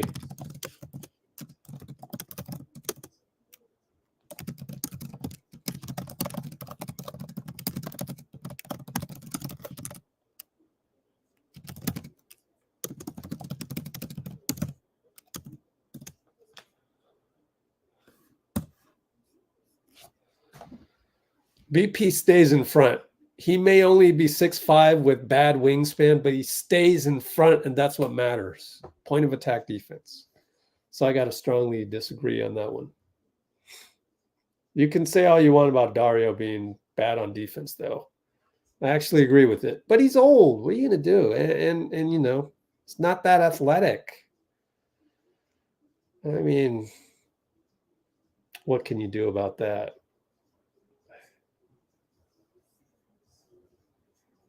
Dang, damn it. Nothing in the database. I want BP and Wiggs, man. Especially I want a Wiggs chuckle. Totally want a Wiggs chuckle. Give me Wiggs chuckle. Nothing. All right, let's go pregame. We're going to go pregame. Pregame Steve Kerr, because I have a feeling he said something important. Oh, and then we got Brandon 3 Minutes Warriors Radio. That's cool. Got to do that. Oh my gosh, 11 minutes. All right, fine. Who are you resting and not resting today? Steph and Draymond will not play today. Everybody else is Well, I can't say available, but everybody else will potentially play based on how they warm up. And other than Gary's out. Yeah. Waiting to hear on JK.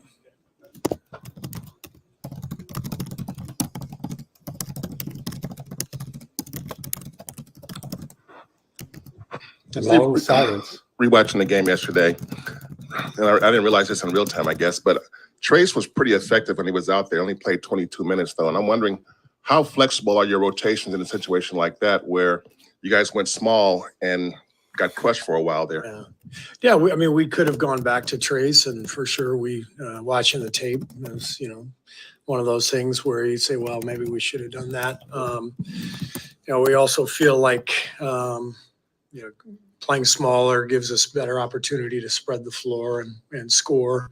So that's one of those things where you just kind of weigh your options and just make your decisions in the game. But to be perfectly frank, I wish I'd played Trayce a little bit more.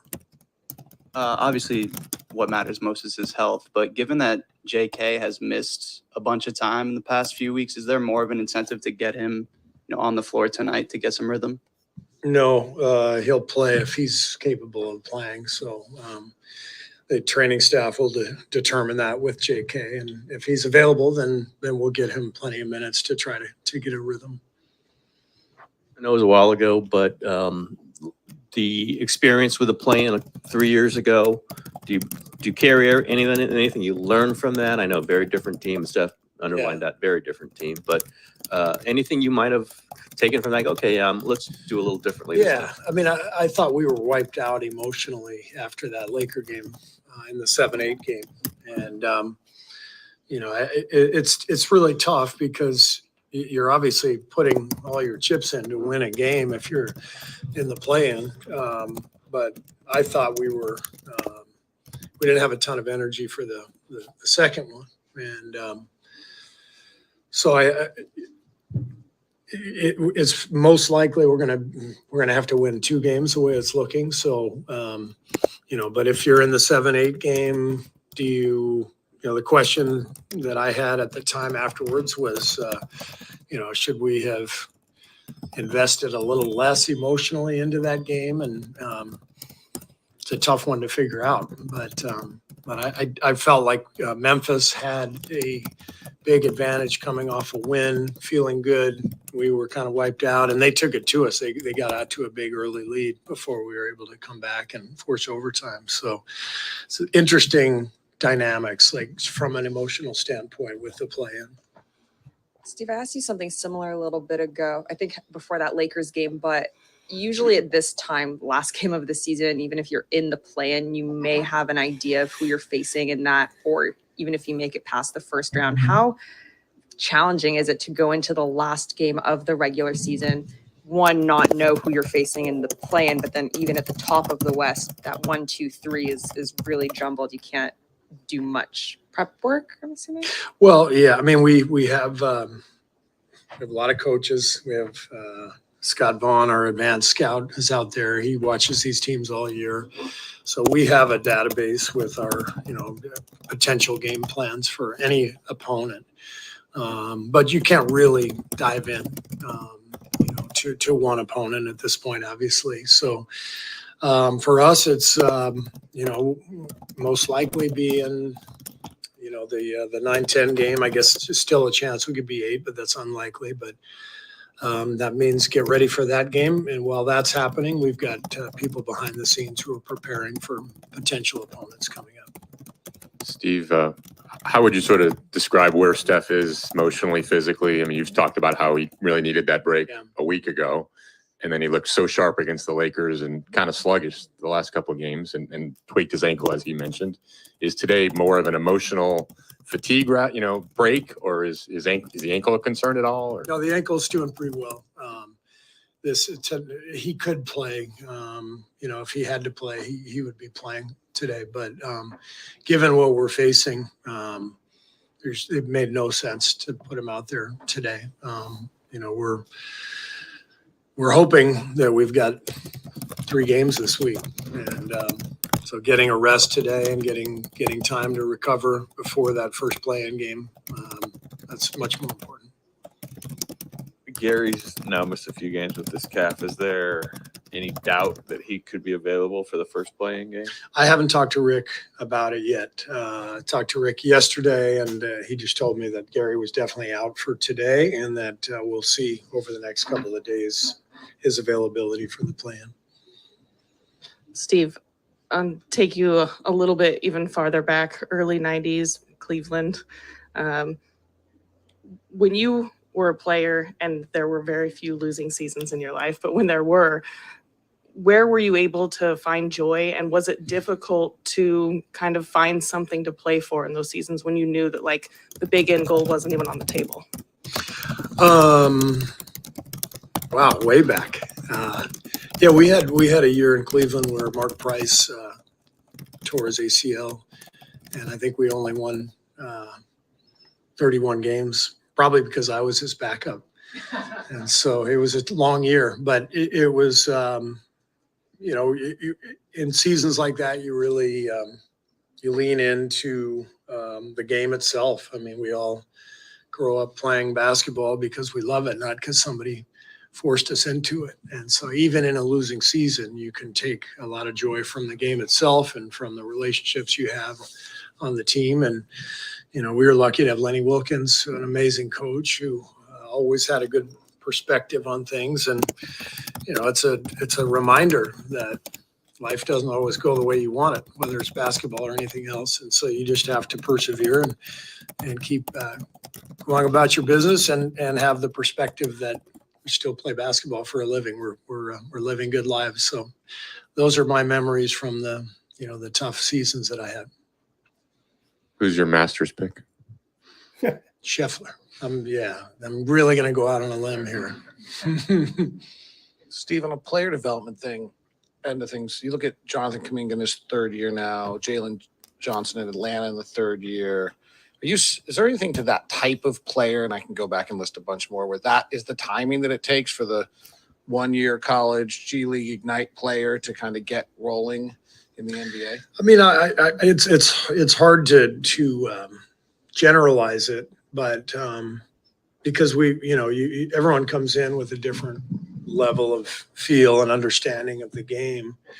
But I do think in general today, players have so little experience when they get to the NBA that there's a bigger learning curve than there was 20 years ago.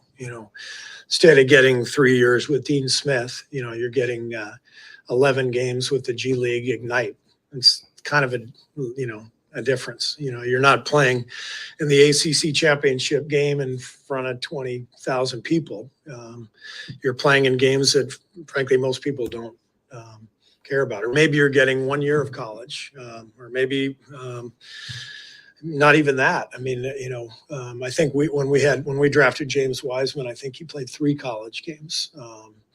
And so the league has changed so dramatically in terms of the players' experience and fundamental base or lack thereof when they arrive. The flip side is I think the players have never been more talented. Better shooting, better dribbling, individual skill work is just off the charts. So it feels to me like most guys who come in, we're trying to teach them the fundamentals and a base knowledge of feel for the game, anticipating what's going to happen. And the college coaches used to do that for us. So that's what I see. On what? Can you elaborate on the idea of playing important games? Spo talked about Jaime Jaquez and said he played a bunch. And I've also heard the phrase from people that the players today never unpack. They go to multiple high schools. They go to college for 1 year. They never unpack. So they aren't playing a game that they're. So what have you seen about the guys who have or have not played important games? Well, Trayce, I think is a good example. Trayce Jackson Davis, he played 125 games at Indiana, played in the NCAA tournament, played in the Big Ten tournament. And there's a process that I think has been lost. Just the growth that comes from going to college, freshman year to your senior year. You think back to, your own experience. I think back to mine, and it's like, it's a dramatic difference. And so I think there's a reason Trayce has come in prepared to play. It's some of it is basketball fundamentals, some of it is just experience, some of it is life experience. So all of that factors in, but we have to make sure we continue to do a good job of adapting to that, and teaching our young guys the fundamentals and the feel, and every possible way we can do that, we have to explore.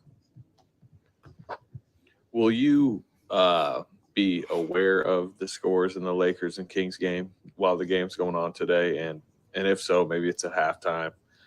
If the results are trending in a way that opens the 8 seed for you, do you like throttle up in the second half or potentially back if it's not going? I mean, I think we'll be aware of the scores, but I mean, today in today's NBA, somebody says, well, Lakers are up 15 and there's 5 minutes left. It's not over, today's NBA, the game flips like that. So it would almost have to be a 30-point game, one direction or the other, to even start thinking about that. And since the games are at the same time, which is by design, of course, I don't anticipate that will be a factor.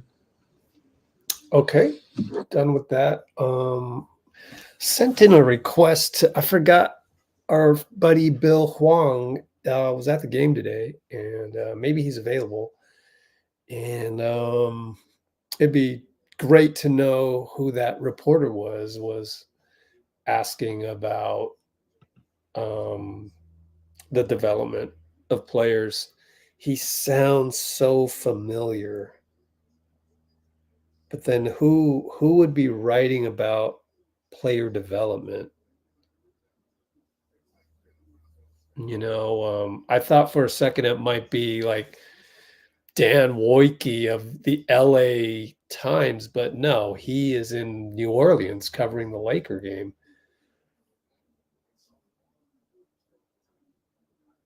So I'm thinking, who covers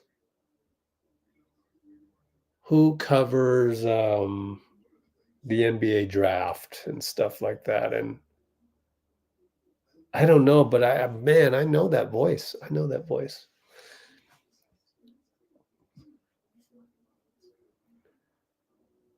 Trayce is not a good example.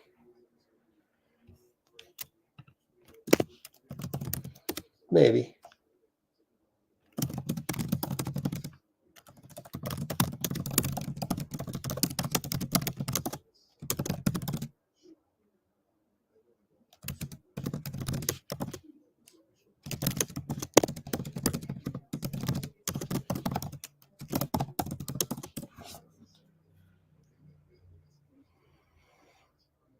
What the heck? Plumbers get $500? What? What's AU? Australia? Not to go off topic, but to go off topic, because we're not talking about anything. Bill Hwang. Nothing from Bill. He's probably driving. I'm probably way too late.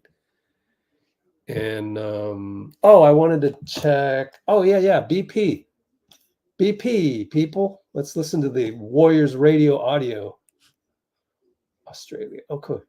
Here we go. Brandon Podziemski looks like he is going to be our guy.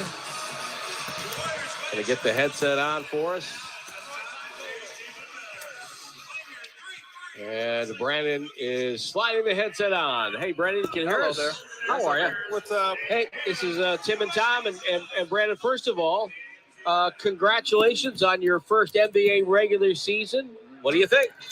It's been fun. I don't think I quite reached the 82-game threshold yet. I think I've only played maybe 70-some, so I'm still a rookie. But I got a couple more games until I've graduated from that. But I feel really good. It was a really good season. Some downs, some ups, some adversity, and I think me and Trayce did a good job of, fighting any battle that came our way. And here we are on April 14th, and we're going to the play-in. Going to the play-in, and tell me what you guys were thinking of. What was the vibe like before this game, and what you wanted to accomplish in this game? Yeah, I think it was just to win, focus on us. That's all we could control. And then, obviously, Halfway through the third quarter, we checked the scores, and LA was up by a good amount. So was Sacramento. So it just made the most sense to, rest the guys that are going to play a lot of minutes on Tuesday, and get the young guys and some of the guys who don't really get minutes in there to get them, feeling comfortable, because it could happen. They could end up playing too. Brandon, what do you know now that you didn't Tommy. know your first game? I got so much potential that I haven't unlocked yet. I've seen spurts of it. I've seen flashes of it. But I have so much, more to offer in the coming years. So I like to look at that as a positive and a bright side for me. After the old guys retire, us young guys want to keep it rolling. Where do you think you've made the biggest strides this year? I think understanding how to play with Steph, Klay, and Draymond. I think I've made a big stride in that area, but also earning Steve and the coaching staff trust, knowing what they're going to get out of me each and every night I'm out there, and just playing a role. I think, like I mentioned earlier, that a lot of these guys that get drafted in the first round have always been the guy and gotten all the shots, gotten all the minutes, and never have had to fill a role besides that.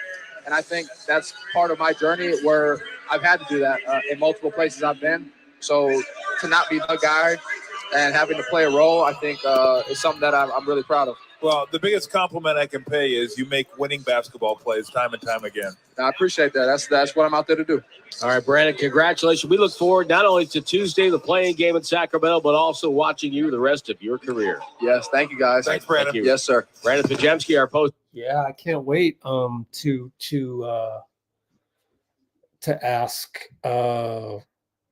Dustin Van Loo, what did Brandon actually mean by that? I'll get around to that when I think I want to add this to the interviews for tonight, because he talked about his own potential.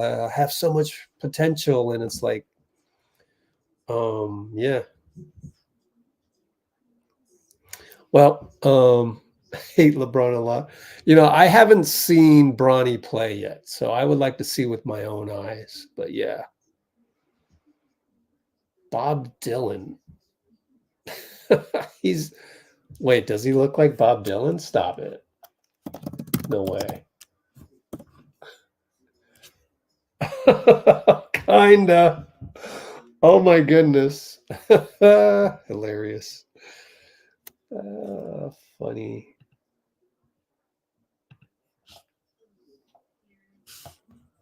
I gotta screenshot this, Dean.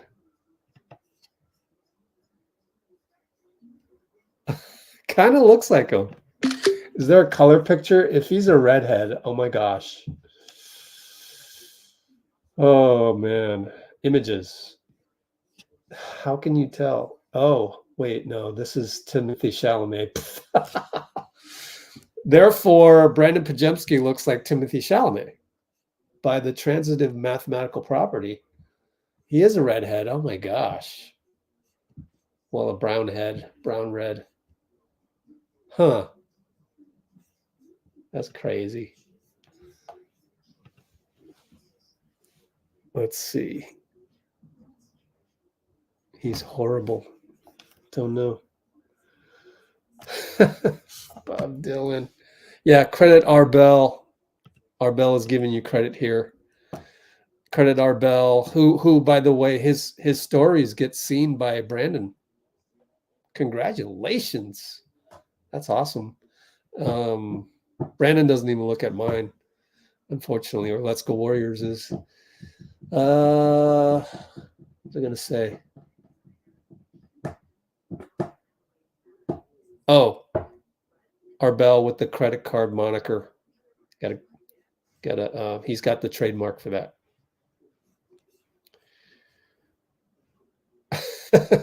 I'm not missing anything to see Bronny play. Gosh. Oh, man. Too bad. Oh, Arbel, we want to know if... oh, nice cap. Dina Gone, nice cap. That's the rose for the Warriors one, right? Anyway. Did Arbel beat BP in 2K? That's the big question. I think I don't know if I'm going to stay. I'm starving right now. Arbel lost. Oh, yeah. Last season City Edition. It's nice. Yeah. You know, I like how they do the black and gold City Edition. I like it. Just the colors. You got to keep those colors. Really cool. And I got to figure out a way to do merch. I'm so behind, but let me get my ducks in order because too many things going on in my life that, and I've come to grips with that. You know, don't you think part of, let's call it maturity in life is to understand that you can do a to-do list, but then it's hard to take into account, first of all, anything that you didn't expect to happen that just happens to you. And then secondly, you know, I realize like I have, oh, they're going to show NWSL on NBC Sports, Bay Area. Cool.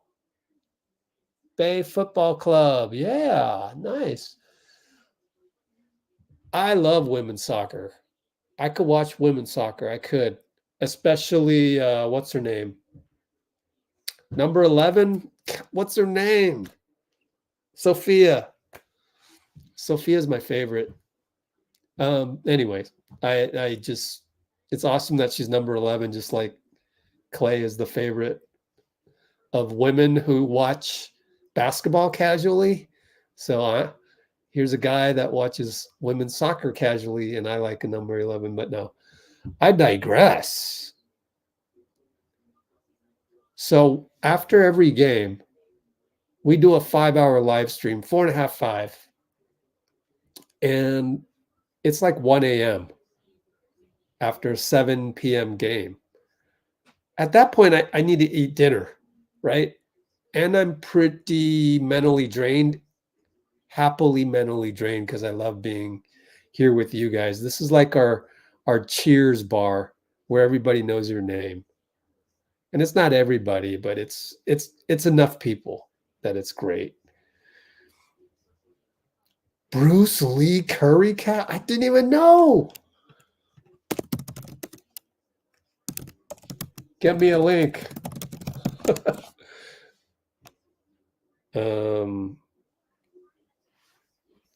Oh, Arbel is saying BP is good at 2K. What was I gonna say? Oh, I want a mini soccer ball. Man, I digress.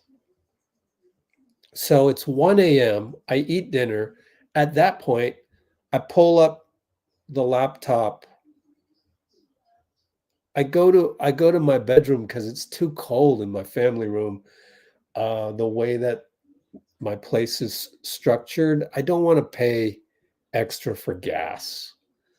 I want to just keep it minimal on the gas bill. The electric bill, I pay a flat rate, so I might as well heat myself up in my bedroom with electrical heaters. So I'm in my room, and so therefore I got my laptop. I mean, it'd be great to be in the family room here and just enjoy the large screen that was generously donated by my parents. But the thing is, so after game 1 a.m., I'm eating dinner. I'm in my bedroom at the desk table, small desk table, watching my laptop, getting away from Warrior stuff. I gotta get away. I can't doom scroll, etc., especially after a loss. Heck no. And really, the people that I follow on Twitter, the ones that are right here, they're all reporters anyways. I had to take one of the credential people off who we talked about today. Anyway, that's another story. And what was I going to say? So by the time I'm done with that, it's like 2 a.m. And then I'm like, all right, maybe I'll do some more work, maybe for another hour. Maybe I'll watch another YouTube video. I like to keep up on Marvel stuff with my favorite channel for that is Screen Crush. I like to keep up on AI news. My favorite channel for that is Matt Wolf. And he's shouted me out on some of his live streams, so that's been fun. I missed the last one though. And then I like science. I like the universe. I like quantum physics type stuff. So I'll go deep on that. And I just look out for that stuff, and it depends on my mood. But I try to get away from the Warriors. So then I go to sleep at like 3. Sometimes I don't wake up till like 12 because I'm just exhausted.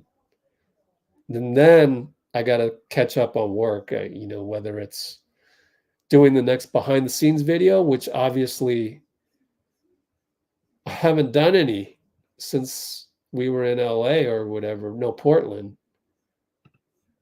I have the raw materials to do the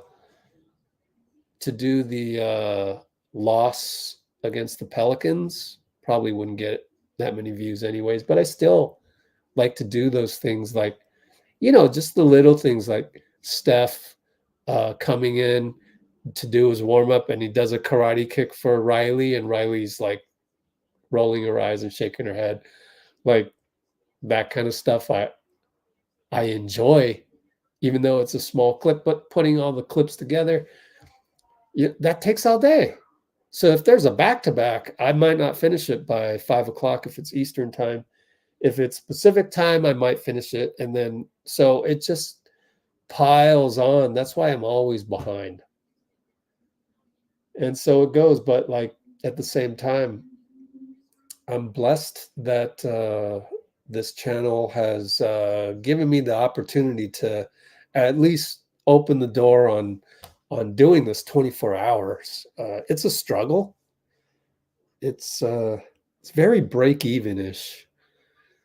And just to break even, you got to work all the time. So I come to grips with not finishing everything on my to-do list. And I think I'm okay with that. It's one of those other things that you just have to achieve a point of your own humanity where, you have that self-love, like, that's okay.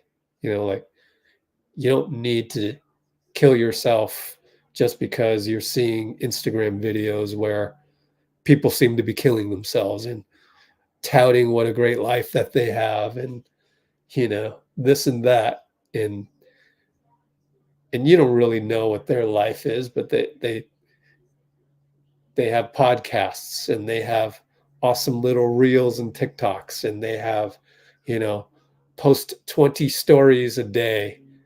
I follow a guy that posts 20 stories a day. It's just like, dude, narcissism much? Like, how is that? I don't get that. But I guess it's good marketing, but like, wow, I just, I'd rather just work on the things that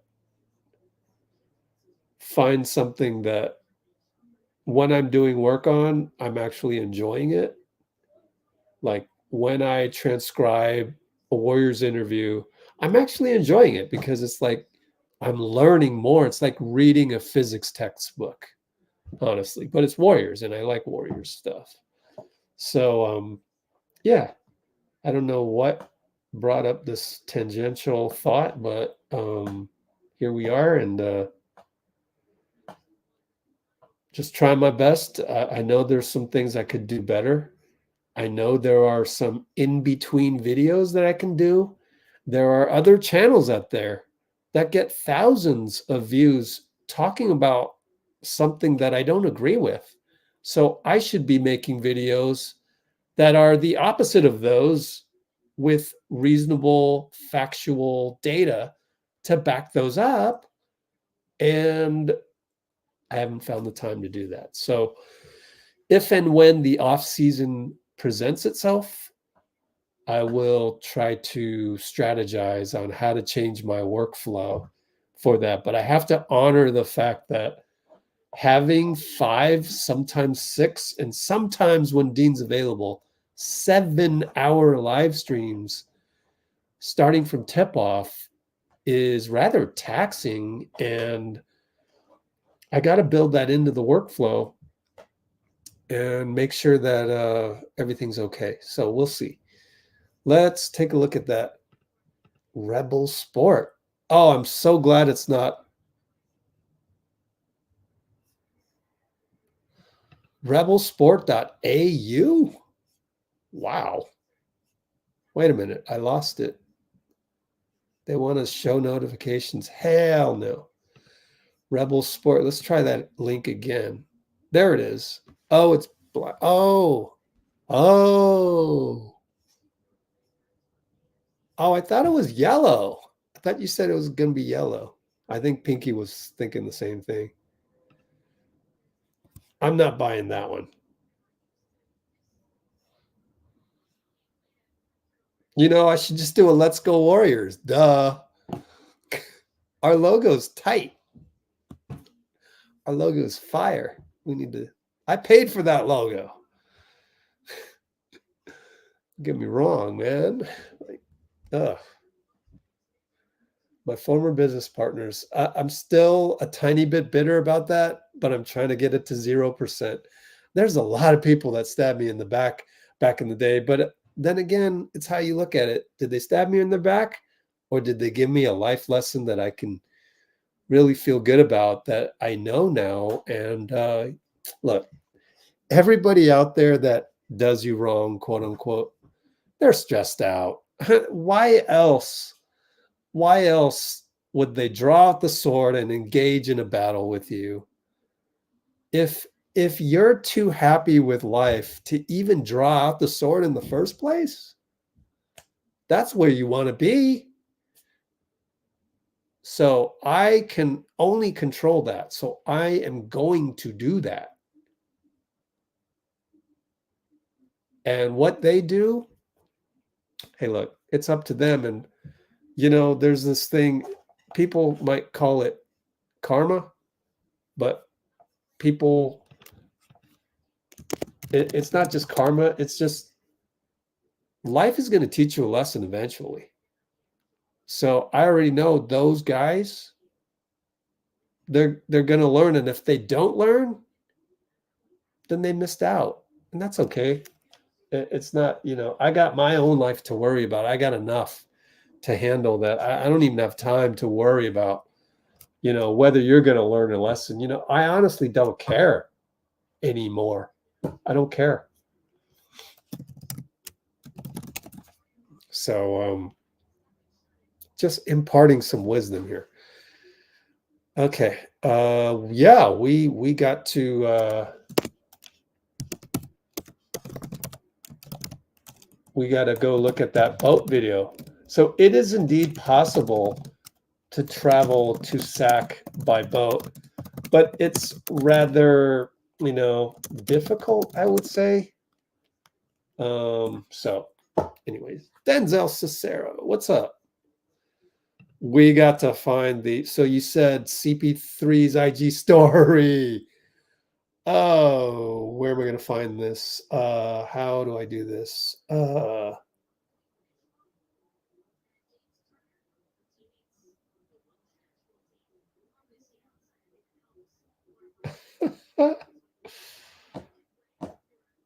Let's see.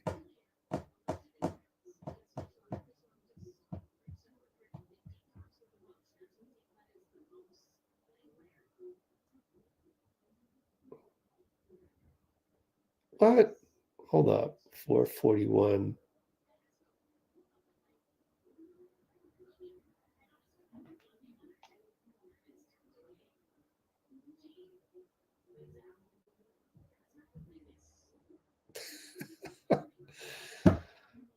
Oh, cool. Thanks for sending all that stuff, guys. CP3, there it is. Aloha, Arbel.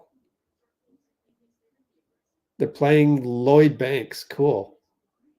Oh, it's not even an IG story. It's a legit. Trayce Jackson commented he's got the chessboard and everything. Let's look at all these pictures and stuff. Klay Thompson with the logo on the side. Why would you want everybody to know that it's your boat? I would have not have advocated the logo. Let's show you guys as I post the link to Instagram. Hopefully, is there a lot of music?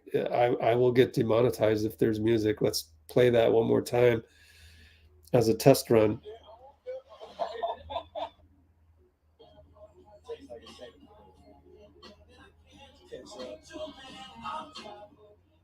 Yeah, I can't play the Lloyd Banks one. Wow, how do you know these songs so easily? I wouldn't be able to know that. Deep shipping. Oh, yeah, nice. Good stuff. Dean Chambers with the info. Here we go. CP3, and let's make sure that I do not click on the one that has music. That would be disastrous. Instagram, not this one. This one.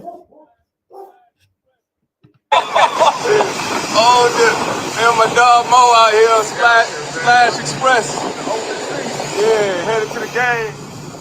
Got KT back there, got me Klay. It's Bay Bridge.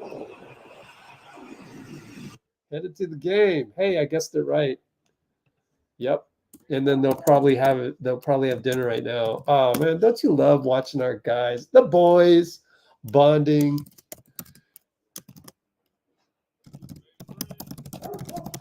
Nice. This is so fun. Okay, what else is going on? Good question though, Dashix.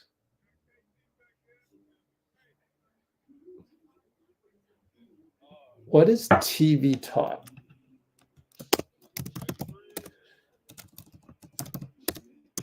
My understanding of TBTOT is clouding my ability to deduce TBTOT. So please divulge what that stands for. Our boys in blue are quite a crew.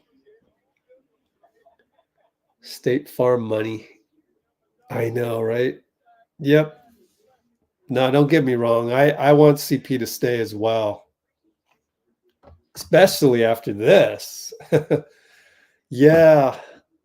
The thing is if, I've only criticized Chris Paul for regular season point of attack defense. That's it. And it's not his fault. He's old. Look, his point of attack defense is still better than mine. Okay. Any day of the week, any day, any year, any time. Now, the thing is, he's definitely worth more than the minimum. Like props. Like if I had to make a judgment on how much he should make, yeah. And I'm sure Bruce agrees with me too. I'm not saying that Bruce doesn't agree with me. I'm okay with guys getting as much money as they can because why not? But yeah. If it were me though, I don't view money. I don't value money as much as the regular average Joe out there. So at some point I would play for free. And also I would never get myself in a position where my my cash flow was so big that I would need that much money. I would purposely have a huge safety net to the point where I could give it away, give away a good portion of my assets to somebody who needed it more than me. Typically that's family, typically that's, but if I were a billionaire, for example, I would definitely go and try and make that money productive with certain segments of society that I felt needed it. So yeah, I'd do it, but I don't think Chris Paul's going to do it.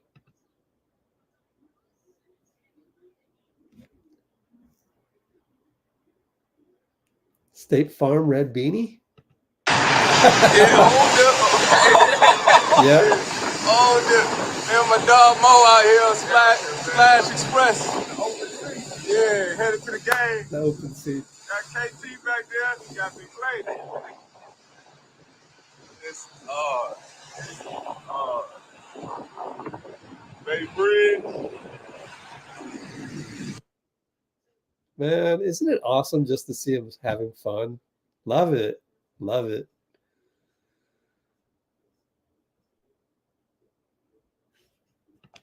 I used to have point of attack.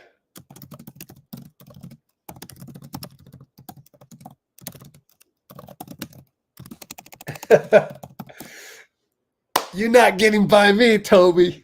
Heck no. Heck no. I was defensive specialist in high school. Yeah, baby. I could move the feet, baby. Shuffle, shuffle, shuffle. Get my center of gravity like butt on the ground, man. But that is no longer. That is no longer. Bruce wouldn't take the pay cut. Of course not. I wouldn't either.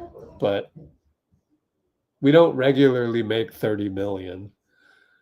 How about if you, yeah. So the question is, what if you made 30 million, then took a pay cut to whatever it is, 3 mil? Got to make the 30 million first. Man, this is fun to just talk and eventually get close to 5 hours, at which point you would have to hit 5 hours. Oh man. Let's screenshot this, Dean. Wait a minute. Wait a minute. Hold up. Dean Chambers has no profile pic. We need to change that. Need to change that. Hold on while I save the screenshot, which I have done now.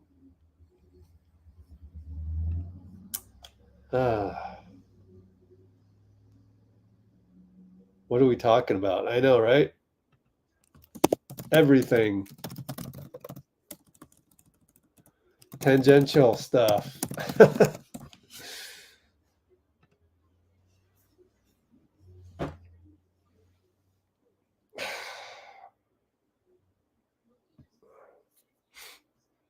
Hey, yeah.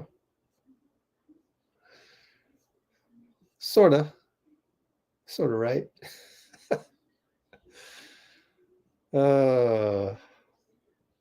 Toby let me have my space. Thanks, Tobe. I just let Rich go off a little bit. Nah, man, I really love defense back in the day.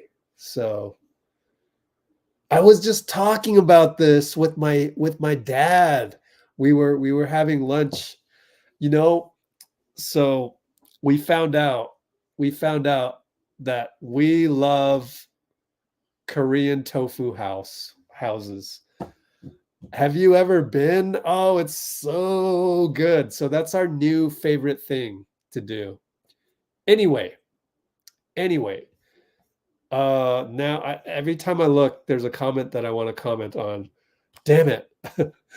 So what came up was we had to go to a different tofu house because it was a Sunday, and apparently the Koreans that own that one, they go to church, because we went to another one that's a chain, a really small chain, like 2-3 stores, And those people, they were open on Sunday, and we asked them why that one was closed. And I go, oh, well, they're at church and everything. And on the way from one tofu house to the other, I passed by a playground that I used to play basketball on as a high school baller. I didn't play that often, maybe 4 times, but that was the home playground of our rival high school. And the star player, one time I played concrete basketball against their star player. I guarded him, and I wasn't really any good at offense other than maybe a dribble stop, mid-range jumper. Even that wasn't that great. I hadn't developed that part of my game yet, but I was good on defense. That developed early, the dedication to defense. And one time, this is the same story I told my dad. So their star small forward, I would say he's like a 6'2", 6'1", small forward type of the Grant Hill mold. And he was all league. He was athletic, this and that. Just smooth, not really a dunker, just smooth like Grant Hill, right? Kind of maybe Devin Booker-ish. And he made this drive to the hoop, and I stayed in front of him. That's why I barked at James Warner earlier. Brandon Pajemski stays in front. That's what's important. So I stayed in front of his drive. I took a charge. On concrete, man. But I didn't call it. Because you don't call charges on anywhere, right? It's just good defense, no call, keep playing. And he didn't call it either. And then he goes up to me and goes, good defense. Dude, that was like a highlight. That's like my only highlight, other than the game-winning free throws against the same rivals, although a year later he graduated. And I think he probably played college somewhere. Junior college. He was that good. And I should look it up. And for me, so the only real end of time I scored 16 points. That was my all-time high in high school. You see, not that great. 8 elbow jumpers. The team we played just let me keep shooting those jumpers. Like after the third one, maybe you should guard me on that. I don't know. They just keep leaving me open, and I was hitting that all day. So that, and then the layup lines when we go into the gym and run around, man, that's so much fun. That's just one of the great American traditions are the running into music and then layup lines, obviously to rap music, always. It's just awesome. And then also, oddly, my high school memory is taking a charge on the concrete against the rival's star player. Nobody knew about it except the people that were there. And he goes up to me, and I'm intimidated because he's like an awesome player, all league. And he goes, good defense. That was like, oh, cool, man. Thanks, bro. So that was like a highlight of my entire basketball memories. There's a lot of them though. I got way better in college though. I started looking at Michael Jordan tape. I've said this before. And then you take the VCR, and I happen to have a VCR that you could do slow motion. It was tough to find VCRs of that nature back then. And so yeah, you just really freeze frame this and that, and you go, oh my goodness, Michael Jordan, his footwork. It's all in the footwork. So I got a lot of my moves from Michael, below the rim even. Anyway. I know, Toby. I know. I am grateful every single day. I wake up every morning. Okay, maybe I don't think about this every morning, but it's pervasive, and you think about it every now and then, and you go, damn, I'm lucky. I don't make the most money, but I do have the freedom to do this and do that. And also, there were a lot of sacrifices, I told JD John Dickinson in our meeting before we agreed to have him on every halftime, and there was a period when I was doing Let's Go Warriors, I was on food stamps. It was that scary. It was that scary. So a lot of sacrifices and just the determination. Like, I've done the 9 to 5.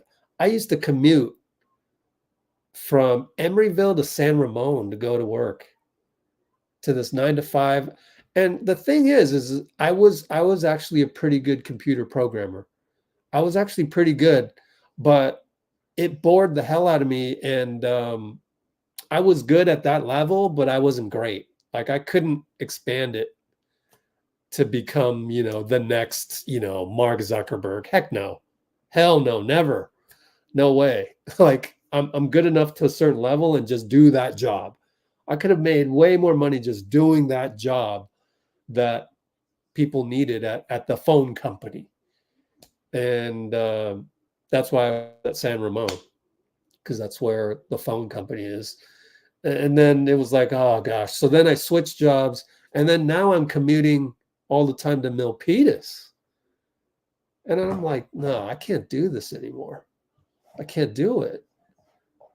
So it got to a point where it was like, I'd rather die. Okay, maybe it wasn't that bad.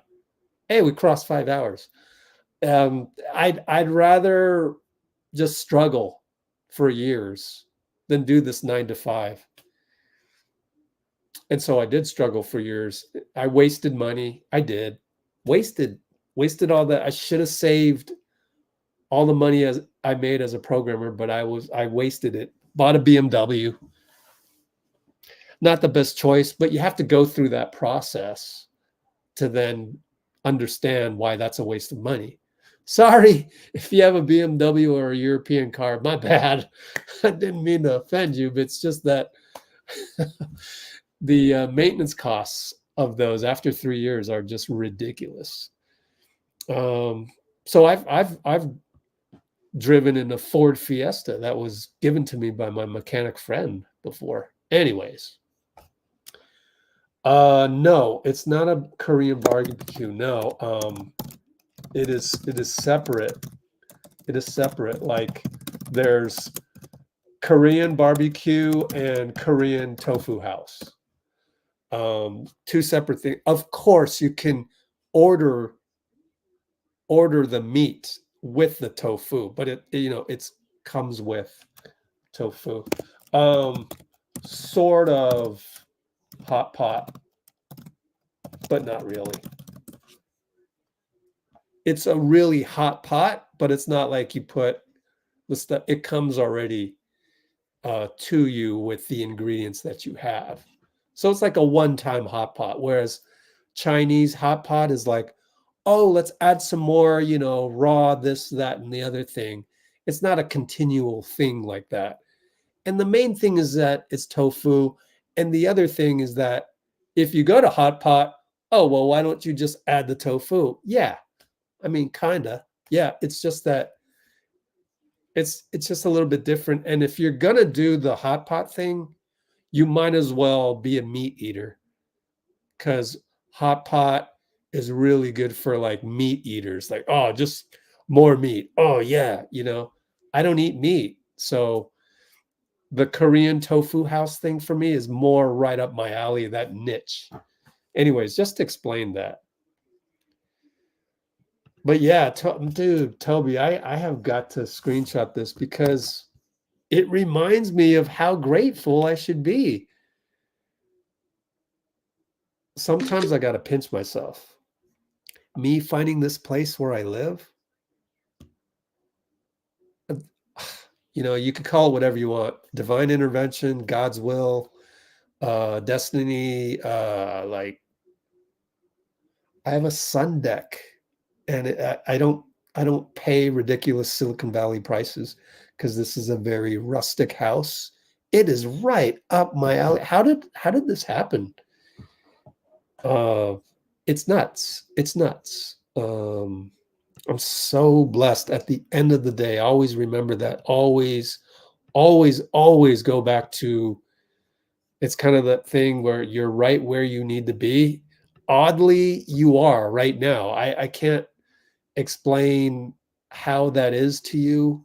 And I know that there are people that are in pain as I speak that will strongly disagree with me.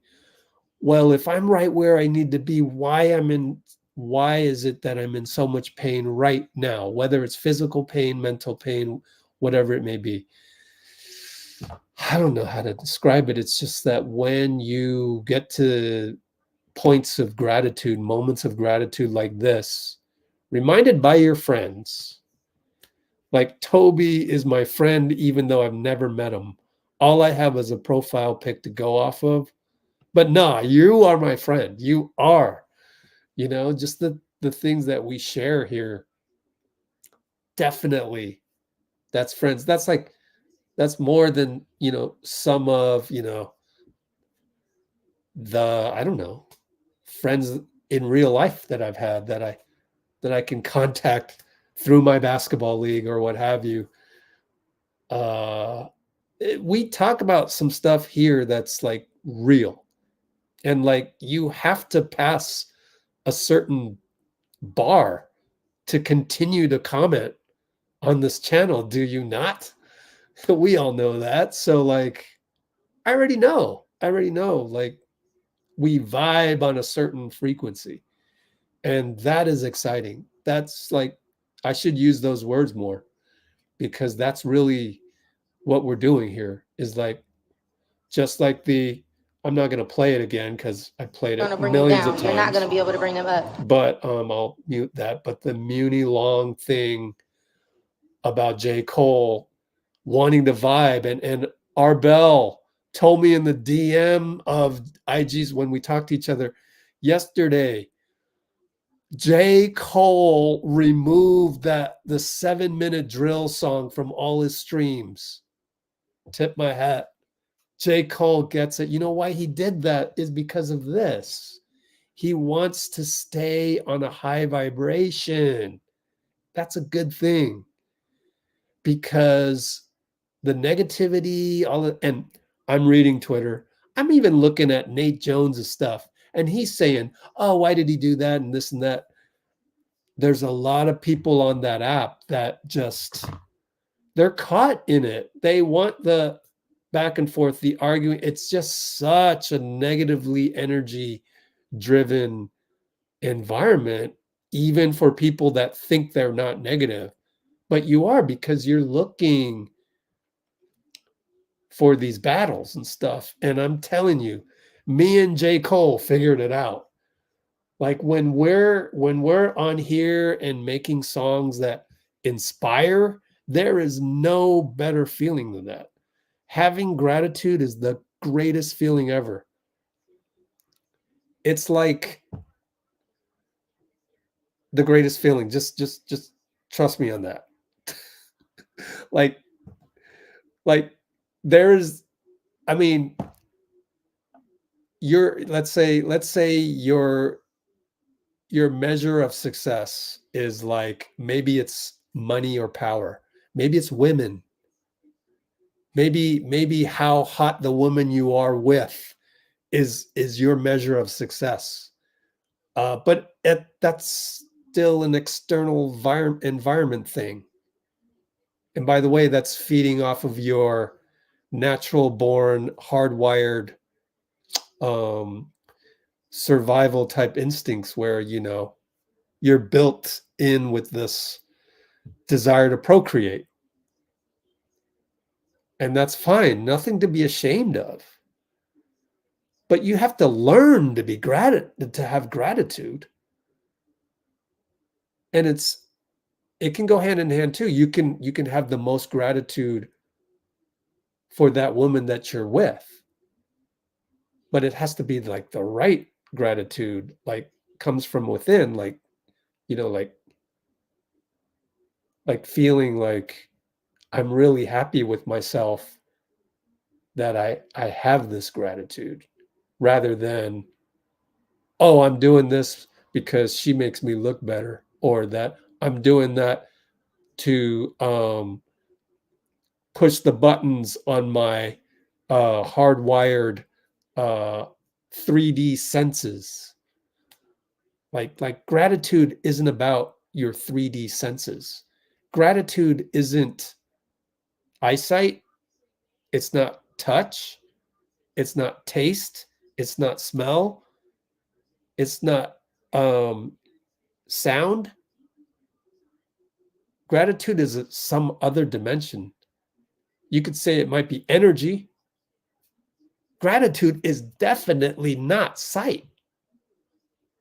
So it's beyond, it's beyond what we sense. That's why it's so good. That's why people don't realize it. They're stuck to those senses. Gratitude is beyond that. It's like another dimension. You can't measure it. You literally can't measure gratitude. And so we come back to something like this. I mean, everything in here is not measurable. That's the awesome part. You want to get to things you can't measure. Got it? That is the lesson. Gratitude is not measurable. You just feel it. And you know you're in the right place.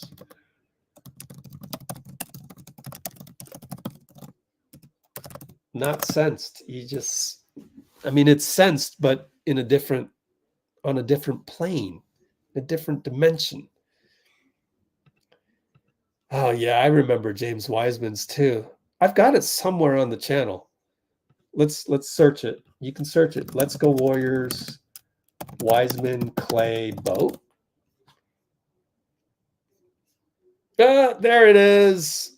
Let's go ahead and watch this in the background. It's during the phase where I stuck with the portrait format. So sadly, this is better seen on your phone. But, and I had all that crap. But some people loved this, some people hated it. It's only 2 minutes. Can I not hear this? Oh, no. Oh, there it is. Got Rook on the boat with me. You don't know a damn thing, but I'm teaching him the ropes. Love what it. It's like to be a straight captain, baby. It's nice out here. You got anything to say, Rook? You don't even know. Today. Happen. You got to manifest things, speak things into existence. I love this. 2022 NBA champs. Let's say this. Here. Fat 30-pound salmon all season. Well, summer season. What? 30-pound salmon? Man. What? Took Rook on the boat yesterday. Taught him the ropes. Taught him how to tie line. Oh, remember these days. Oh. Taught him a few things. You guys are watching the playoffs. It's hard for me to watch, to be honest, fellas. It's hard for me to watch because I know if we was there, it'd be a different story, but you got to channel that energy into your workouts. That's called life. Rehab's going very well. I had a great day today. Made some huge strides. I got some jumpers up, and it just feels good to get up and down the floor right now, man.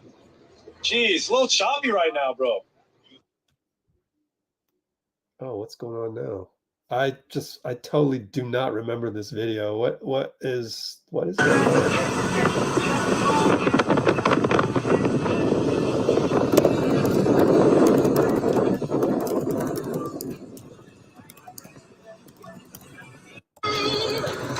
I guess she's still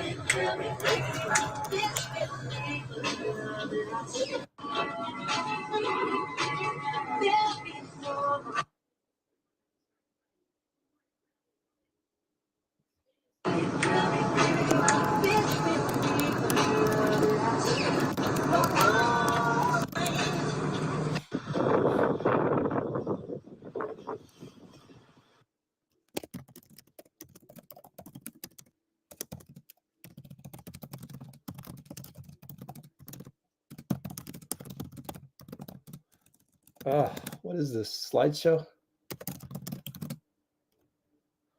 Oh, wow.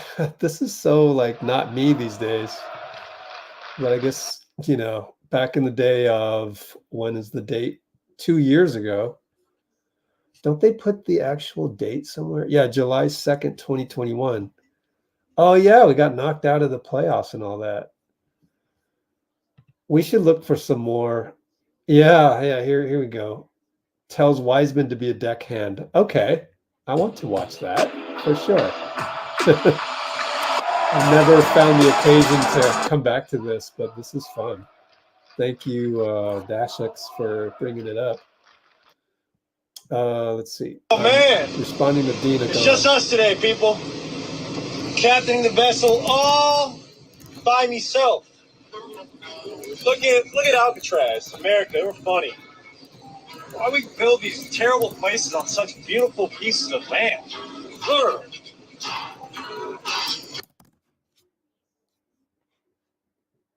Oh, I had to cut the copyrighted music out every now and then. Man, I Look miss at Sports Center. I think that's Hey.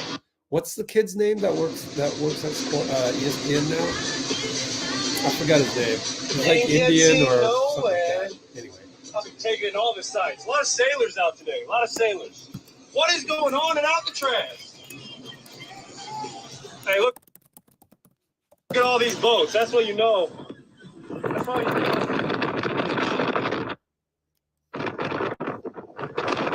Fighting over there or something.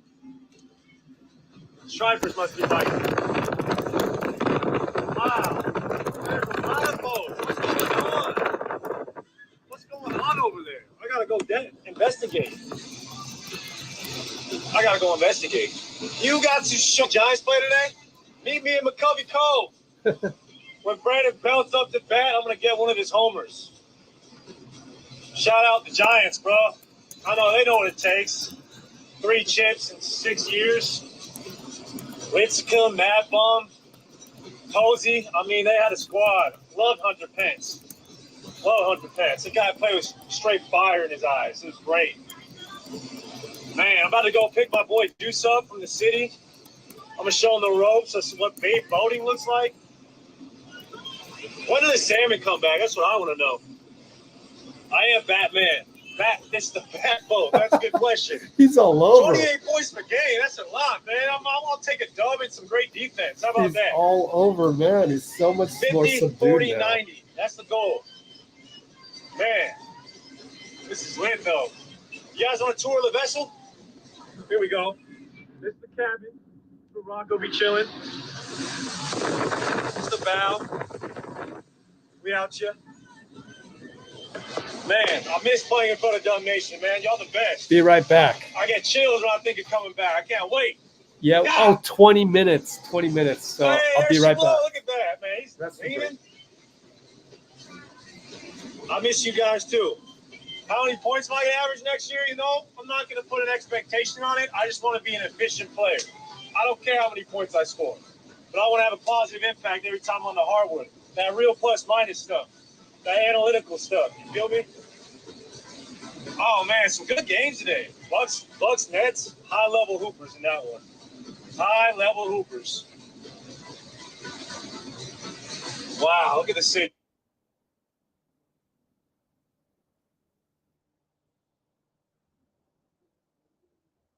I miss you guys, too, Dumb Nation. I can't wait to be back out.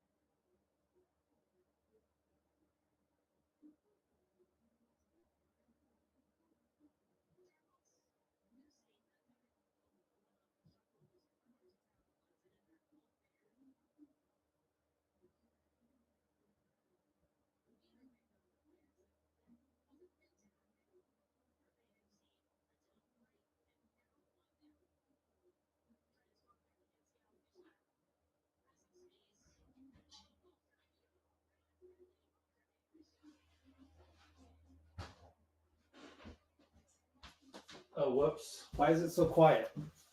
We hit an ad. Oh my God, I just had the whole thing when it paused. Oh crap. Isn't that funny?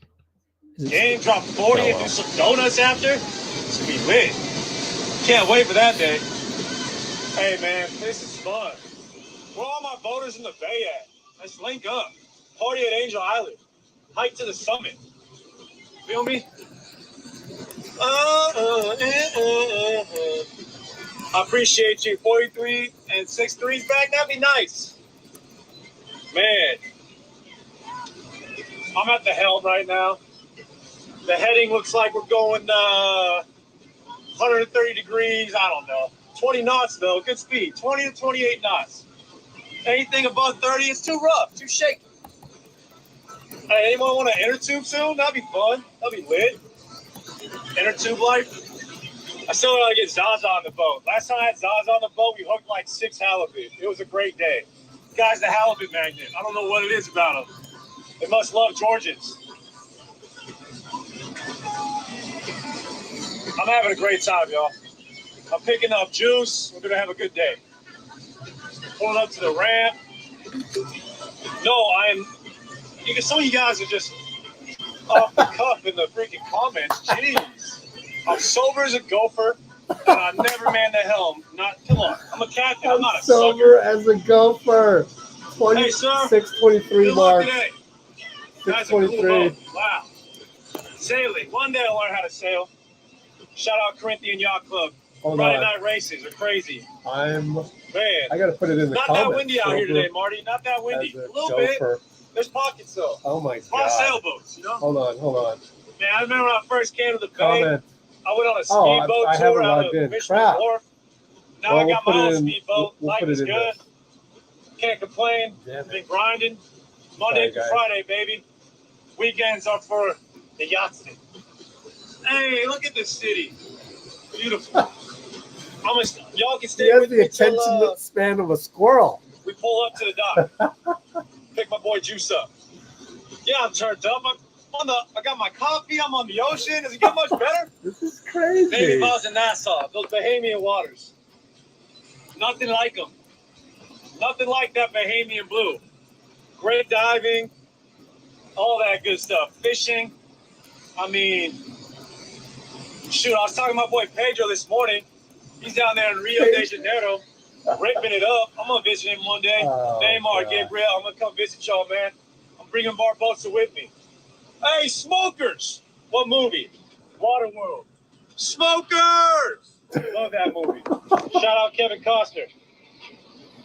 This is nuts. Turn on the beach.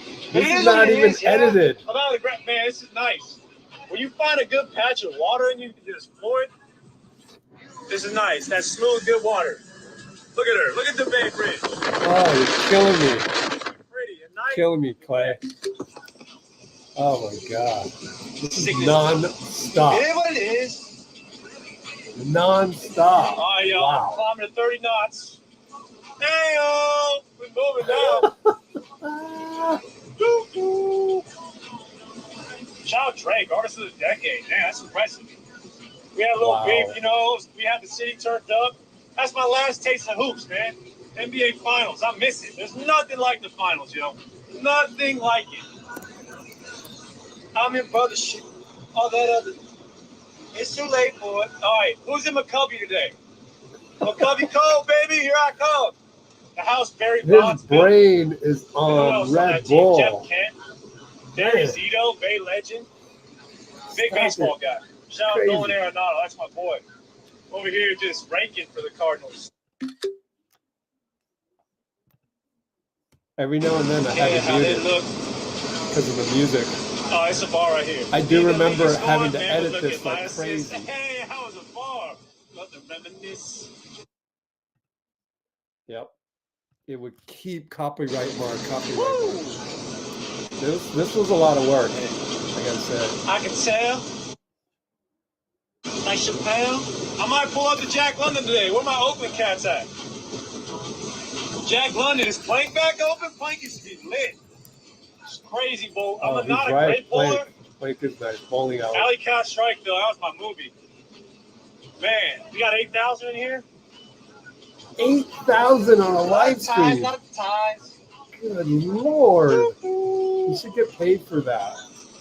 Hey, man, we should do this more often, y'all. Just take Dub Nation with me to the city. This is nice, man. Wow. Alameda Rockwall. I heard that's where the halibut be laying at. Just deep in the... That's my dream, guys. I want to just hook a salmon, flay her up, make some sashimi, some niggity, and just eat good. I'm a big fish guy. Self-sustainable living. Nothing better.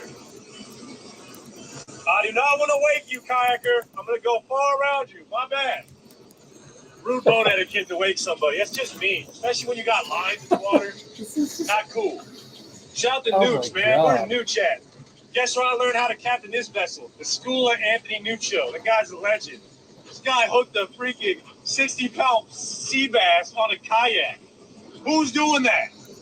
Not even Bear Grylls. Anthony Nuccio. Look him up. Guy's a legend. Hey, what's up? That's a nice sailboat right there. Look at the giant. Oh, no game today. No game today. They might be on the... Hey, lots of love from Trinidad. Shout out to Trinidad. Appreciate y'all, man. Love the islands. Barbosa, what's up, man? Where you at, Oh, he bro? showed up. Get to get you on the boat. Get on the damn boat, Barbosa. I need a dad.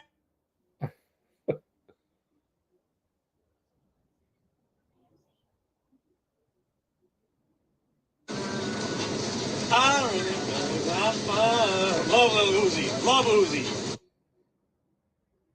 Love Uzi. Yeah, everyone. Oh, fun. Hey, I gotta get Juan on the boat. I gotta get LB on the boat.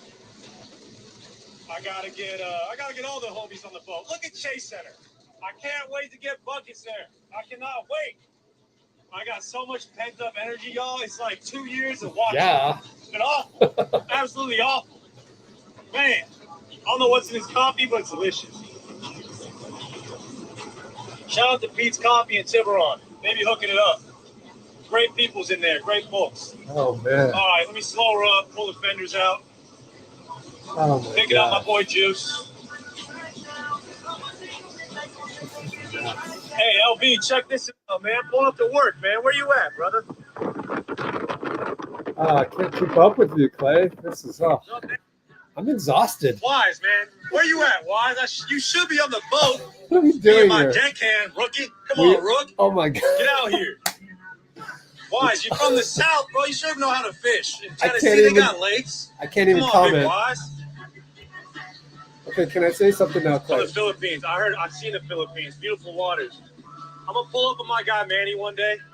I'm going to pull up on Manny. Man, this is fun, y'all. We should do this more often. Yeah. This is great. Look Okay. at Chase Center. Gosh, it's beautiful. State of the art. State of the art, as they say. We are Look in at her. minute Man. 13 of 23, guys. 10 more Look minutes. at her. I mean, I got to stay on 10 more minutes. This is crazy. Look at her. This Instagram Woo, is she's nuts. ready. Like skateboard. All right, y'all. I gotta pull these fenders out. You Give are me a second. tiring me the hell out, bro. BRB, it's hot in here, man. Ah. Everything. There's no emotion on my face because I'm It's like the thought goes straight to the mouth. Just boom, boom, boom. Everything I said. See how I had to edit that shit? Oh my God, this was so much work. Oh man, this should get way more views than it has. 55K. Should be 5 million. Should this not have 5 million? I mean, All right, fenders are out. Let me Oh, pull up. God. Put her in dock mode. let's see. Slow is pro in a boat, y'all. It's not a June car. 5th, You can't just stop and go. 2021. That's what I've learned. Funny story for y'all. How I learned the hard way. Pulling into Catalina, Avalon. Me and my boy Nooch, my ex at the time, you know, we're pulling into Avalon. We get on a mooring. I've never driven a boat before. My guy Nooch goes, Clay, man, the hell, throw in reverse. So I think it's a car, you know. I throw in reverse. Beautiful Combo 75 yacht behind us. I scraped her so bad. At least I got that out the way early. So to that captain of that vessel, I'm sorry, brother. But he was cool about it. He just kept saying shit happens, shit happens. He understands. Now we're live, man. Look at Chase Center. Wow. How much did Let they me have to hold pay? that.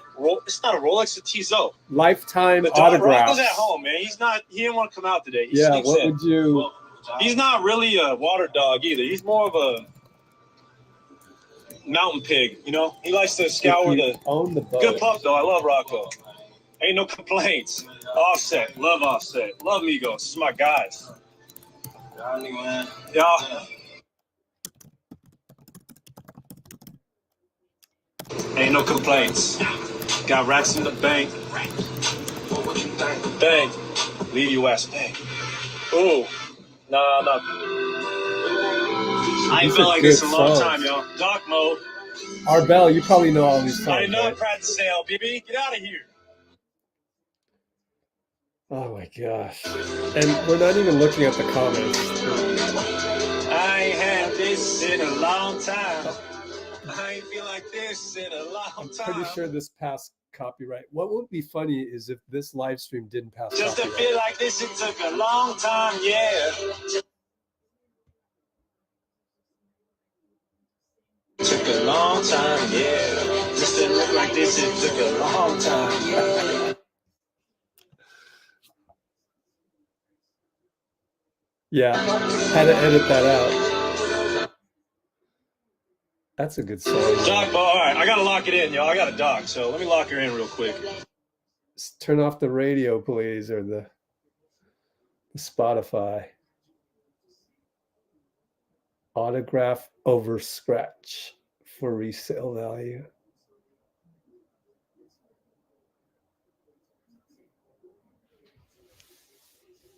I actually bought a BP and TJD card. Ooh. Oh, when are you, like, when?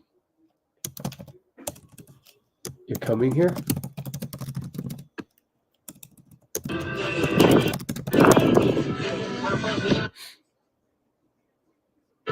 Man, I miss hoop, y'all.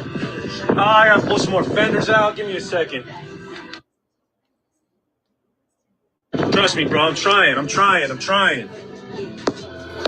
BRB. Still got, we're at 17 out of 23 minutes. Oh, wow. This is pretty incredible. I had forgotten how epic these live streams from Klay on the boat were. I'm glad I just at least have two of them. I probably have more. I feel like this in a long time. Klay trending on Twitter. Oh, Playboy Cardi. Okay. I don't know any songs or artists. After this is done, I definitely need to go eat lunch or dinner or whatever it is at this point. Oh, man. It's 6 o'clock. 40 and a quarter next season. I'm going to try, brother. I'm going to try.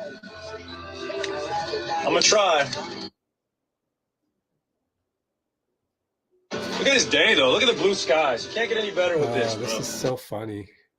Just got to take your sweet time. I heard there's halibut off these rock pilings over here. Over here. Halibut? So they caught a 60-pounder one day. Legends. Oh, this is so funny. That's right. GS Champs 2022. I forgot to look if there's a post-game video in the database. My bad. I'm having too much fun with Brandon Pajemski and Andrew Wiggins, my friends. Let me download while Klay still plays in the background there. Oh man, this my views are going to go down on these post game ones because I'm taking so long. My bad, but it's Klay on the boat. How can we not watch Oh this? man, y'all, I'm having a great time. Tell me I about miss it. spearfishing. I really got into spearfishing last summer. What a fun practice that is. You know, you just dive deep, hold your breath. You got to be stealthy. Ooh, Lil Yachty, I like this song.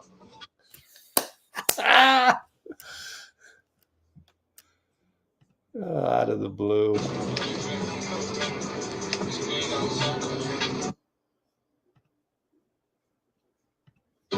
Yeah.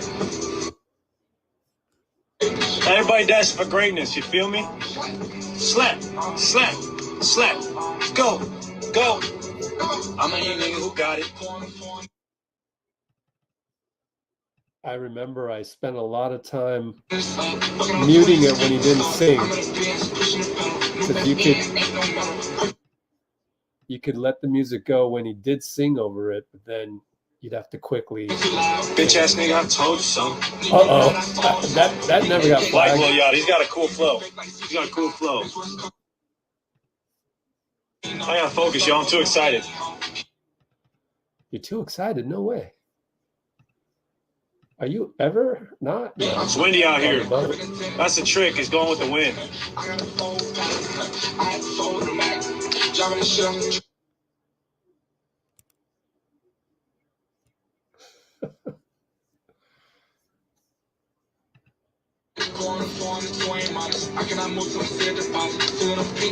It's windy, Arvin. Man, this is a good song. Wish I knew it.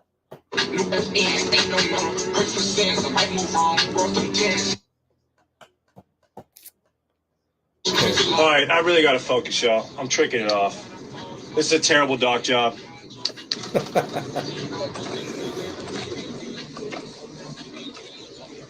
I wonder when he got the logo on his boat.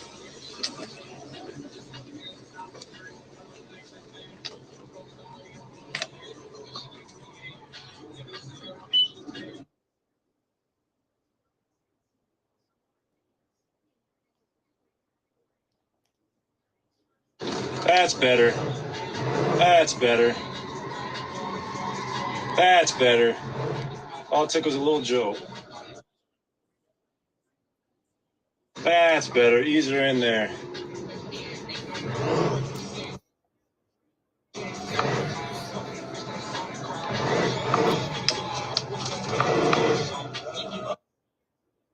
Oh, they saved my life, Arvin. Appreciate you. Oh my gosh. It's my guy Arvin, by the way, y'all. He runs the boat yard. Sailed around the world. I'm good. Zanzibar. I might hit 6 hours. Good Lord. What you do is put a line on here, okay, and then with one rope, you'll sit there. Oops, sorry. What am I doing? Let me look up JD John Dickinson for the time Tuesday. Everyone, I'm going to show you a good fish, but I fish might be fishing up. Really? Yes, I talked about yesterday. Twitter's doing that thing. Really?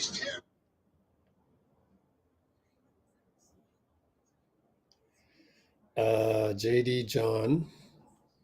What a day, man. I was on Instagram Live showing people my use of work. 7 o'clock. It's official. 7 o'clock. Rip X, baby. Peace out, y'all. We made it.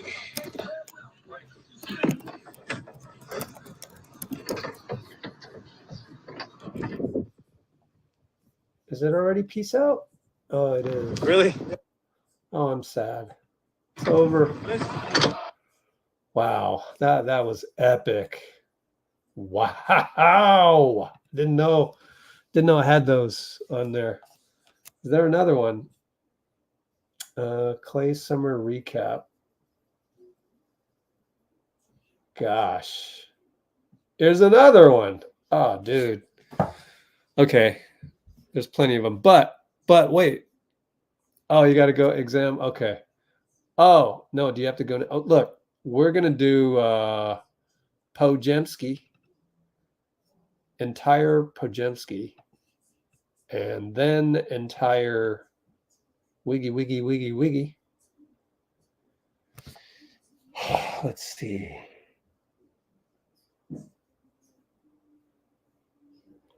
That's only 2 minutes. Oh. Wiggins only 3 minutes. Oh.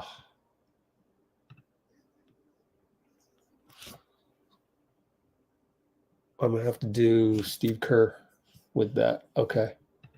Steve Kerr is only, hold on, let me check. Let me download it while I look it up. Oh, I'm so slow, but it's Sunday evening. Oh, well. Steve Kerr, 5 minutes, and we watched Draymond to its entirety. Okay. So let me set up Steve Kerr to be able to download. Probably need 1 more minute for that.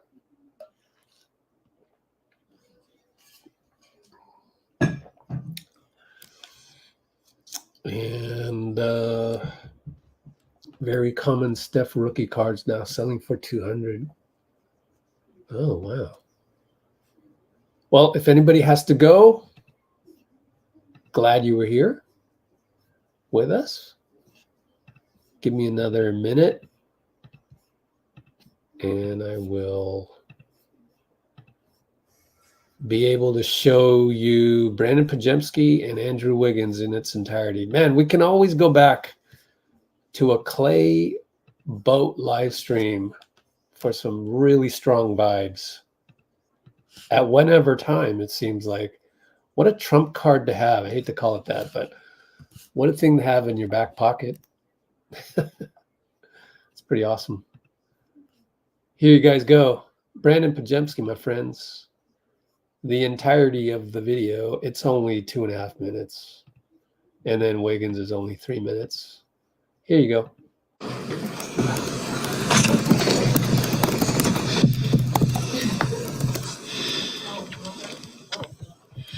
Pods, obviously you're a rookie. You guys are headed into the play-in series, headed to Sacramento. Yeah. Do you think that being a rookie at all, do you think that you're settled in, being that you've played them so many times this season, to what it is that you got to do to come out victorious and then go on to the second game, which is also on the road? Yeah, I think me and Trayce, our roles are pretty defined at this point. We know what's being asked of us, what we're supposed to do when we're out there. No matter, the lineup, who's where, who's with us. So I think for me and him, it kind of gives us a comforting, knowing what our role is, knowing what kind of minutes we're going to get, all those type of things. And it's magnified more because it's a win or go home game. But at the end of the day, it's basketball just like every other game. Brandon, did you watch the Warriors-Kings first round last season? What were your thoughts, takeaways? Just what do you remember from watching that back? I feel like that's, for me, kind of what solidified Steph as one of the best players ever. Just watching his performance, specifically in Game 7. Crazy stuff. But I know it gets loud in that building. I know the fans are going to be crazy on Tuesday night, and I think we're ready for it. As another guard, what do you think about how De'Aaron plays? I mean, he's really a guy who finishes a lot at the rim and stuff. What makes it difficult to go up against a player like that, and just, I guess, the Kings overall as a matchup? I think it's just you got to show so many bodies at him in transition. When he's making threes, it's kind of hard to guard. I think in our first game we played in October there, him and Steph kind of went back and forth shooting threes. And just watching that is kind of like, how do you stop a guy like that? Because he's so explosive to the rim and can shoot. Obviously, he hasn't shot that way throughout the course of the year. But just knowing you got to always put two bodies in front of him to stop him. If we want to win, that's something we got to do for 48 minutes. Regular season finale, you've been through your first year in the league. How would you evaluate your first season? I think it was great. Obviously, I didn't play in all 82 games, so still waiting to do that so I can get the title of rookie off my back. But I think I have so much more to offer, in the coming years, not only in these playoffs, but in the years to come. So to see that potential and the growth for myself, I think is something to look forward to, and not only me, but to Dub Nation in general. Is that it? Anything else? Cool. Let's go. Well, we did hear all of that, and I didn't realize it. Let's go to Wiggins. Get out of here. Close the window. Wiggins here. Present screen. Wiggins. I know we got more than what we had last time.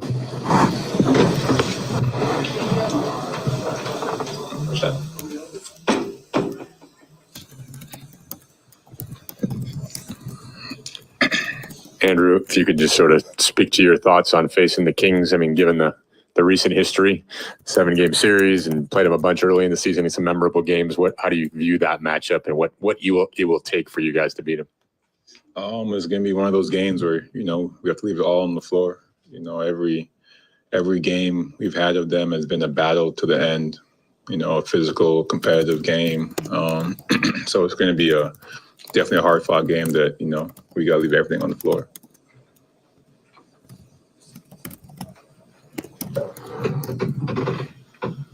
Andrew, both Steve and Draymond mentioned how it feels like the NCAA tournament for the upcoming play-in series. How does that impact the mentality of you preparing for these upcoming games? Oh, for sure. We got to be ready because now it's, win or go home. No second chances. But I'm confident. The whole team is confident. I feel like we're in a great rhythm right now, offensively, defensively, and, just being out there and being connected together. So we're all looking forward to it.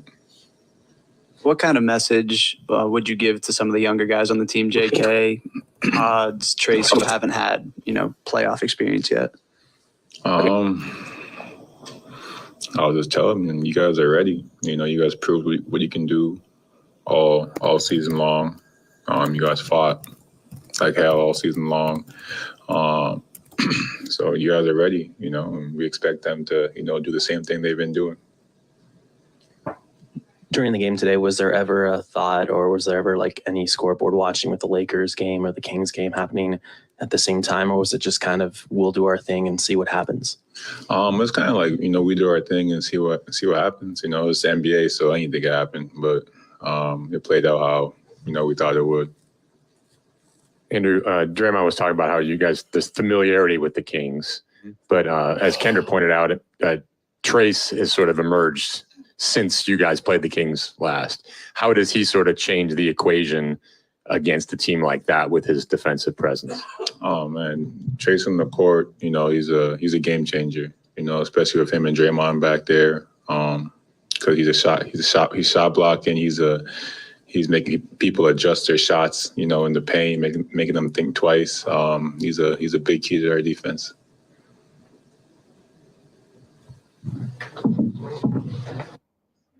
Yeah, that wasn't, much different than what we already saw. And that being said, let's watch.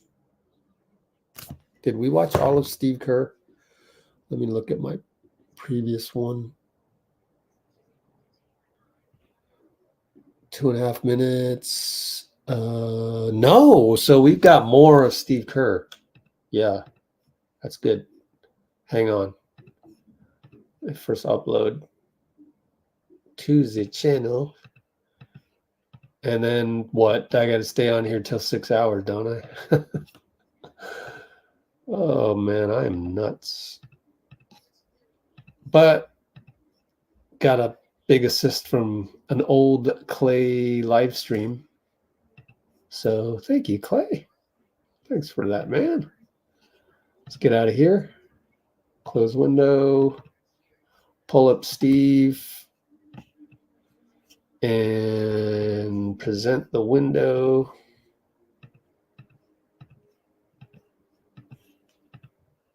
Boom. Hi, Steve. How do you feel about arriving at the 10 seed?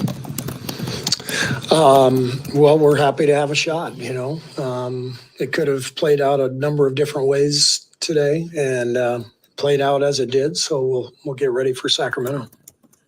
I mean, I'm sure you've kind of, I know there's been some type of playoff scouting behind the scenes. What are your early thoughts on, the fact that it will be Kings in an elimination game in 48 hours? Well, it'll be a great atmosphere. We were there last year, obviously, and they'll have their crowd behind them, and it's nice to not get on a plane. So we'll take the bus up there tomorrow, and have a day to prepare and be ready to go. Big picture, just how would you contextualize just the arc of the season arriving to this point? Well, I'm really happy with the way it unfolded over the last couple of months. We were a little bit in disarray for a while. early in the season, trying to find ourselves. And a lot of guys really stepped up, not only on the court, but off the court, in the locker room. We have a really good connection on this team, good chemistry, guys pulling for each other, putting in the work. So I've got a good feeling about what's ahead. I think we still have a chance to do something special. Now, obviously, it's NCAA tournament. We got to get out of the first weekend here and win the first two, and get to the first round. But we have a shot, so we're excited about that. Back to the Kings matchup. I mean, you guys are very familiar with that team, but what defensive challenges do they present? Especially defense has been so important. Well, the Fox Sabonis pick and roll game is lethal, and then they've got great shooting around those guys. And Sabonis is kind of the fulcrum of a lot of their offense, and we know them well. They know us well, and they're great coached team. Mike and his staff do a fantastic job, and they've been really good for the last 2 years for a reason. I mean, they're talented, and they've got a good formula, and they're a tough team. Coach, how important was it for Klay to have a great game like he did today, riding into the playing game for his, state of mind? Clay's been great now for a while, but I really liked him, playing 19, 20 minutes, getting a rhythm. I think it bodes well for him going into that game Tuesday to not have to play too many minutes, but to get a nice flow tonight and knock some shots down. Steve, you talked about the atmosphere in Sacramento, and obviously to get to that first series now, you got to win twice on the road, and you were so much better on the road this year, clearly, and you've talked about it. But I'm curious if now that the season's over, if you can sort of capture sort of what made you guys better on the road, and how much does that matter now going on the road in the postseason? I mean, it's actually more surprising that we weren't a good home team than that we were a good road team. I expected to be a good road team. We've got veterans, champions, guys like him right there. Oh, they need me. Sorry. We'll see you later. You were in the middle of a good answer on the road, and just how much your success on the road matters and can translate to the postseason. Yeah, I mean, we should be a good road team. We've got who was that? Was that Klay? No. Who else was on the podium? Wiggins? Maybe. Sorry. We'll see you later. What? Hold on. It's actually more surprising that we weren't a good home team than that we were a good road team. I expected to be a good road team. We've got veterans, champions, guys like him right there. Oh, they need me. Right quick. Who would say that? Didn't sound like Draymond. Did Jerome Robinson get a ring? Who was it? I expected to be a good road team. We've got veterans, champions, guys like him right there. Oh, they need me. Sorry. We'll see you later. You were in the middle of a good answer on the road, and just how much that your success on the road matters and can translate to the postseason. Yeah, I mean, we should be a good road team. We've got a lot of guys who have won championships, and veteran players like Chris who are unfazed by the road. And so, yeah, we're very confident heading out for these next couple of games, hopefully. Steve, just curious, does Chris boss you around like that all the time? Yes. Oh, they all Chris do. Paul. All of them. Yeah, it's NBA coaching 2024. They just do what they say. Wait a minute. You call him a champion. Follow up. What was the memory that was made down there? It's just a beautiful team photo with all 75 front office coaches, staff. Yeah, Chris. we got a lot of people. Different Chris. Not Very, Chris very Paul. cool. I was just curious on obviously the play, and there was a lot of for the fans. The Chris scores DeMarco. are all kind of lining up. What do you think of just the drama that was created on the last day of the regular season by the NBA and the matchups, and how much you enjoy? I mean, it's the play-in. I think is great. I really enjoy the format and the parity. Obviously, you can't legislate that. It's just there's a lot of really good teams in the league, a lot of teams that are going for it. It was pretty interesting final few weeks of the season, way more interesting than normal. What do you think of Kuminga's game? It definitely seemed like he was not looking to shoot a career high in assists, but I think it was 0 points.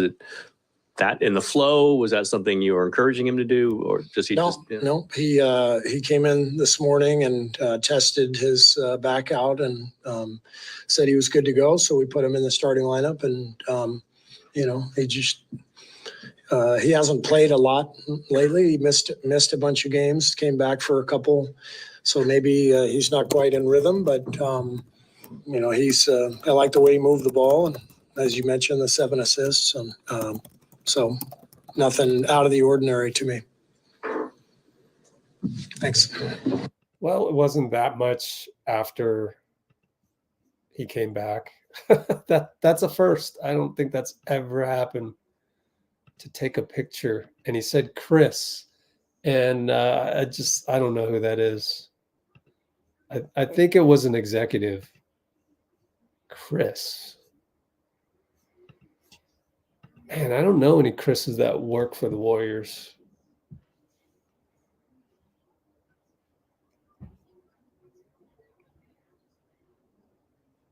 All right. Well, I only need 4 more minutes to reach 6.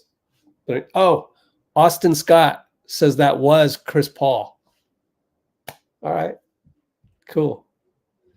Thanks, Austin. Yeah. JK couldn't really get downhill on anybody.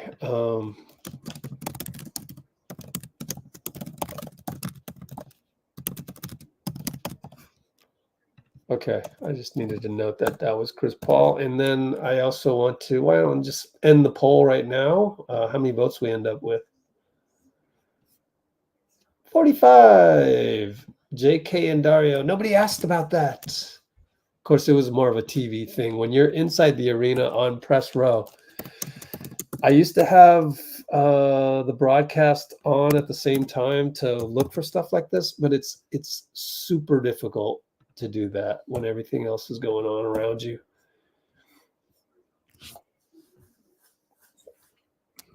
And the TV broadcast kind of loses its luster that way, even though it can help you ask a good question. Okay. Next live, it's official. Tuesday, 48 hours from now. 48 hours from now, 7 p.m. Pacific Daylight Time. GSW at SAC. Yikes. Yikes. We got to do the little yikes. Let's queue up the Just Us. Let's queue it up. 3 more minutes. Yeah, rest up, JK.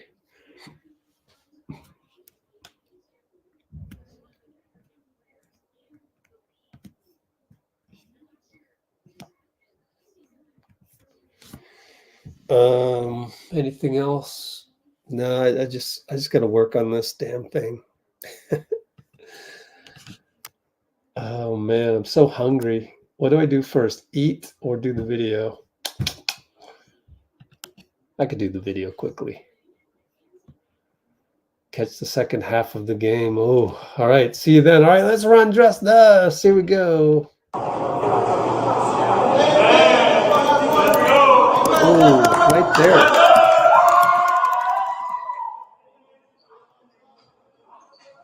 Wow. Oh, wrong one. Rate. Thanks, everybody. Oh, wait. I got to go one more. I didn't know it was that quick.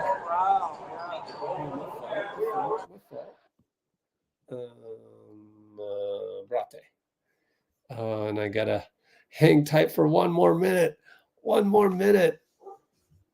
Updated version of that, of the Just Us.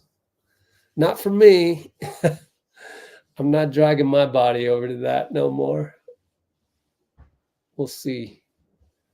I'm watching a little women's soccer while I wait for 40 more seconds to cross the 6-hour mark. Oh, free shot at goal. Oh, missed it point blank almost. Oh, too bad. Oh, well. Seattle is in white, right? We're in black. Okay. Well, I got 19 seconds. Brate.